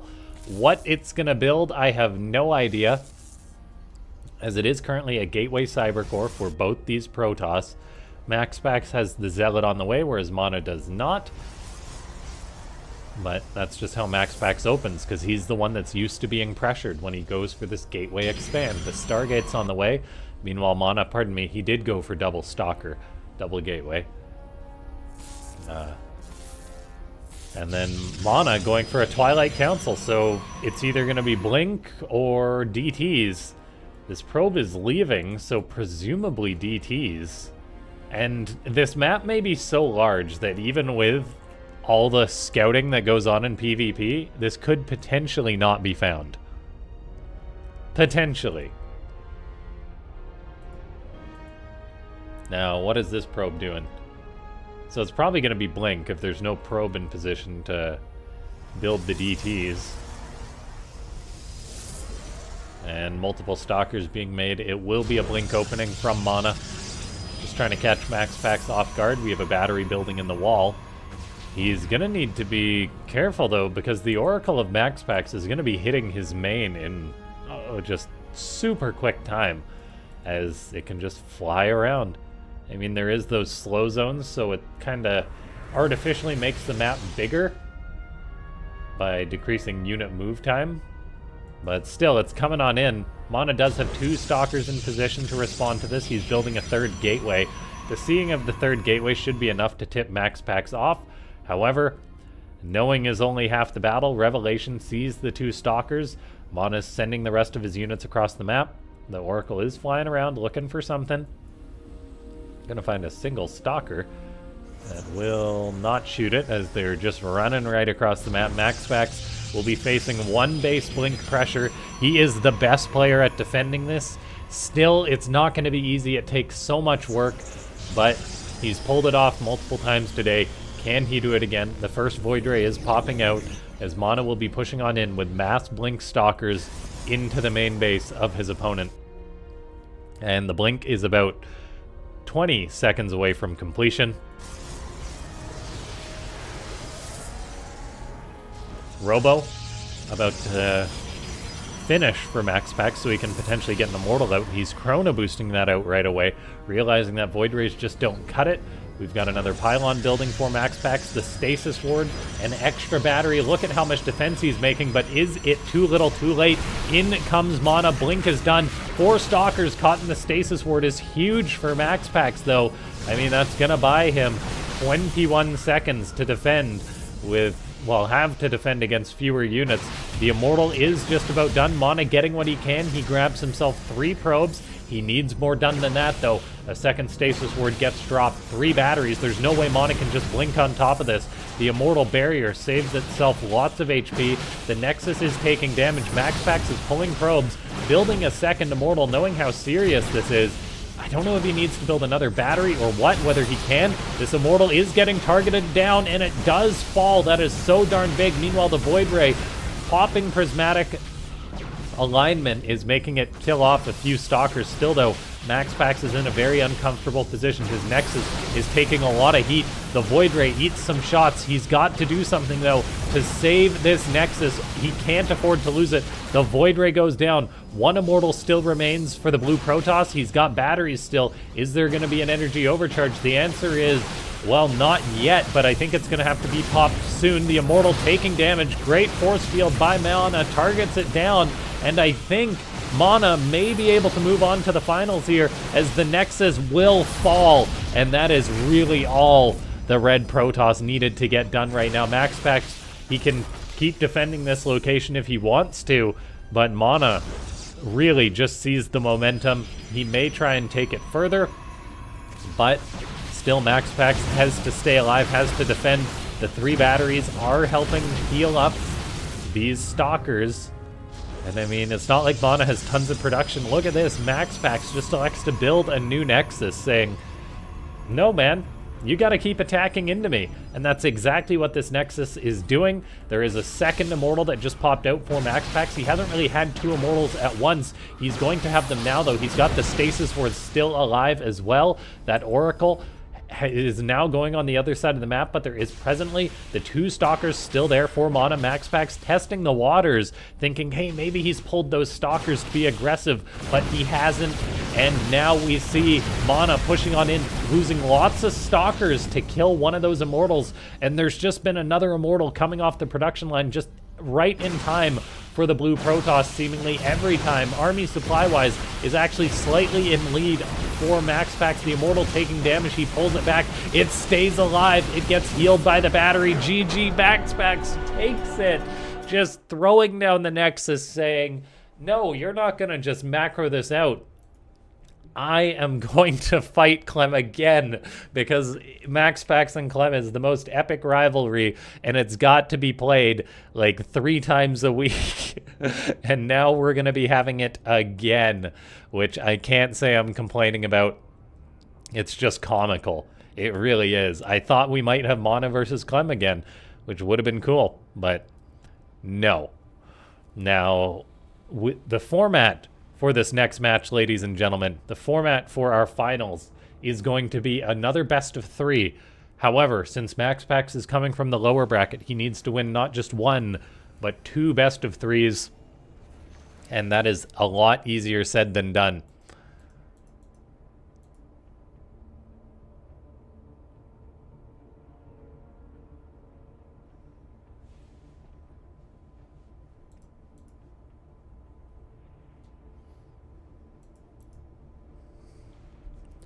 Okay, now we will wait for the first map. I gotta sort of sit at the ready because I can't miss it. I don't want to miss it, as we're actually casting this whole tournament. I might do some more streams tomorrow or something like that.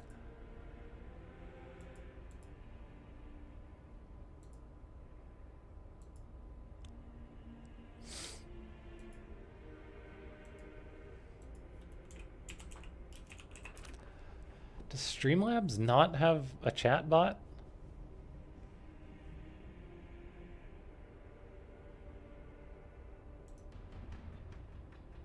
It does. No, there's a chat box.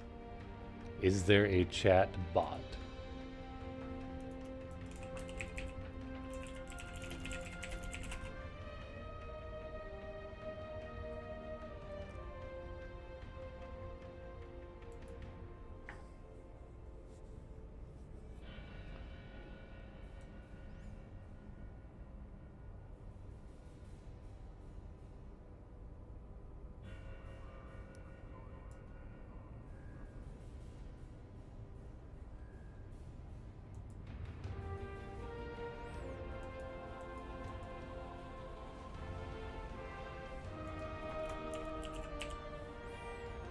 Cloud bot, they call it. Oh, I see.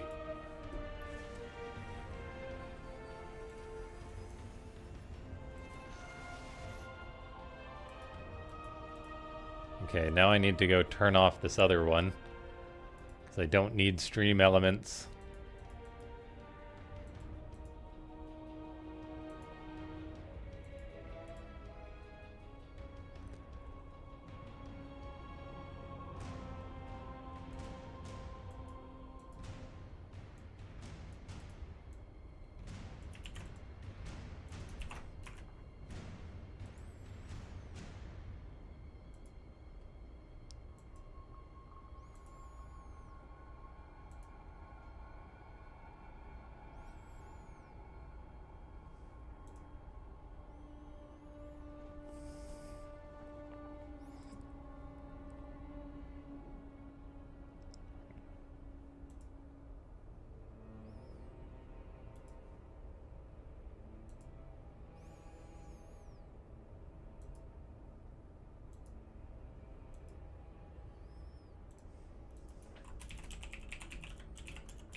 Okay.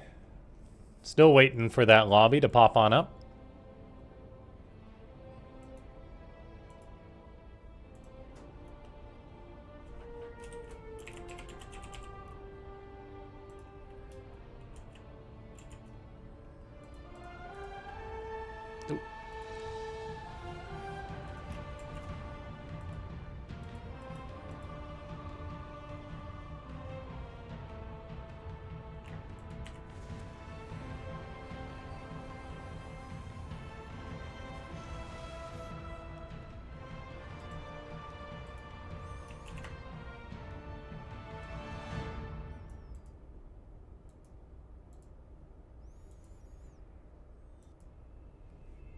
There it is, first map.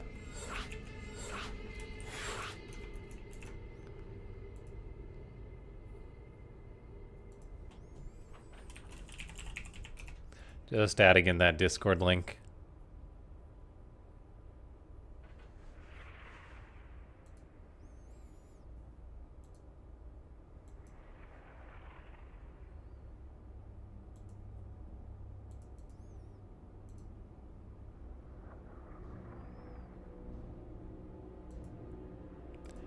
And Discord really is a terrible platform.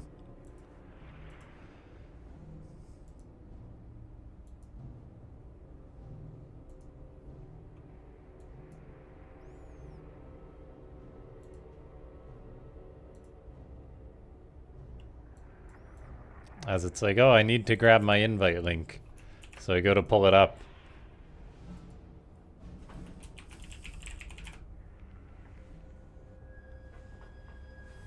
Why does it say question mark?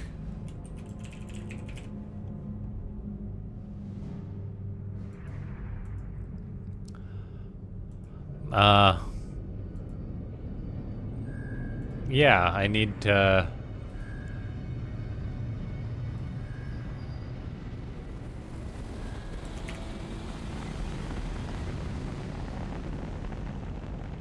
get that all squared away.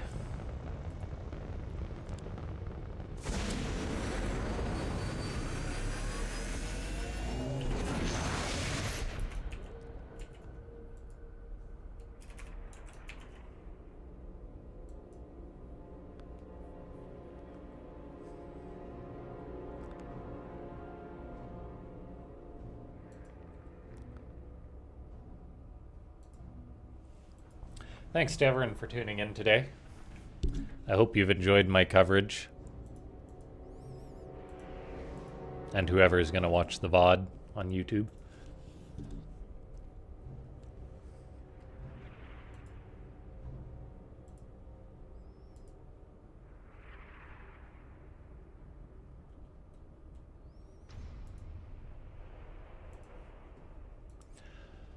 Both players are ready. Or at least Clem is. Maybe Max Pax is it.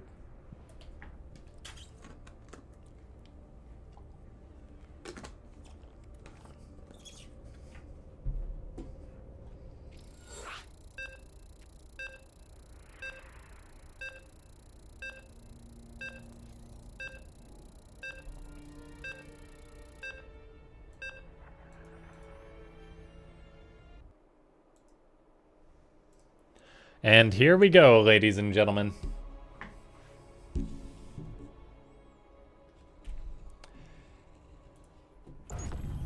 It's going to be a best of 3, potentially double back-to-back best of 3. It's all going to depend on this man, though, in the bottom left. Max Pax playing for Team Storm, taking on Clem. Liquid Clam. Liquid Clem. Very darn good French Terran player. And his rival. There's no... Like, I don't think there's ever been a StarCraft 2 rivalry like Clem and Max Pax. Like, they both got very good around the same time. They both play in a trillion online cups a day. Or maybe a week. A trillion a day might be a bit much. Probably a trillion a week.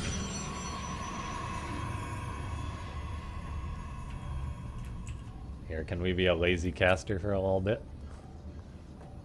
Who is... Steadfast is probably observing. He's a gung-ho guy. Oh no. His camera's just sitting there. There we go. Yay, Steadfast. You're the best.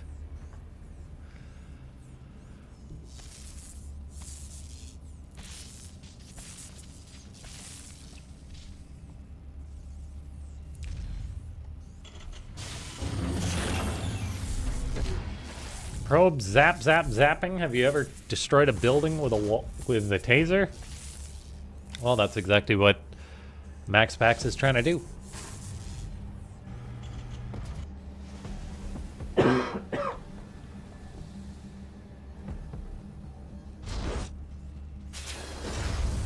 MaxPax confirms it is indeed a double refinery opening by Clem. Not uncommon at all in TVP.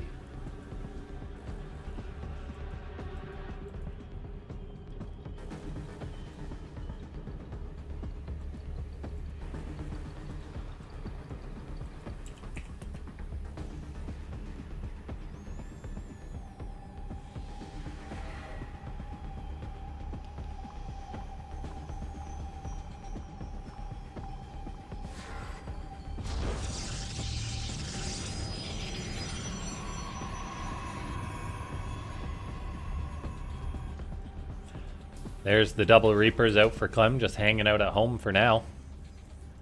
Getting ready to intercept aggression by MaxPax. This Adept may quickly regret her decision to come on in here, and she will.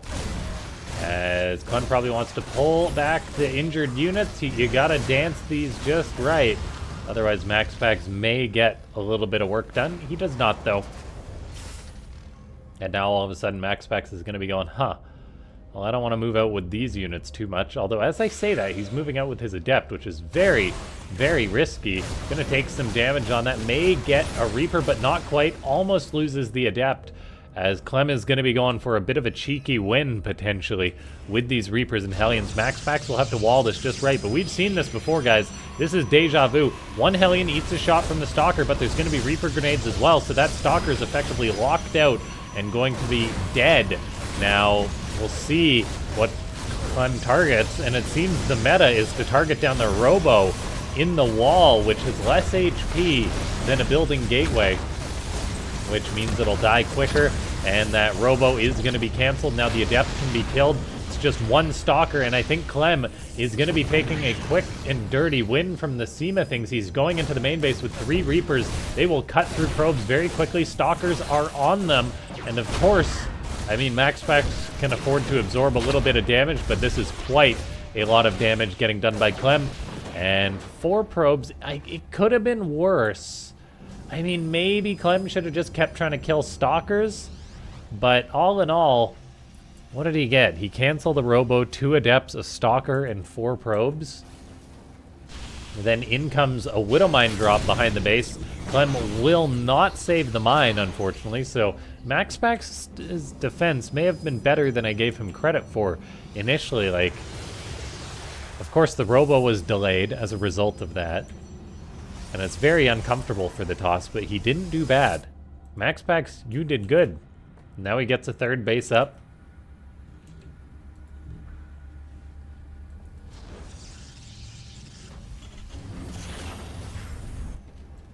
Multiple Stalkers moving across the map.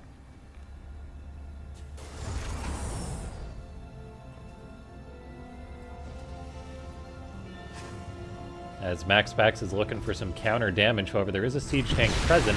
Gets 1 shot off, and with only 4 Stalkers responding to this shouldn't be too bad for Clem, so MaxPax will take exactly whatever he can get, and that is the form of 1 supply depot,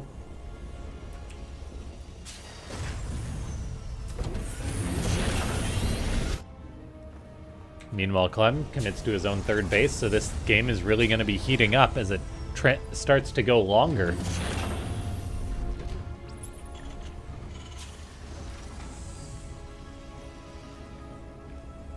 MaxPax has Charge on the way, a Forge on the way. So going to be Blink in Charge lots against his opponent. A style that Clem is very familiar playing, but it's still never easy to play against. The 2 tanks are in the main base for Clem. Terrans have got really good at positioning their buildings in a way to prevent Blink Stalkers from getting damage done. And then we've got the 1 Observer going to be almost killed, but not quite. MaxPax turns it around, gets the Raven in what was quite a large mistake by Clem, because now that Observer is not in danger unless Clem burns a scan. The Raven's out of the picture, and the Protoss can have a presence for much longer. Really, really well done by MaxPax. Now, the blue Protoss is going to have to respond to this drop that Clem is going for. First off, it's a Banshee hitting his 3rd base, and now Marines unloading at his natural base. Going to target down the pylon as the probes immediately are pulled. He's positioning the medevac to potentially retreat with that as quick as he can. I think Clem is just going to grab as many workers as he possibly can, although the medevac will evacuate a few of those Marines. The Banshee stays alive, but eyes are on it.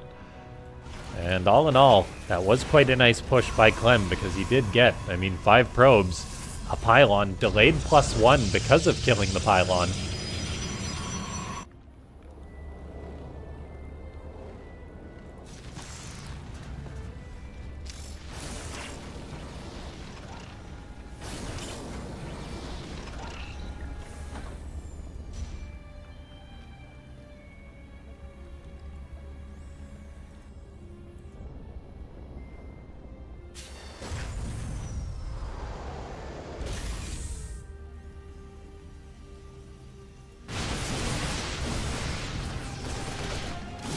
Clem, with his concussive shell, is able to catch a few stalkers of max packs that overextended. At the same time, we do have Zealots unloading. Gonna get on top of one of the siege tanks and kill it off. However, 2 of those Zealots do die. Still getting the tank is quite nice, as these guys just know each other so well and go blow for blow. Supply-wise, Clem definitely has a lead, though, and that's not going to make things easy for the blue Protoss, as, yeah, Clem is a wrecking ball at times. So we see Max Pax trying to delay him, but then a Widow Mine catches the Prism and gets the kill on it. So now Max Pax is going to be defending what is probably going to be a straight-up attack. So the Protoss is moving out with his Stalkers. He's going to try and buy as much time as he possibly can, as the Observer has eyes on this Terran force. Meanwhile, Marauders, Marines running around for Clem, just positioning to try and defend against the harassment. However, a Zealot eats a Widow Mine. Minus 100 minerals. Max Pax knows he needs to do something to try and delay Clem when Clem decides to attack, because the Protoss currently does not have a strong enough army. I don't think he's building Colossus. He is getting out static defense at the 4th base, which will help out. Batteries to heal Colossus is massively important. There is only 2 Vikings out right now as well, so it's going to be a bit before Clem can get aggressive. Clem is moving out on the map with a few of his units. Max Pax is trying to get up a 5th base, which I definitely don't mind, as long as Clem isn't able to get both the 4th and the 5th. Otherwise, it's just a double loss.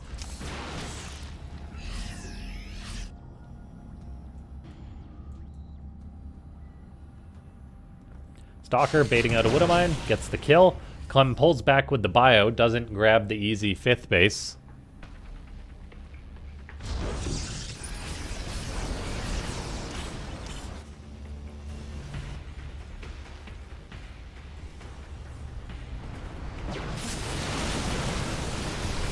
Scan to kill the Observer is quite nice. Max Pax is feeling bold enough to move out on the map, though. And he does have 3 Colossus, which is no joke. So depending on the positioning, if he can take a snap engagement against his opponent, that would be huge. Clem is just securing up his 4th. Meanwhile, Max Pax has got his 5th base building. More Zealots getting ready to harass. Stalkers moving in. Picking off quite a few Widow Mines is quite nice. Now, Max Pax isn't going in for a solid kill or anything. 1 Zealot leading a charge gets found.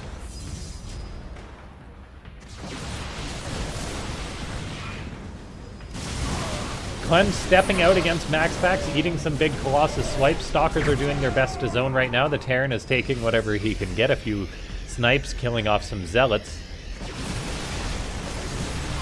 Stalkers are pushed away. Another scan to kill an Observer. Meanwhile, more Zealots on the left, as Max Pax is doing what he does best, which is maintaining a presence when his army might not be that good. And he does that simply just by being out on the map and ready to retreat at a moment's notice. It's not often you see him really get caught overextending. Max Pax is deciding it's time to engage on in, though, but it is not, as his attack falls really flat on its face there, bleeding off most of his Zealots. He kept his precious Colossus alive, but maybe not for long. He's got a Disruptor to try and deal with this Bio Ball, but man, oh man, that was big losses for Max Pax. He really tried to force the fight.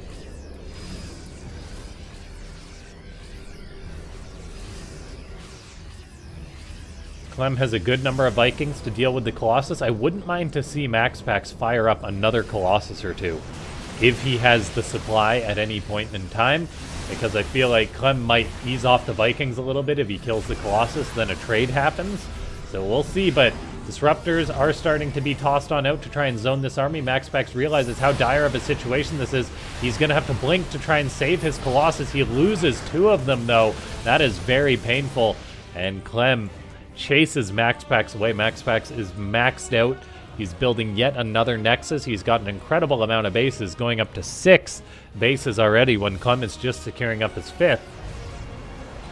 And how many gateways does MaxPax have? Only 10. We'll have to see if he's going to invest in more of those, whether he'll build more Robos, a Stargate potentially. I honestly don't know what you do as MaxPax at this point.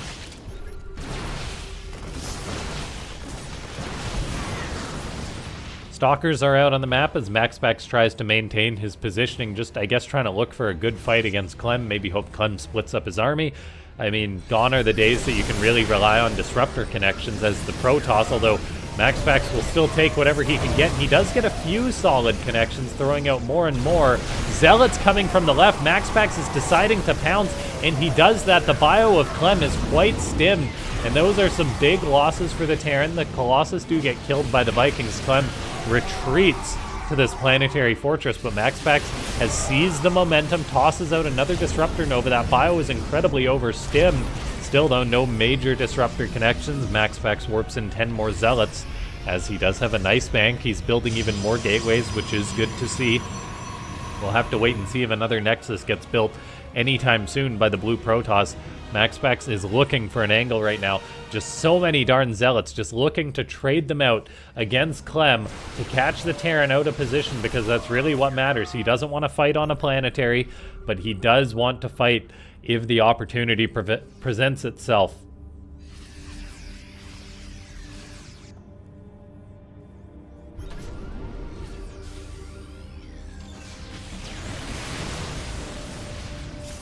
Disruptor Nova going out.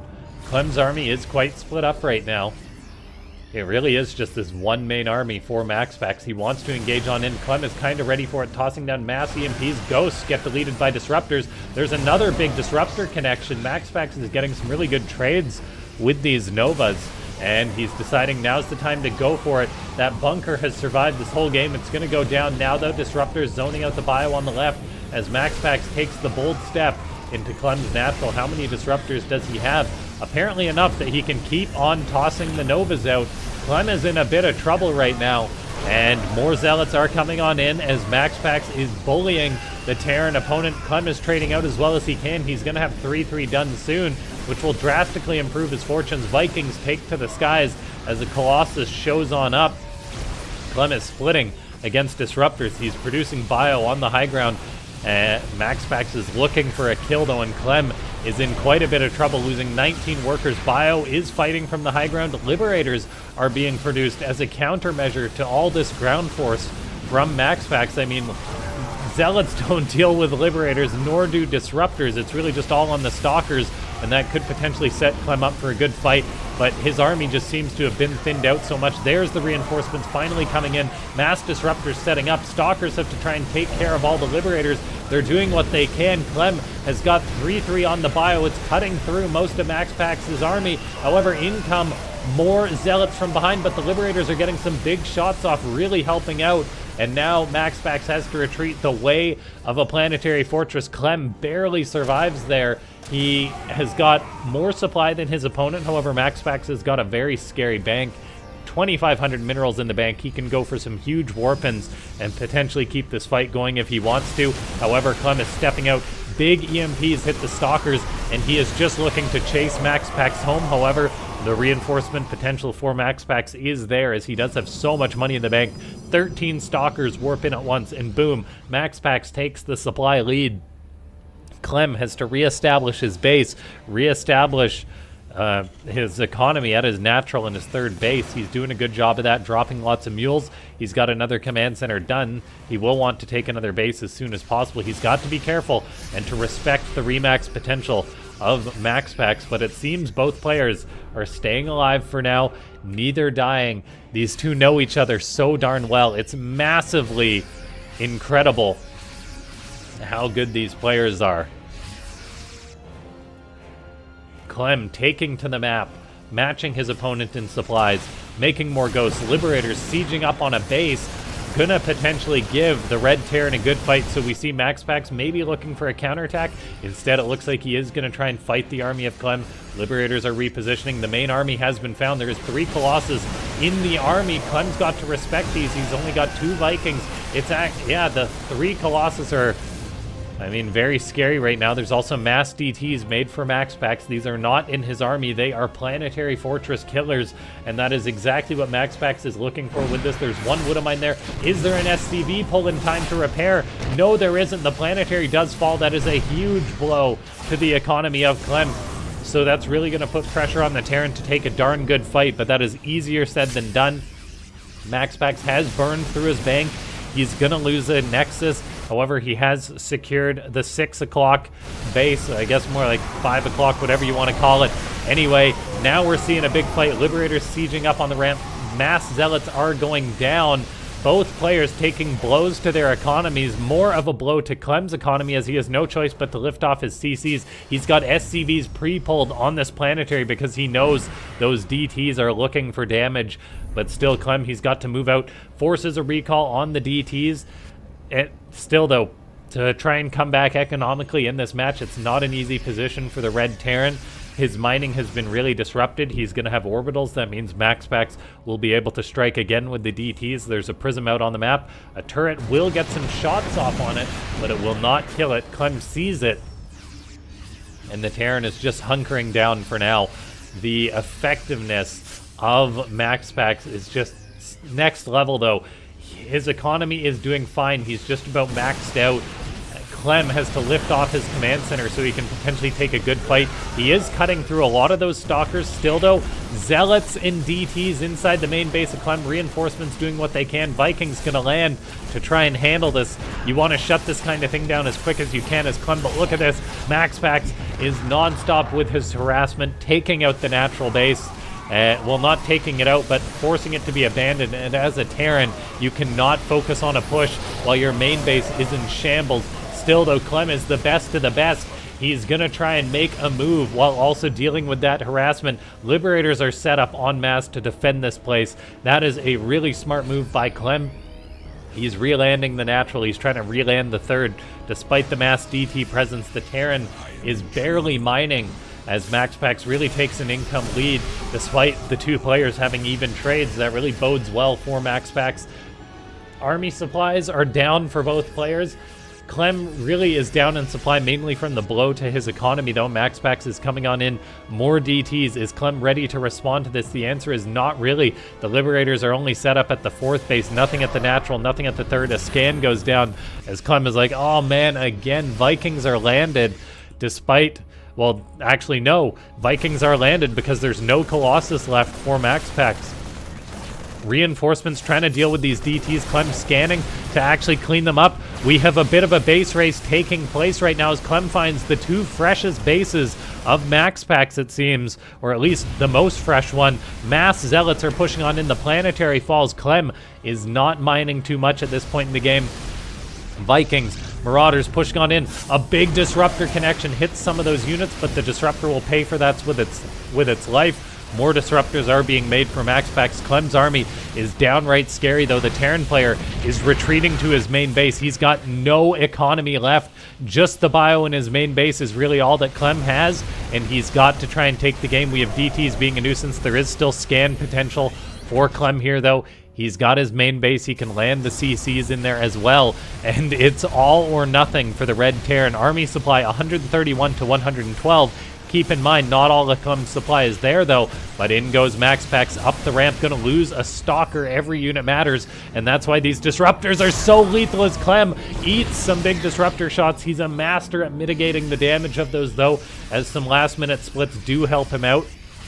MaxPax is still mining, still producing units, though. This base is so critical. Clem, does he know about this Nexus building on the right? The answer is no. Not yet. Anyway, Clem's going to try and land this base, which is not a comfortable position to be in. He basically, he's not been mining at all. He knows he needs to win the game as soon as possible, but MaxPax is such a difficult Protoss player to try and nail down. Now we see Another DT moving across the map as MaxPax looks for opportunity. We're 22 minutes into this match. Another disruptor going out. Those ghosts are the prime targets. Is Clem paying attention?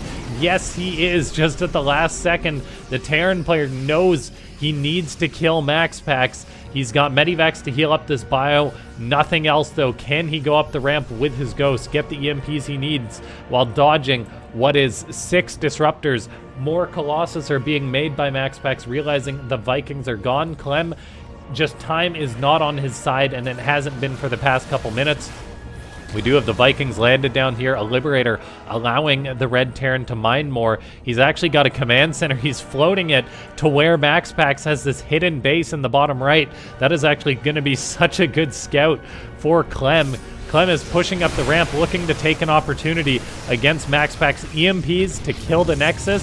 And once MaxPax loses this base, if he loses the base in the bottom right, that will be huge. Clem is being pushed away by MaxPax. The Protoss player is up on supply right now. The Vikings are not with the army. Clem realizes the base is down there in the bottom right, and he's gonna be trying to kill that off, realizing that that may be the biggest target in this game for him. He kind of wants his Vikings to group up with this army too, now that there's a Colossus, but as far as taking a fight in the middle of the map, Clem feels confident. He kills off 2 disruptors. The Zealots are charging forward. The Vikings are coming forward as well to try and pick off that Colossus, but this Nexus is going to go down. No more mining. Their scan gets dropped to kill the DT. That is a big blow to the economy of MaxPax. I mean, he's just got this one Nexus left. MaxPax is going to expand towards the upper left, so he's got more economic potential than Clem. But Clem, I mean, still is mining from this one base. It's so neck and neck. These guys are so darn good. Like, I literally can't even, you know? It's just such good StarCraft 2 between these players. MaxPax is trying to rebuild 2 Nexus at a time right now to keep his economy going. Somehow Clem has wisely been able to secure these bases from harassment by using Liberators. We'll see if he can actually secure that one in the bottom right. He's only got 17 SCVs. He's got 3 orbital commands bio in his main base to prevent him losing that. However, he is going to move those units out. He needs everything he can get. He gets a few Zealots that belong to MaxPax as well. Disruptors going out. However, that disruptor count is lower. MaxPax has got a bit of money he can spend. He's made 3 Colossus. The Vikings are glass cannons right now as they're low on HP. They need a repair. Zealots going for run by his Clem playing micro challenge. Going to be microing against that. We've got multiple scans going down to kill some DTs. And now Clem is pivoting towards the left-hand side of the map. MaxPax warps in 11 units. Disruptors getting tossed on out. Clem does a good job dodging them for the most part. However, there always seems to be another Nova. One of those disruptors does go out. MaxPax is building more. Clem maybe has had enough, is deciding to take the fight. Vikings haven't killed off any of the Colossus yet, though. Clem stimming some of his Marauders forward, but I think with the Colossus staying alive and getting massive damage done, the Red Terran is going to be pushed away. Is he going to unload the bio there? No. He's going to retreat as far as he can to look for a better fight another day. Army supplies are still very even. Clem's got to be careful. He's got bio loaded into those Medivacs. And then he's got other Medivacs retreating on the right-hand side. Somehow Army Supply is actually in favor of Clem. He's going to be going for the main base of the Protoss player. Meanwhile, Just Marines on the high ground. Just Marines cannot take on Colossus, so this drop has a lot of pressure on it to succeed. Clem's just going to get on out of there knowing there's going to be a blink as soon as those Stalkers are done. More Stalkers and Zealots on the low ground. He's trying to box Clem on in, and Clem has to split his bio, but he can't take on those Colossus dealing with more Disruptor Novas. He's gonna try, but no, Clem is being pushed away. Mining never really took place at this base. There's a push on the left-hand side. Lots of probes are in trouble. The recall has already been used by MaxPax, so maybe Clem can play this one out a little bit longer. I'm not sure time is on his side, but he's got to do something. The Terran is kiting back. That bio is so red, he can't really lift up because of all the Stalkers. He is pushing on in, though, mainly Marines, in order to try and break this base. There is so much Terran bio all of a sudden cleaning out what little remains of MaxPax's economy. This one Liberator being a nuisance. No money is left for Clem to repair this burning command center, though. And that means there's only 1 CC left for Clem. He's going to kill off this Nexus. army supply is fairly even. Clem stimming on top of the Colossus will kill it. He's got to respect the 1DT, uses probably his last scan. However, losing most of his other units on this side of the map. He's pushing on in. Maybe by some miracle, Clem can force a draw. There's the last of MaxPax's probes. Clem is chasing them down. That's the last probe gone. There still is 200 minerals for the blue Protoss, though. Clem is sending his remaining reinforcements across the map. MaxPax is chasing this bio down. It's a goose chase at this point, and this is only game number 1 in what is potentially 2 best of 3s. Clem is going for the Nexus. If he can get all the Nexus, he can win the game, but I'm not sure he's got the time as the Protoss player is stimming after him. Clem, I think, may know that it's over, and that is gonna be it. I think as his last Medivac gets chased away, there's really not much mining left for Clem. 3-3 Marines are good. They are actually catching quite a few of the Stalkers of MaxPax. However, the micro ability of the Stalkers is almost too much, and Clem doesn't have that much left. I think he lost that final Medivac, and he did. He's got all his buildings floated, and MaxPax does have money to make a probe, which means he can rebuild, he can get a Nexus, he can get his economy going. Clem is sending his units to the upper left, sending them around. And there's the question. Okay, GG. Clem is going to tap out as MaxPax is able to take it in. Holy cow, such a darn good game of StarCraft 2. Wow, I did not expect that to go for so long and to be such a good match, but it truly was phenomenal between those two.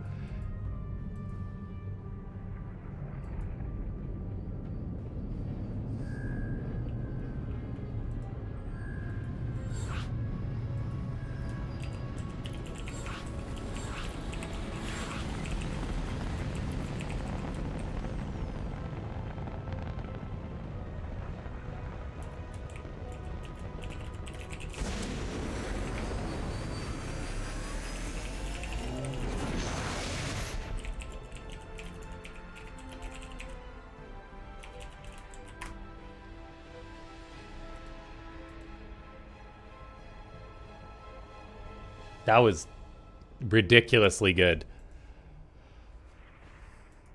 I don't know if I'm ready for another one after that.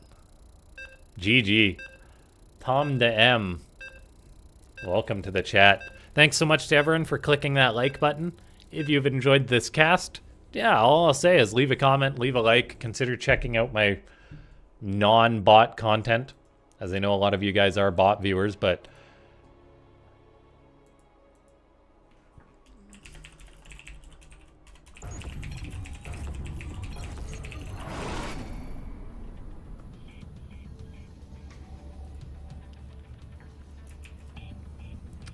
okay. Well, let me flip that around. In the bottom right, representing Psystorm and representing them well, it's MaxPax. And in the upper right, it is Clem. Liquid Clem fighting for his life in that previous match. He wants the easy best of 3 win. He doesn't want to have to play 2 best of 3s against MaxPax. But he may have to. That's the format, for those of you wondering, because MaxPax is coming from the loser's bracket. It means Clem already beat him. He hasn't lost a series yet in this tournament, which as a result, they need to make it fair, Clem has to win just 1 best of 3, whereas MaxPax has to win 2, show he's playing better. I am going to step away for a moment, though, as I'm going to use the washroom.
Okay, I am back.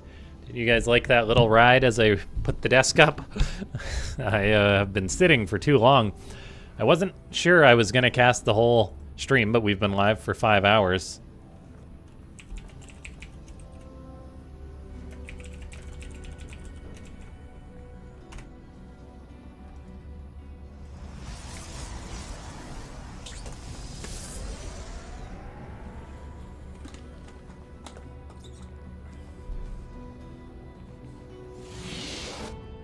Multiple adepts moving around.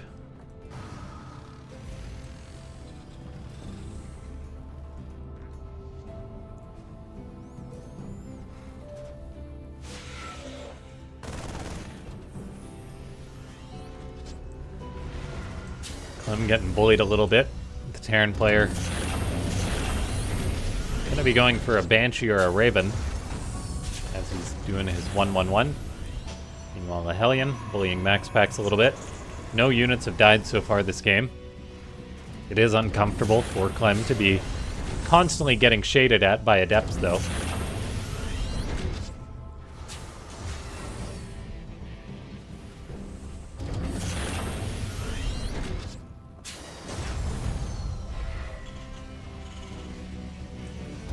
This is so tedious. Clem having to raise and lower his depots non-stop. I really love this from Max Pax. He's making his opponent work overtime.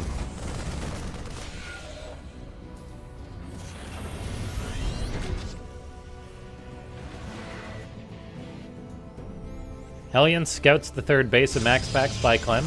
It's a nice scout. Stalker being lazy. Needs to save his probe friend. And he does, just barely.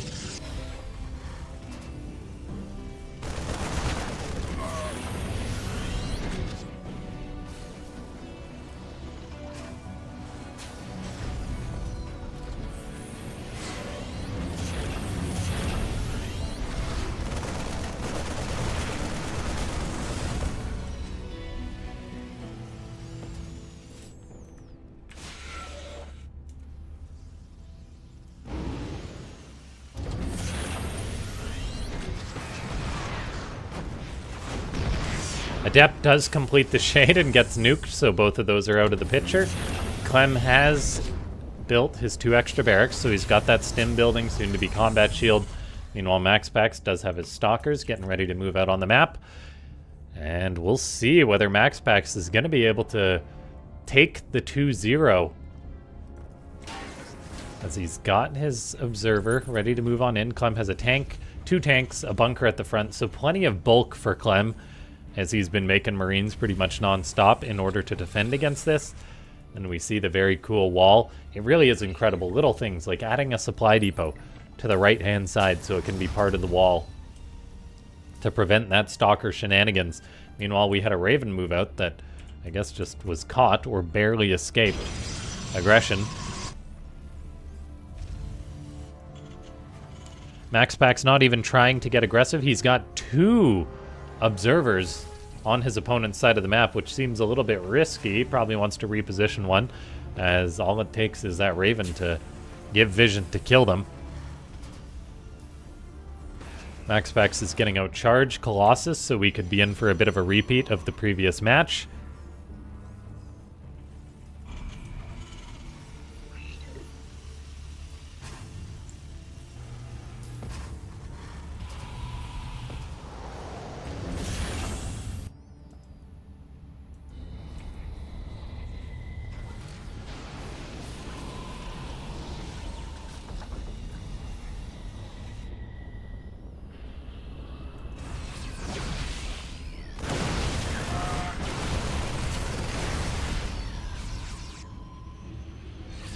Siege tank setting up as Clem bullies Max Pax away to secure his 3rd base. Max Pax is not one to be deterred, though. He'll definitely be poking and prodding Clem at some point, although he is being rather passive for a minute. Neither observer has been killed, somehow avoiding that Raven. Oh my gosh. Clem does see it, though. Okay, so that observer might have signed its own death warrant. Stalker's pushing forward. Did Clem just kill his own mine or something? I'm not sure what that was, guys. Raven leading the charge. Clem is now getting ready to move on out onto the map.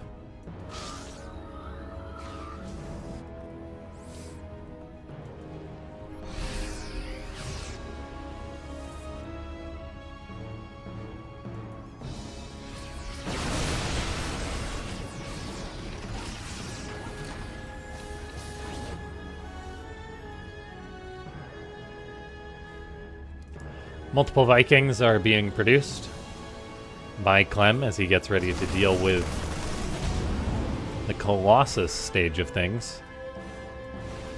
The Terran player is just hanging out, though. Powering up at his third. Looks like that Medivac was caught by the stalkers of MaxPax. And that's what I mean. MaxPax is not one to dilly-dally or just to leave Clem alone for too long. There was that moment of peace, but that is over. As MaxPax has got Stalkers to the north, Colossus and Zealots to the middle, and more Zealots on the left side. Stalkers would love to pick off that Raven, however they do not succeed. MaxPax is already investing in that Dark Shrine, knowing how powerful that harassment is. Stalkers do get the Raven. Nicely done. Costs him a couple Stalkers, but full energy Raven picked off.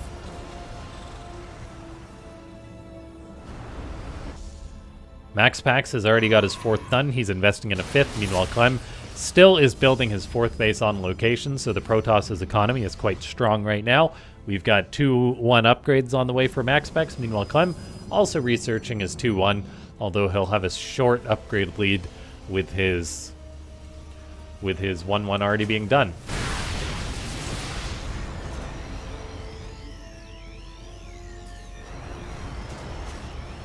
Ghost Academy on the way for Clem. This game really has slowed down a little bit as the Terran refuses to give MaxPax an inch. But we all know how good at harassing MaxPax is. MaxPax baits out some Widow Mines, trying to create an opening, tossing down force fields. He's just such a menace, man. 1 Stalker gets deleted, 2 Stalkers deleted. MaxPax having some costly losses to try and clean that mine. I think it cost him 3 Stalkers in all there. As MaxPax is still pushing out, he's got a comical amount of Zealots, which is definitely the meta these days. Vikings trying to deal with Colossus. Clem moving on out, trying to secure his fourth. MaxPax, look at that, microing Stalkers individually still. 10 minutes into the game, may be able to get this command center, at the very least force it off. That is huge, seeing as how MaxPax is mining on 5 bases, whereas Clem is having his 4th base be delayed. MaxPax sees that as an opportunity to take a trade if he can just drag this out a little bit. Prism warping in some Zealots, has to abandon though as Vikings chase it away. Clem does successfully secure his 4th base. There is a siege tank, a bunker building at the 3rd to try and secure that. MaxPax, I think, showed his Zealots in the sensor tower though.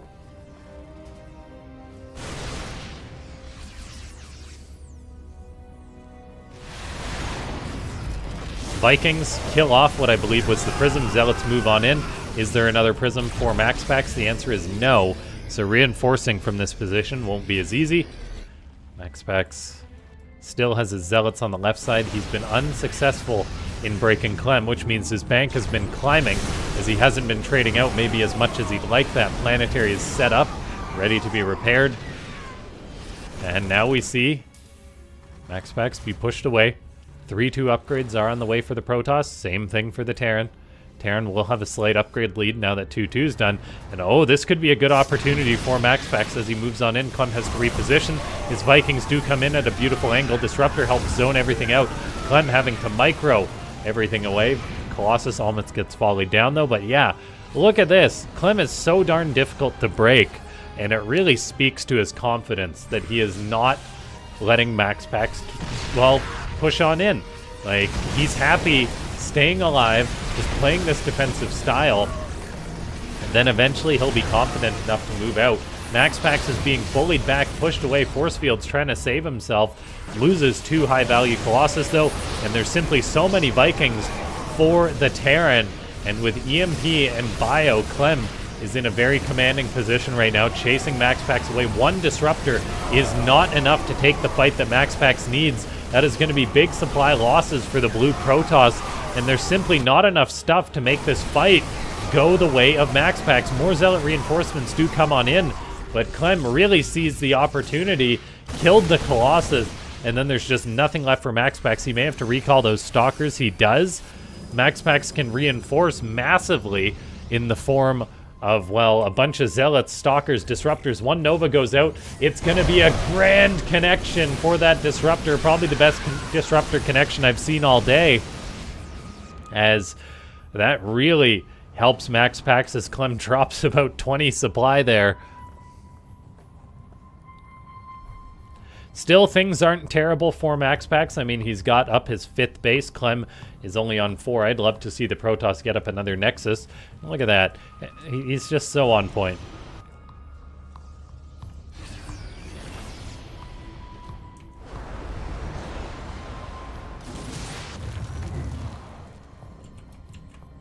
MaxPax and Clem out on the... or MaxPax out on the map, pushing on into Clem once again. He's not even fully maxed out, but he wants to try and make something happen. Gets a decent Disruptor connection. More Disruptors getting tossed on out. They don't one-shot Marauders anymore, which is definitely a big change. We also have Zealots and DTs in the main base. The DTs finally making their appearance. A scan going down. Not going to catch all those DTs, though, which means Clem will have to wait a little bit longer to clean all that up. More scans will be needed. Meanwhile, in the middle of the map, there is a fight going on. Clem definitely wins that one, though. More Zealots and DTs warping on into the main base. Starports, pardon me, are being cleaned on up. And that Prism will need to be dealt with by MaxPax. EMP helping kill off some of those DTs, but all in all, overall supply vastly in favor for Clem, as MaxPax has just been throwing away units and resources to try and trade out with Clem as well as he can, but the trades haven't been that good.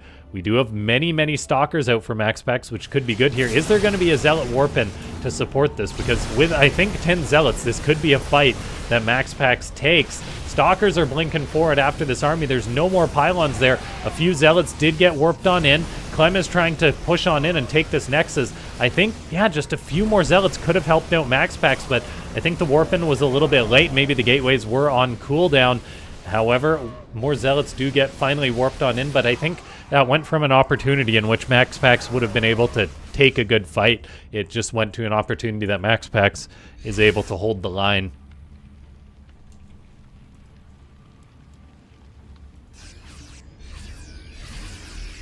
Clem is going to be securing up a 5th base. Is it floating on over? Yes, it is. MaxPax is moving on out. Both players are maxed out. Once again, the bank for MaxPax has fallen, so that means he's going to need to take some better trades or just, well, get some damage done to Clem. But that seems to be elusive right now, as it's 15,000 resources lost to 22,000.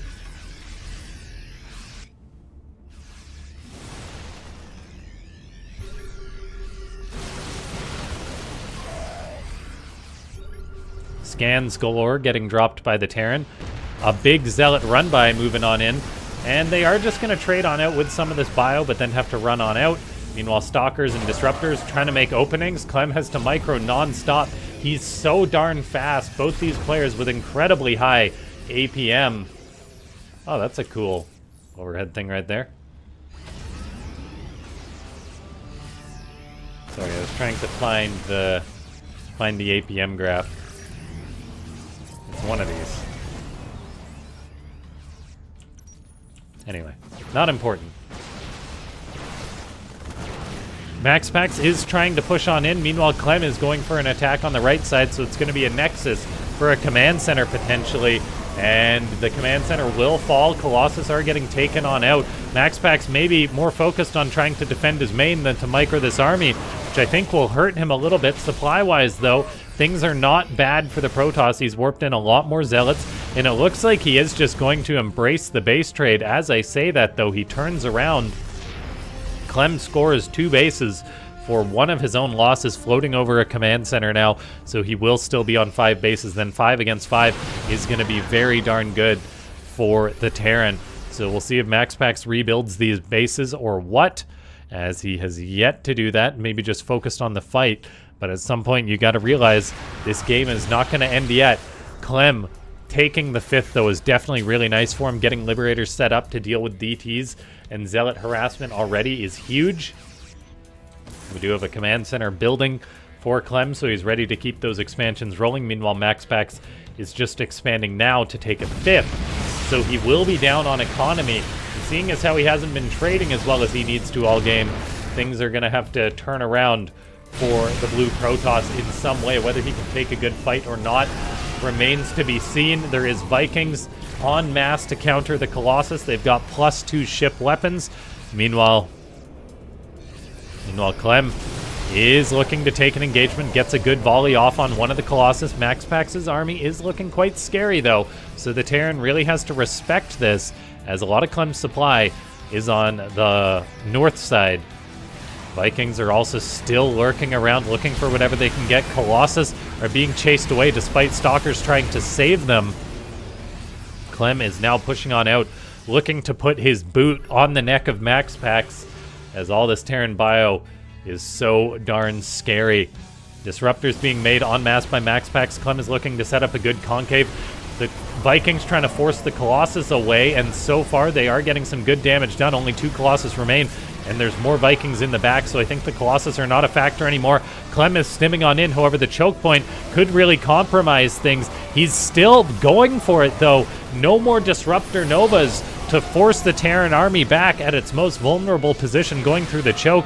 Still, though, that did bully MaxPax off of his base. That's going to be a big economic blow to the Protoss. Meanwhile, Clem is keeping his 5th base going, and MaxPax loses his 5th. He's got barely any economy left. If this base on the left-hand side falls, that will be it economically for MaxPax. It will all be on a big fight. He knows how important this is. One disruptor to the right gets taken care of. The rest of the disruptors are to the north, not really helping out. Are any Novas being tossed out? There's one. There's a second one.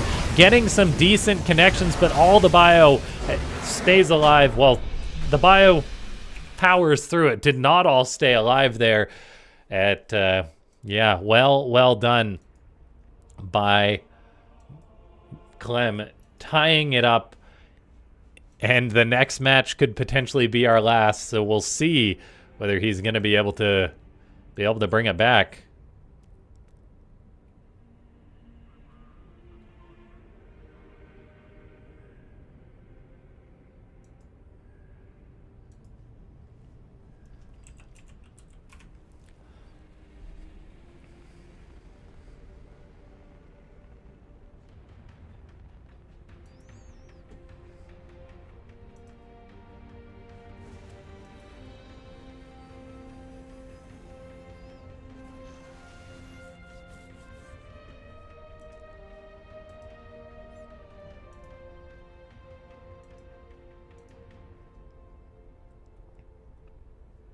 Thanks so much to everyone for tuning in today.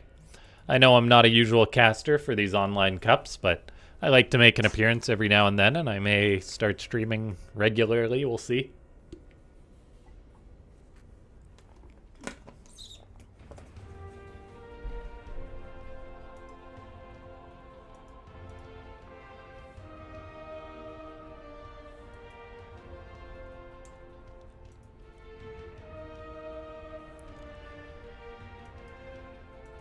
As we wait for the next map, there it is.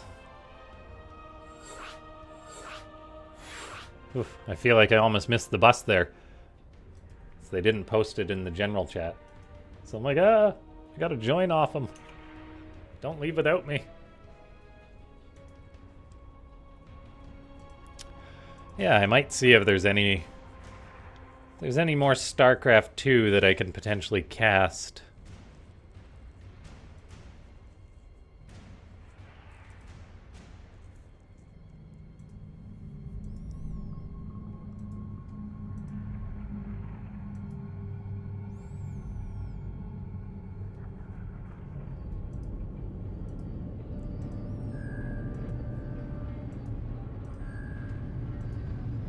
Like if you're getting one base.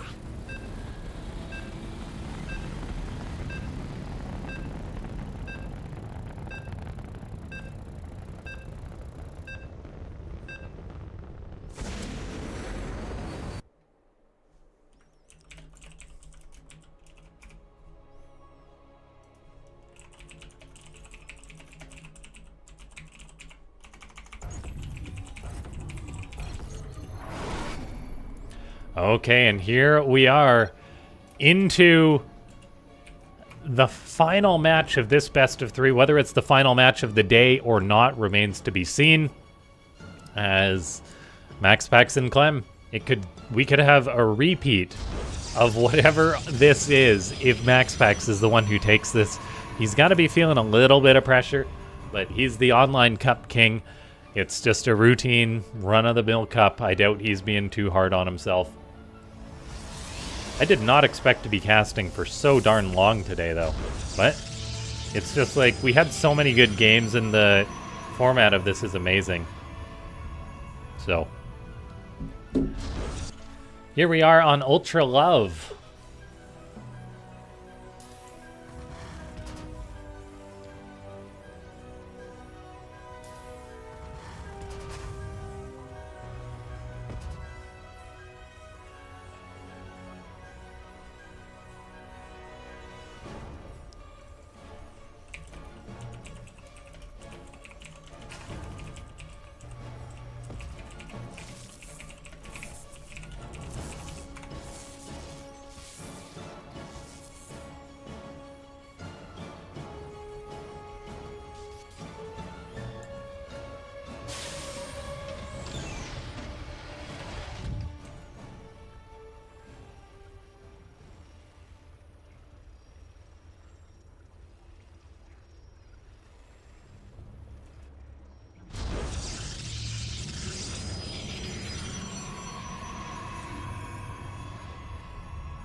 Okay, so nothing too crazy going on just yet.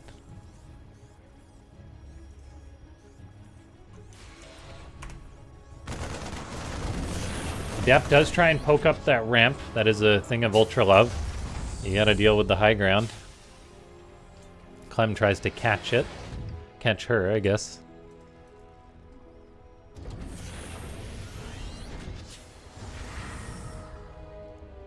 So sort of similar opening. Clem is actually moving on out, trying to grab one of the Adepts in a bold move. Not sure it pays off, though. Costs him a Marine, forces the Shade out, but the Shade can actually complete and potentially kill a couple of Marines or SCVs. The Hellion almost dies, and so basically what we get is a congratulations, you played yourself, Clem. Not that that was massive losses. 1 SCV, 1 Marine. Could have been worse. But MaxPax should be happy with that, as he can keep his pressure up 1 Shade at a time, being a nuisance. Clem wants to push down this ramp, but it really is so incredible. Like, how long does an Adept Shade last? 7 seconds. So every 7 seconds, MaxPax is looking at his Adepts, shading them, but then you gotta kind of divide that by 2, because he's also canceling the previous Shade, sending out a new one. It's so incredible, and he's just got his macro baked into that in perfect cycles to not mess anything up. You really got to respect MaxPax. These guys are so far above every other pro gamer, it seems. Like, it's pretty rare that they drop series. There's a reason they're in the finals almost every time. Blink is just about done for MaxPax. Meanwhile, Clem has a Widowmine drop, going to be moving out. We'll see if he can get anything done. It's just a measly 1 Widowmine, but we all know the damage 1 Widowmine can get done, and the answer to that is going to be maybe a probe, maybe 2. He's retargeting to be a pain. This is Clem's turn to micro more than he needs to. 2 probes, not bad.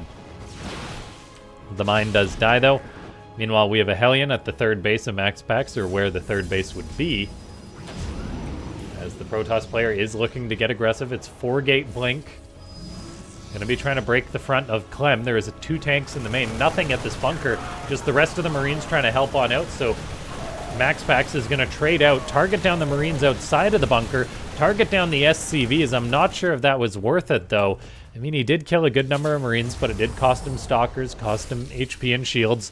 He's warping in more Stalkers. I wouldn't have minded a Zealot or 2 if he was just going to try and break this once more.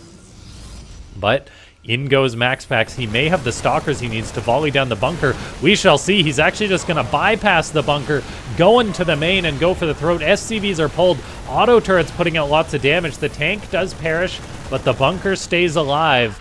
And that did cost MaxPax quite a bit. Medivac is heading on home. Clem, I'm not sure if he just F2'd it or what, but he's got to repair that bunker as MaxPax blinks on top of it. He takes down the bunker. What does the Terran have left? The answer is not that much. He's building another bunker, but he's got to stay alive until then. A tank repositions. That's definitely going to help out. Where's that Medivac? It is boosting around as it's got to take the long way. Clem could really utilize that.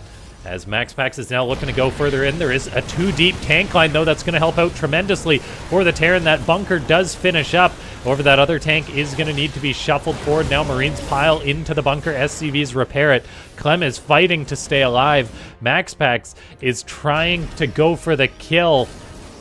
And it's so darn close. The Medivac healing up the SCVs. It's full on energy. That's actually very important. We'll see if MaxPax snipes it down, and he does. So goodbye to that healing. However, there is a tank still getting big shots off. There's not that many Marines, but there is a Marauder. There's more tanks inside the main base, and MaxPax is going to be getting shown the door. But as he does, he's a bit of a rude guest. He usually takes something when he leaves. Still, though, Clem has managed to build up. Well, he's still at 2 tanks. He's got the bunker alive. Losing the Medivac definitely hurts, as he's just getting up that reactor now, so it's going to be a while till he's got that done. He has Stimpack, but he doesn't really have the bio numbers he needs. 2 tanks are set up in the main, 1 at the natural. The bunker definitely helping out tremendously. And I think MaxPax accepts his rare macro, his rare sort of all-in defeat, in the sense that that really was a big commitment by MaxPax. Like, he did cut quite a few workers to keep reinforcing that attack. I mean, he's going up in workers like mad now, but still, that was quite a big commitment for the Protoss. Resources lost fairly even, though. Lots of dead SCVs, lots of dead Marines. But I think MaxPax was hoping for more, hoping for the snowball. He was blinking past bunkers into tanks. It really was a big commitment. The Protoss, though, he's still researching charge. He's getting up those extra 4 gates. Robo on the way. This game is not over yet, and MaxPax still has his Stalkers alive. Really incredibly done. 4 kills on that 1 Stalker. That's mighty impressive. Clem does have his 3rd base finished up, so he'll be able to float that over. He's going to want to secure that as soon as possible, as his main base is starting to mine on out. The Terran does have quite a few Marauders out. He's chasing down some Stalkers, gets 2, +1 definitely helping out Clem. He's got 4 tanks, which is no small amount, so he can siege those up. A scan going to kill the Observer. Really nicely done. MaxPax does not want to be wasting production on that.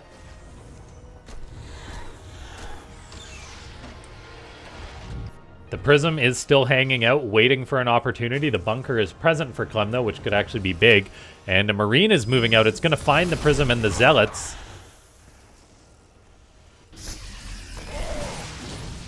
MaxPax really knows how to seize control of the map. He's got that army in the middle, Prism to the right. Always at least 3 prongs, it seems, to be poking. Clem's investing in a bunker at the 3rd. That is good to see. But look at this. MaxPax isn't wasting any time. He's just going to go for it. Mass charge lots trying to kill Clem. Clem does have an upgrade lead. Most of the tanks of the Terran did fall. So maybe MaxPax can follow this up with another attack, as Clem's supply is lower than that of the Protoss. The natural base is being sacked. There's nothing inside that bunker. Force fields go down, securing the kill on some of that bio, although Clem does a great job evacuating it. There's no concussive shells done just yet. It will be done momentarily, though. Widowmine going to kill a Zealot in the natural base. Meanwhile, Clem can start kiting the other Zealots. The Viking in the sky the Vikings, if they can kill off that Warp Prism, that would be huge. However, Stalkers do target them down. The Immortal is also very scary for Clem to deal with. He's got Marines in his bunker. His bunker that's burning down. A Colossus also comes forward. Clem is trying to hold on, but with splitting his army, it's so scary and difficult to do. As MaxPax reinforces, keeping that Prism alive was huge. The bunker is going to fall, potentially, although no, some SCVs do repair it, keep it alive. The bio is massively overstimmed for Clem. He's doing what he can, though. Gonna set up the Liberator to help zone out this Protoss force. Can MaxPax force another best of 3 between these two? We shall see.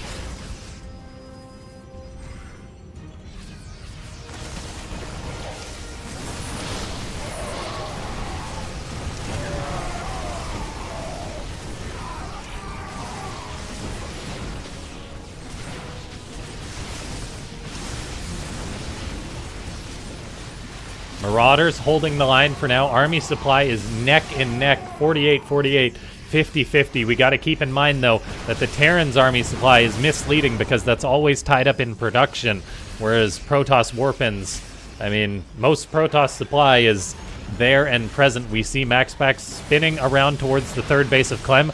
Clem has just been barely hanging on this match. It's not a comfortable spot for the Terran. SCVs are going to need to repair that bunker, but they do not, as Clem is just being pushed back. I think he may need to pull SCVs into the line of fire. There's 2 Vikings out. The Liberator goes down. Widowmine fires, but it's not enough. GG. MaxPax is going to force another best of 3.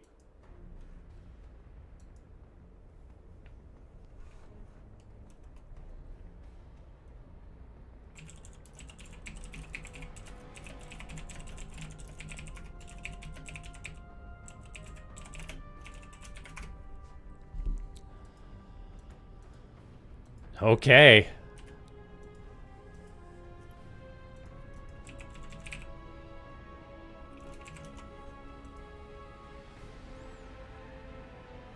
As we now wait for the next best of 3 between these two. Man, I'll be honest, my voice is getting a little bit sore after all this. I think I may call it there.